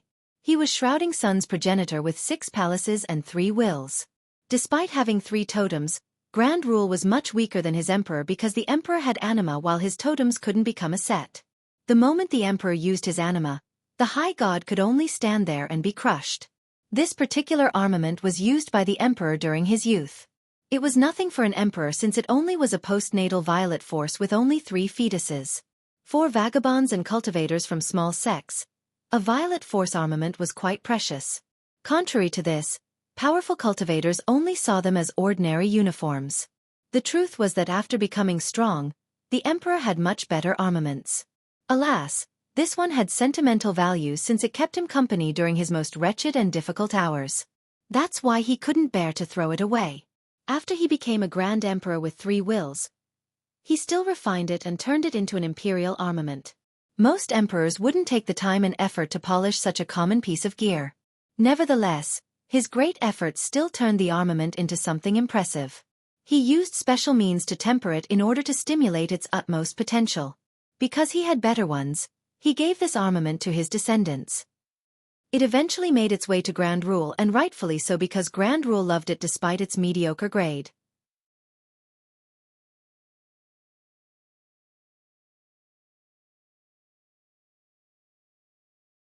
Chapter 1821. The ancestors present were envious after seeing Grand Rule adorn the imperial armament. This was the perk of being from a powerful sect. All were tributary sects in Jilin. Some even had high gods but never an emperor. Thus, they didn't have an imperial armament. Clank. After metallic ringings, the rays were stopped at his body. Grand Rule's armament was not just a simple armor. The runes were made from blessed fortified rocks, so it had a mighty defense. This was the primary focus. Moreover, the shield added another layer as well, allowing it to stop the majority of attacks in this world. Boom! All of his chaos energy erupted from the 3 world-like totems and poured into the armament. An imperial aura surged as if there were 3 wills hovering above him. His totems were powerful enough already, but with the addition of the imperial aura, his might reached a frightening level. Bang! He rushed forward with this newfound strength and crashed through several stars. The gap disappeared, for he was now in front of the ethereal figure. He instantly started with a sure kill move by slamming forward mercilessly with the shield on his left hand while slashing downward with his sword, resulting in splitting the sky like a waterfall. A combo consisting of the shield against the ages and heavenly devil decapitation. It wasn't easy for him to stabilize the situation, so he had to go all out right away with a pincer combo in order to take down the figure and GT to Li Qie. Buzz! She raised her finger, resonating with the myriad ages, eternal night. Darkness came down and became her most powerful weapon. Boom! The night struck the imperial armament, causing sparks to fly like the eruption of numerous volcanoes. The continuous ringing was accompanied by endless lava and all-burning flames. They turned the celestials nearby to ashes in this other spatial sphere. This was a high god-level fight, to the astonishment and horror of the ancestors by the steps. Total destruction of the vicinity was no big deal. The ancestors here weren't qualified to even join in. To put it frankly, even a spark from this battlefield could destroy them. Activate! Grand Rule howled with more divine lights crazily surging out of his 3 totems. He gained a pair of holy wings made from the light. Each strand was full of divinity, as if the door to heaven had been opened. He didn't give a damn any longer and wanted to kill this ethereal figure first, regardless of the price. Southern Rule's expression became austere because Grand Rule was risking his life by using an absurd amount of chaos energy and primordial power. Even if he were to win, he would need a long period of recuperation. There was a chance that he would never be able to reach his prime again. Rumble! Explosions echoed across this space and shattered the physical fabrics. The shield and sword were empowered with imperial aura.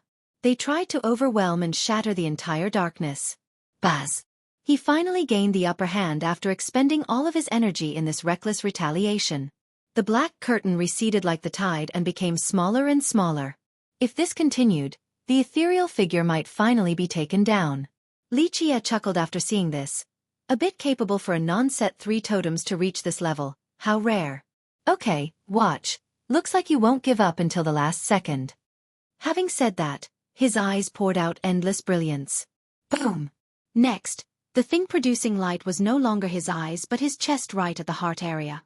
A beam of light rushed out with the accumulation of time. Everything in this world settled down and turned into these light particles: love and hate, the changes of the world, the derivation of the myriad laws.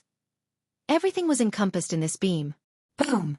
It crossed through space and imprinted itself onto the ethereal figure in the form of a mark. This supreme will instantly fused with her. "Behold my inviolable will," Li Qie declared. Bah! A very quiet noise resounded from the supreme mark, like the blossoming of a flower. In this split second, time seemed to be frozen in that space. The ethereal figure finally opened her clear and bright eyes. An awakening that has granted her life once more. She was still ethereal and indiscernible like before, but life was present. She wielded a supreme will and an extraordinary Tao heart. He had given her his most determined will from his peerless Tao heart. It represented his unopposable authority. Her awakening allowed her to control all in this world. Rumble! The entire Jilin clan lit up with bright imperial laws soaring to the sky. They emanated from the temples and pavilions. The marks of a monarch engulfed the whole area. Clank! The laws twisted together into symbols and runes but were hidden behind an imperial iron curtain shielding down the entire clan. The clan was sealed entirely and no outsiders could peek inside. What's going on? The ancestors from the clan were stunned because something like this rarely happened. There were two possible explanations for this curtain to come down. First, a disaster was coming to their clan and they needed the protection of their monarchs. Second, their monarch was coming back and required the curtain to avoid the heavenly execution. Boom! The hair of the ethereal figure started fluttering with an explosion of imperial power. All the laws in the clan gushed towards her, causing her body to become resplendent. Rumble! 11 wills hovered above her and coiled just like a maelstrom of 3,000 worlds. This invincible power of a monarch filled every inch and space of the clan. Thump! After the awakening of the figure, sounds of knees hitting the ground resounded everywhere. All the ancestors from the great powers didn't dare to lift their head. An immortal monarch. They could only murmur while shivering. Li Jie took a good look at this woman. She was the prettiest flower of a generation. All beauties paled before her presence. He gently sighed and said, "I've still alarmed your will. Nightfall, immortal monarch." Southern Sun was aghast as well and didn't dare to be arrogant. He quickly prostrated with reverence. Nightfall, the strongest of the 3 monarchs in the Jilin clan. 11 palaces and 11 wills. Such a monarch was exceedingly rare in the history of the 13 continents, only one step from the apex. The spectators were rightfully shocked. Just her name alone could make people tremble, but now, she was standing before everyone.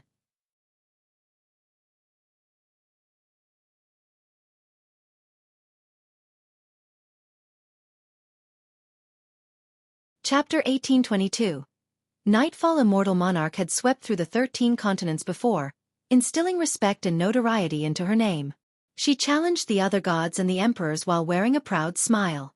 All the ancestors from the great powers and disciples of the Jilin clan were down on the ground. The ancestors from the clan didn't know what was going on to cause their monarch to show her spirit. This wasn't the real monarch, but just imagine the scene it would be if her real body was here. This monarch ahead was created by Li Jie, only a shadow through his thought scripture. The power of the figure came from Li Jie's will. He needed to imprint his Tao heart after Grand Rule used his imperial armament and gave the figure a crazy soar in strength.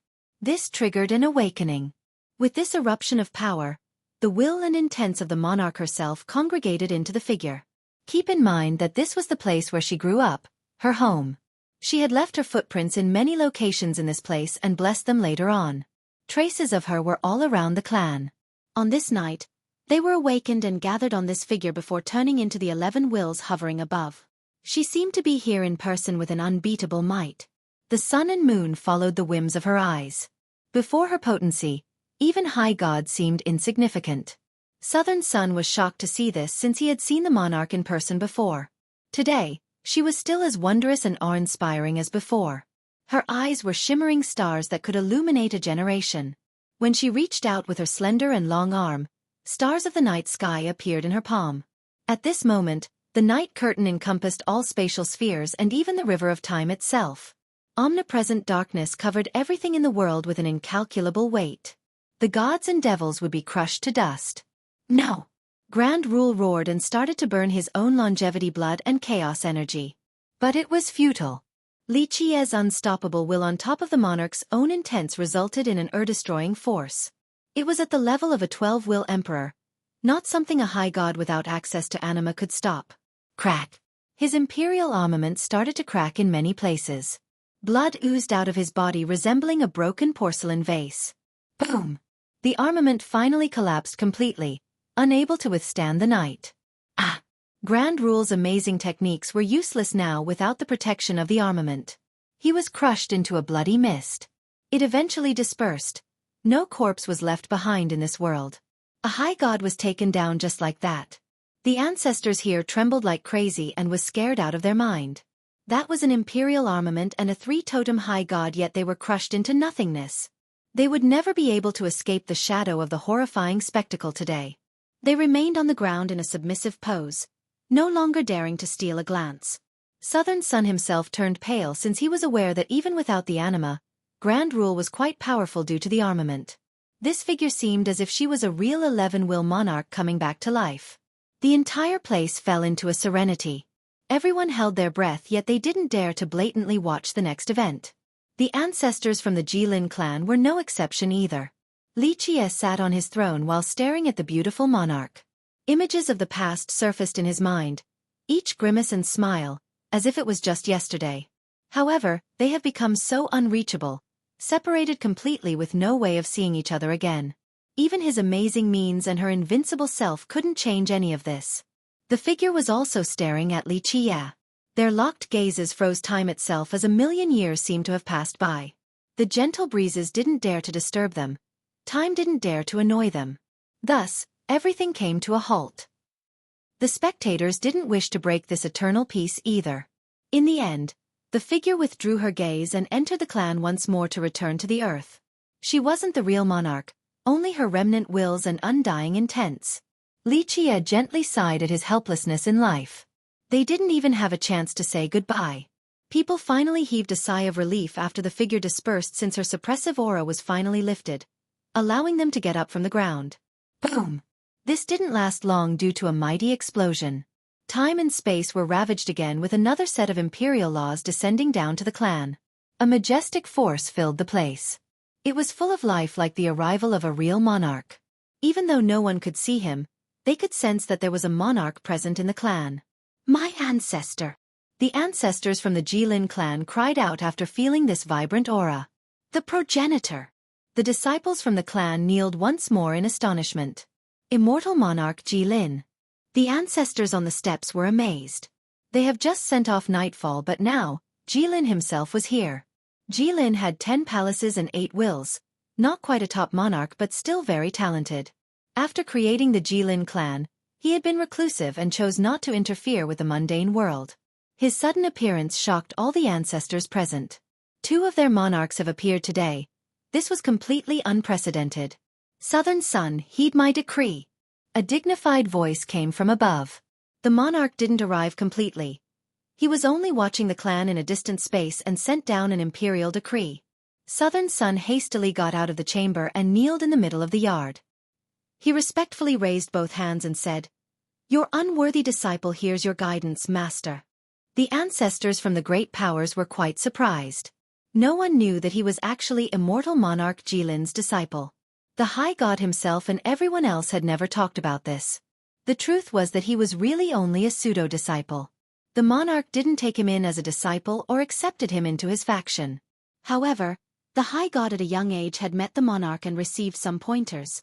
This was the reason why he never dared to tell outsiders that he was Jilin's disciple, in order to avoid ruining the monarch's reputation. Nevertheless, he worshipped the monarch as his master in his mind. After all, the monarch had really taught him how to cultivate. This was indeed the relationship between a master and disciple.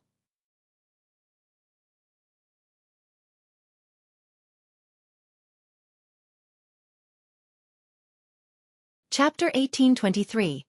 A scroll descended from the sky and landed right on Southern Sun's hands.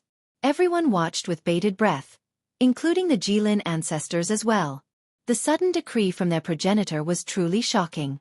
Your disciple respectfully bids farewell, master. After accepting the decree, Southern Sun ceremoniously kowtowed 3 times. Despite being an imperious high lord in the present, Southern Sun never forgot about the kindness and guidance Jilin had given him. The strands of imperial aura finally receded from the clan and slowly dispersed. It meant that the monarch had gone into hiding again, no longer in the mundane realm. Southern Sun took a deep breath and reverentially opened the scroll, revealing a wondrous light and power inside. This was clearly the supreme will of a monarch. All eyes were on Southern Sun, wishing to know the content of the scroll. There must have been reasons for the sudden scroll and the chosen messenger. Everyone paid attention to each movement from Southern Sun, and time seemed to be passing by so slowly.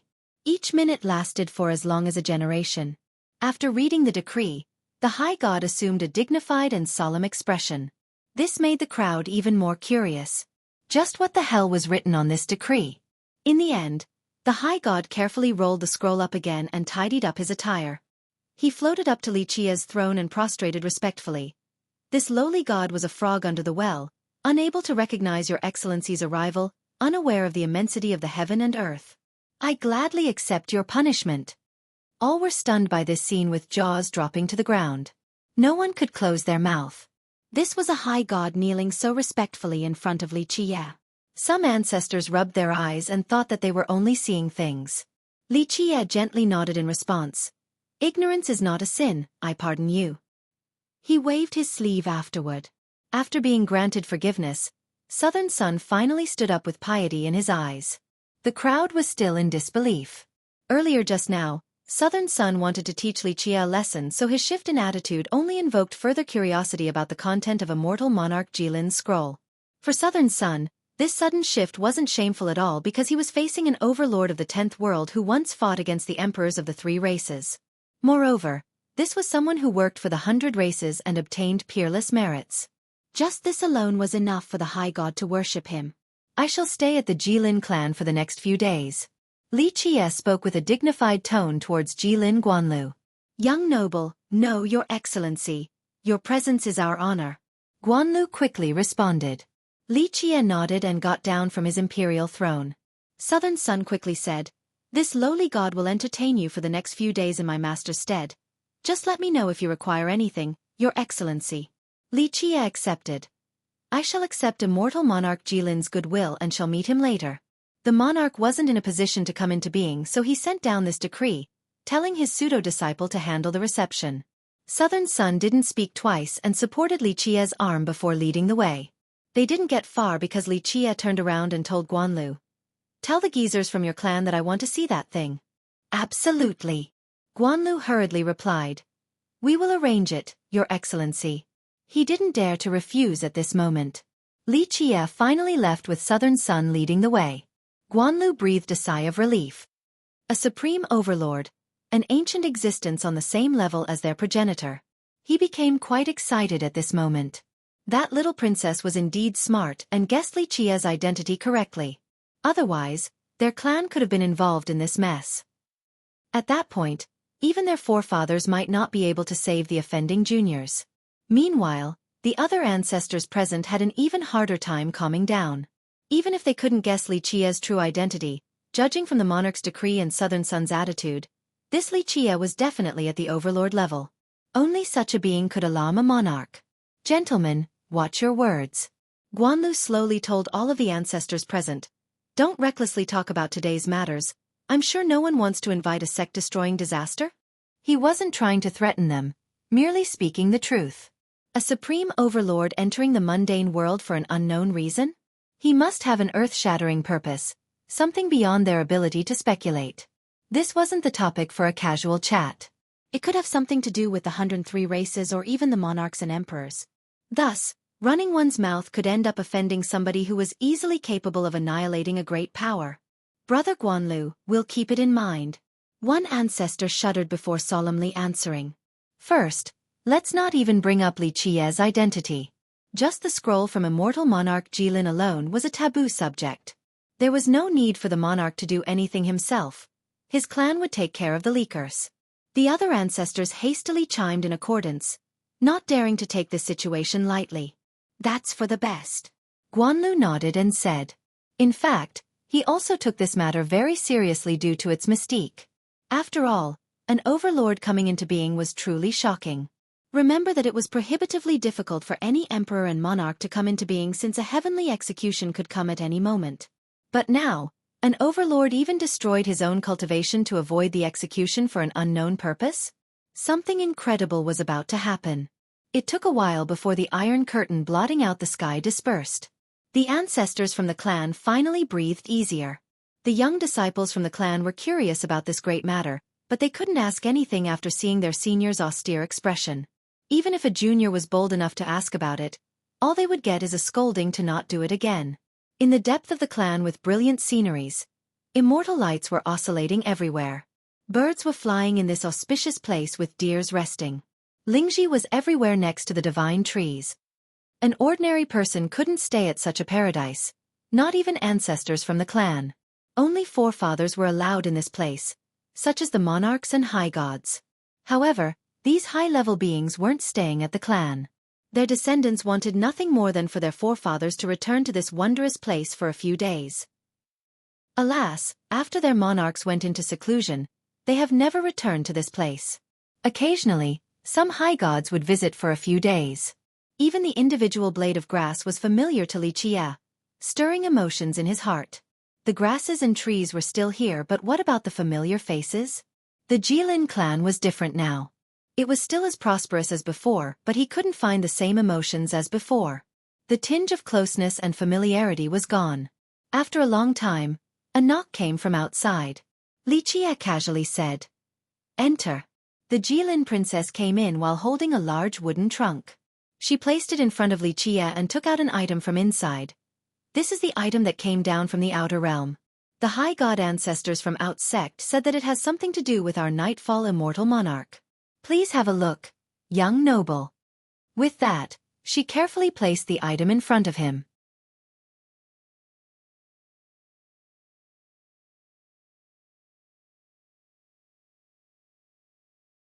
Chapter 1824. Xueqi gazed at the item.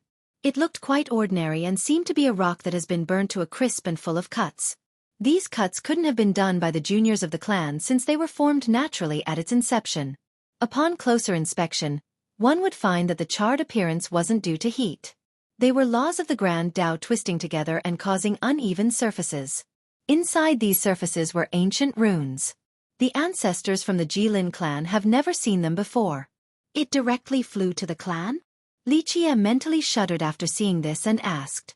That's right. The princess nodded. The ancestor said that a long time after our forefather embarked on the ultimate expedition, this meteorite fell from the sky. The ancestors couldn't see through its mysteries, so our monarch said to wait for the fateful person. Back then, the appearance of this meteorite shocked all the ancestors in the clan. Keep in mind that a great lineage like them had a land that was completely reinforced. Without their permission, not even a mosquito could get through. There must have been a reason why this meteorite was able to gain entry. The ancestors understood that the item was shocking, even if it wasn't a treasure due to the information contained inside. Alas, they failed to learn anything, so they left it to the fateful ones. The item was of the utmost importance since it fell down from the sky. It must have something to do with the ultimate expedition, so the ancestors kept it a secret from outsiders. Today, it wasn't easy for them to let someone else see it. Xueqi took a deep breath and gently placed both hands on the item. He had always been unperturbed regardless of the circumstances, but his hands were uncontrollably trembling this time around. This wasn't good news for him because there were many things encompassed within that he didn't wish to face. Alas, he still had to face them. He couldn't personally send the last expedition away with immortal Emperor Qizhan, but it was time to look at the item from the sky. The world fell into a terrible silence with time stopping. The princess stood there calmly and was willing to keep him company. From start to finish, she didn't issue a single sound and even purposely slowed down her breaths. Eventually, he withdrew his hands. The princess could see that they were trembling. Xueqi slowly said, "I want and will take this thing away." He didn't wait for a response before putting it away. "I will let the ancestors know." She spoke softly. What else could she say? He didn't give their clan any time to negotiate at all, nor had any intent to do so in the first place. Their opinions simply didn't matter. Xueqi sat down and ordered, "Tell Taishu Wang and his disciples to see me." The princess called for a disciple to send the message. After Taishu Wang's group came in and saw Xueqi, they simply didn't know what to say. Taishu Wang and He Chen had no power in their knees and dropped to the ground. Shen Shaoshan was also kneeling. This lowly one greets young noble. The old man was stuttering. He was truly frightened after the last 2 days. Alas, there was also a trace of excitement. Just imagine, even the ancestors from the Jilin clan were respectful towards Xueqi while Southern Sun High God served him. In the past, just an ordinary disciple from the Jilin clan was already a big shot to a small sect like his. As for the princess and Southern Sun High God, they were simply unreachable. His sect wasn't even qualified to see them. But in the last 2 days, the 4 of them not only met many big shots and ancestors from the clan, but also received great hospitality. They might not be VIPs, but they were still guests nevertheless. This was something they had never dared to dream of in the past. Just making friends with an ordinary disciple from the clan alone was the blessing of the heavens, let alone staying here as guests. This period was more colorful and eye-opening than the first half of their lives. They finally understood that being able to wait for Li Qie was the good karma accumulated by their ancestors. Being able to stand by his side was their honor, the happiest matter in the world. Unfortunately, they didn't hold on tight enough. "Rise," Li Qie said. The group finally stood up for a quick glance before lowering their head again, full of admiration. "It is a twist of fate between her and me," Li Qie told the princess.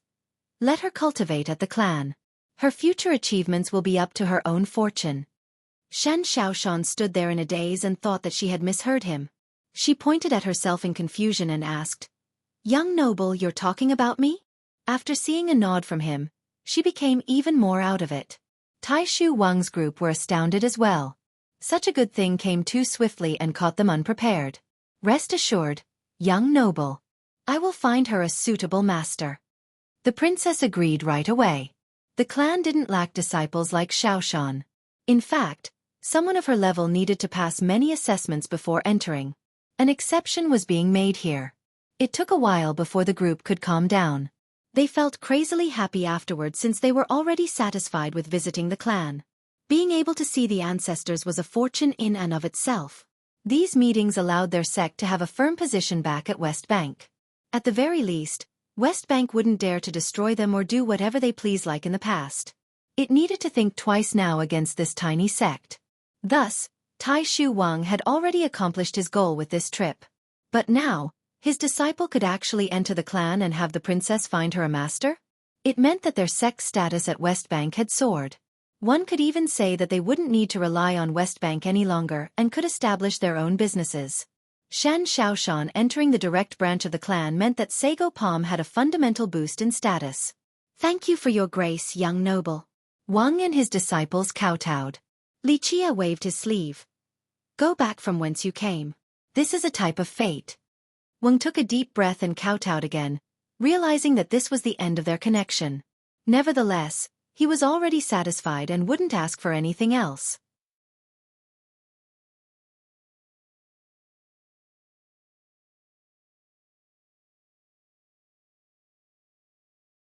Chapter 1825. Tai Shu Wang and the group bowed towards Li Qie before leaving. Shen Xiaoshan stole another glance at this moment. This was a man she thought was below her. This turned out to be anything but.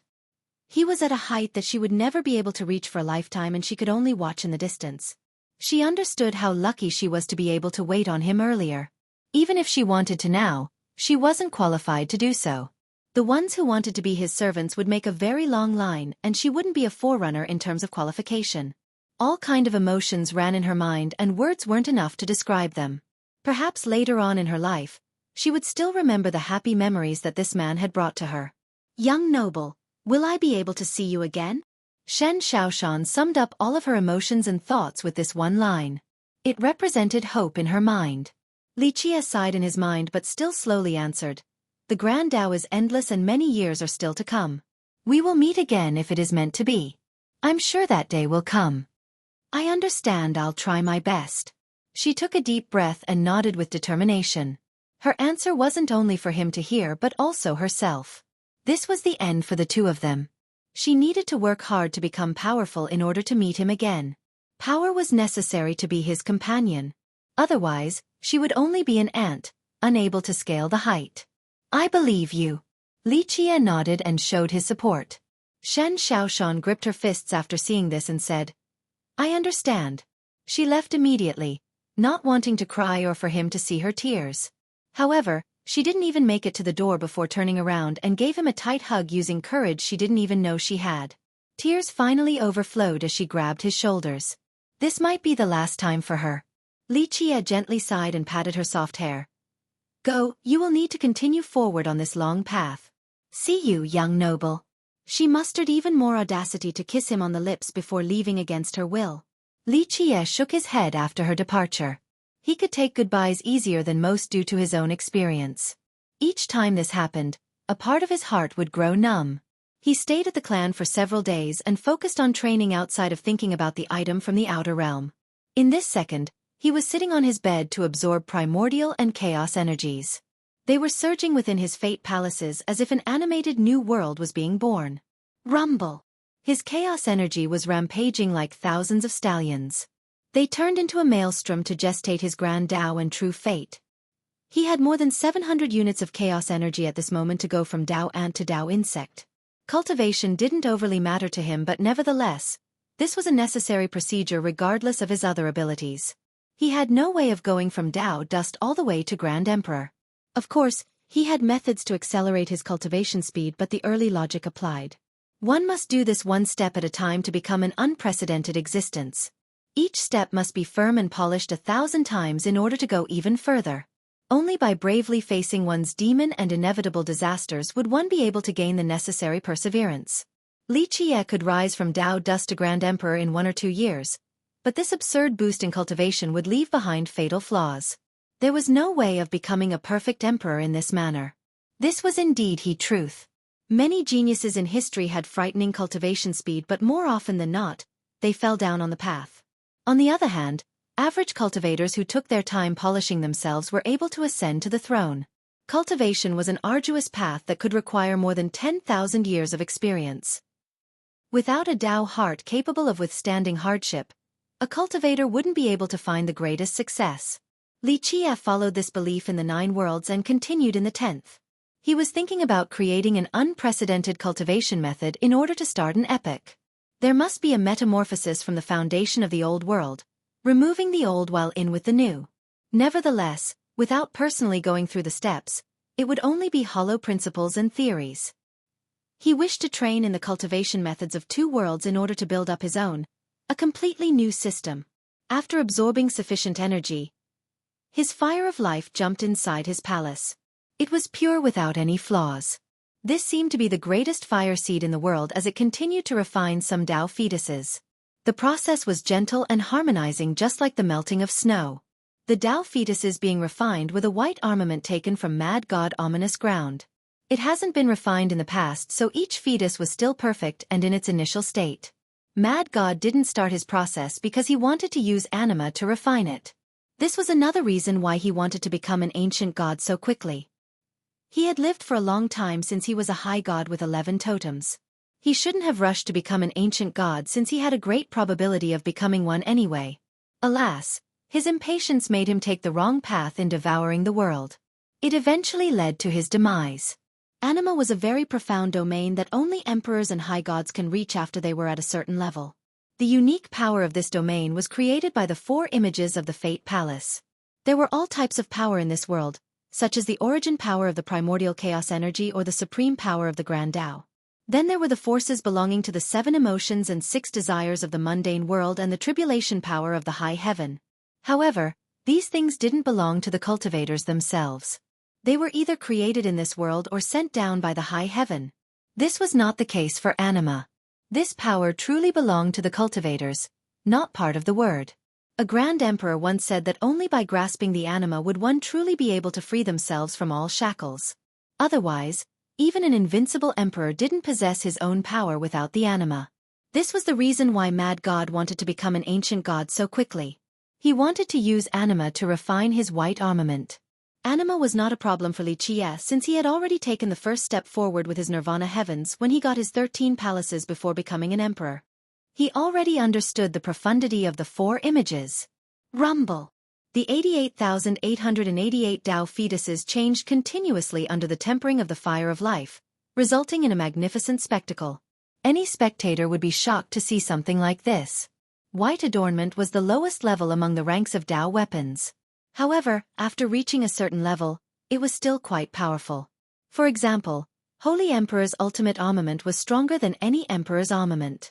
The only thing that might be stronger than it is a true immortal armament. Xueqi's armament wasn't on the same level as the ultimate armament, but once the refinement was complete, it would possess a terrifying might as well.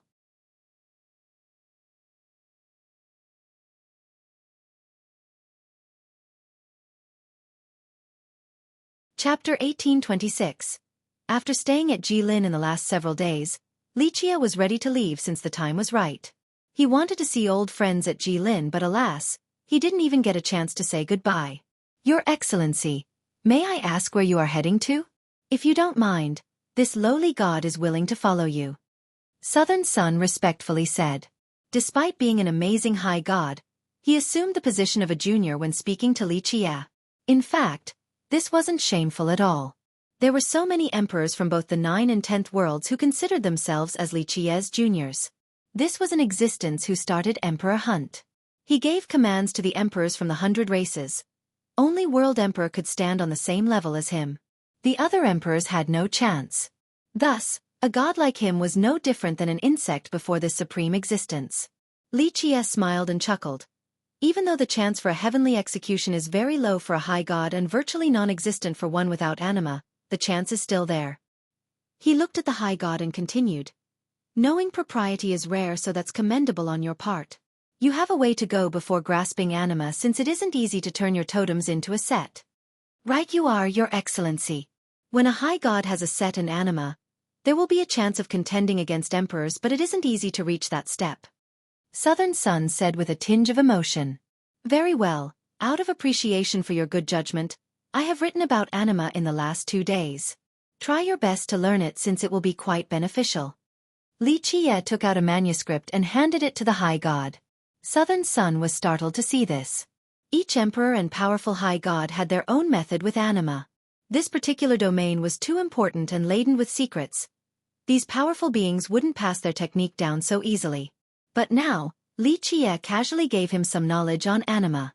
This was a priceless treasure in Southern Sun's eyes. His hands were shaking while accepting the manuscript. He gently opened it and confirmed that it was indeed related to anima. Ordinary cultivators wouldn't be able to understand this. Thank you, Your Excellency. The high god kowtowed and said, My Southern Sun clan will forever remember your kindness. If you ever need us, just say the words and we shall jump into the boiling water for you. This manuscript was truly too much for the high god. If he could grasp anima, then he would take a huge leap forward, allowing him to form a set with his totems. Li Qie nonchalantly accepted the grand gesture. The high god bowed once more before leaving quietly. Li Qie called for the Jilin princess and said, I won't take your clan's item for nothing. So be it. You are a smart girl, so I will give you a fortune. Wait at the outer realm city. I will take you somewhere. Thank you, young noble. She gently bowed her head. This was indeed a peerless opportunity in her eyes to be favored by a supreme overlord like this. I need to go somewhere first. Just meet me over there. Li Qie ordered. She agreed but still became curious. Where are you going first, young noble? Quite a distant place, to see an immortal emperor. His eyes drifted to the horizon. An immortal emperor? She was surprised to hear this. Everyone in the 13 continents knew that all emperors would hide after the end of their generation without seeing outsiders. Only the most amazing characters could meet them. You are off to exploration ground? The princess asked after regaining her wits. Exploration ground was an endless space, full of mysteries. The emperors were usually hiding in this place. No, right and pure. He flatly responded. She thought she had misheard him because she wasn't overly startled to hear him meeting an emperor. After all, he was indeed capable and could do so whenever. But to meet an emperor in Pure was a shocking story. Her eyes widened in disbelief. That's quite something. There are still emperors hiding in Pure and not exploration ground? This would shock everyone. An immortal emperor from the 9 worlds staying at Pure? There are exceptions to everything. Of course, 1 or 2 emperors can be staying in the mundane realm along the river of time. Li Qie said slowly. But if the emperors don't hide in exploration ground, a heavenly execution will surely come. She wasn't questioning him, but this was too astonishing. All the emperors needed to hide because no one could handle these executions. It's true that only exploration ground would allow them to hide from the execution. But so much time has passed, a few eccentric emperors could avoid this rules for different reasons. Li Qie said with a tinge of emotion. The princess wasn't too surprised about the exceptions. Just because she hasn't heard about it didn't mean that it didn't exist. But there are trade-offs to everything. Li Qie continued. For the emperors from both the 9th and 10th worlds, certain things are out of their control. The princess had no response. She also wanted to see this emperor, to see how amazing they were. Of course, Li Qie wouldn't take her to see the emperor. She had a prestigious background, but this was not enough to qualify her an audience. Even if she were to inherit the legacy of her clan, she might not be able to do so either. Only when she herself became strong enough would she be able to meet her progenitor and the other emperors. If her progenitor had to meet with every future successor in each generation, he might as well not be in seclusion. We'll meet at Outer Realm City. Li Qie reminded one more time before leaving. He didn't tell anyone as he left outside of the princess. There was no need for a goodbye ceremony either as he disappeared into the vast sky. Pure was boundlessly large. When one stood high enough above to look down at this world, they would find this territory exceeding their imagination. Mountain ranges resembling dragons situated themselves on the earth. Divine peaks towered into the blue clouds to shoulder the sky with the celestials floating around them. Rivers surged torrentially just like furious dragons as well. All of these things were grand but paled in comparison to Pure as a whole. On such a grand place, the 100 races were mere ants, no, even smaller than ants. Not to mention mortals, even cultivators couldn't reach all the corner of Pure or be able to gaze at its entirety. Only emperors had such vision and control. An existence in Pure was the same as a drop of water in the ocean, blending in with its peers. Just imagine how difficult it would be to find a particular drop. If a person at Pure didn't want to be found, someone could spend the rest of their life and fail to find that person.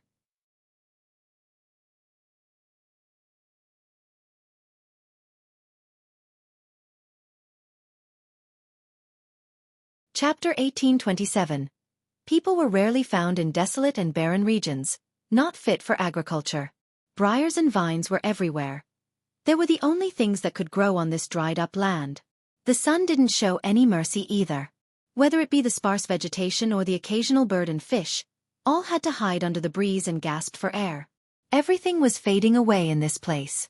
Though there was minor vegetation as decoration, anything with true life seemed to be waiting for death. It was as if nothing wanted to live any longer, that there was nothing worth pursuing in this world. As one tried to find solace from the scorching sun, they would inevitably feel the urge to bury themselves here and die. No point in continuing to live. In such a bleak place was a flat plain in the middle of a ridge. There were sogan grasses and sharp weeds throwing everywhere, surrounding a hut with a frame made out of old trees and stuck them together with mud. The rest was covered with tree barks, resulting in a very primitive hut.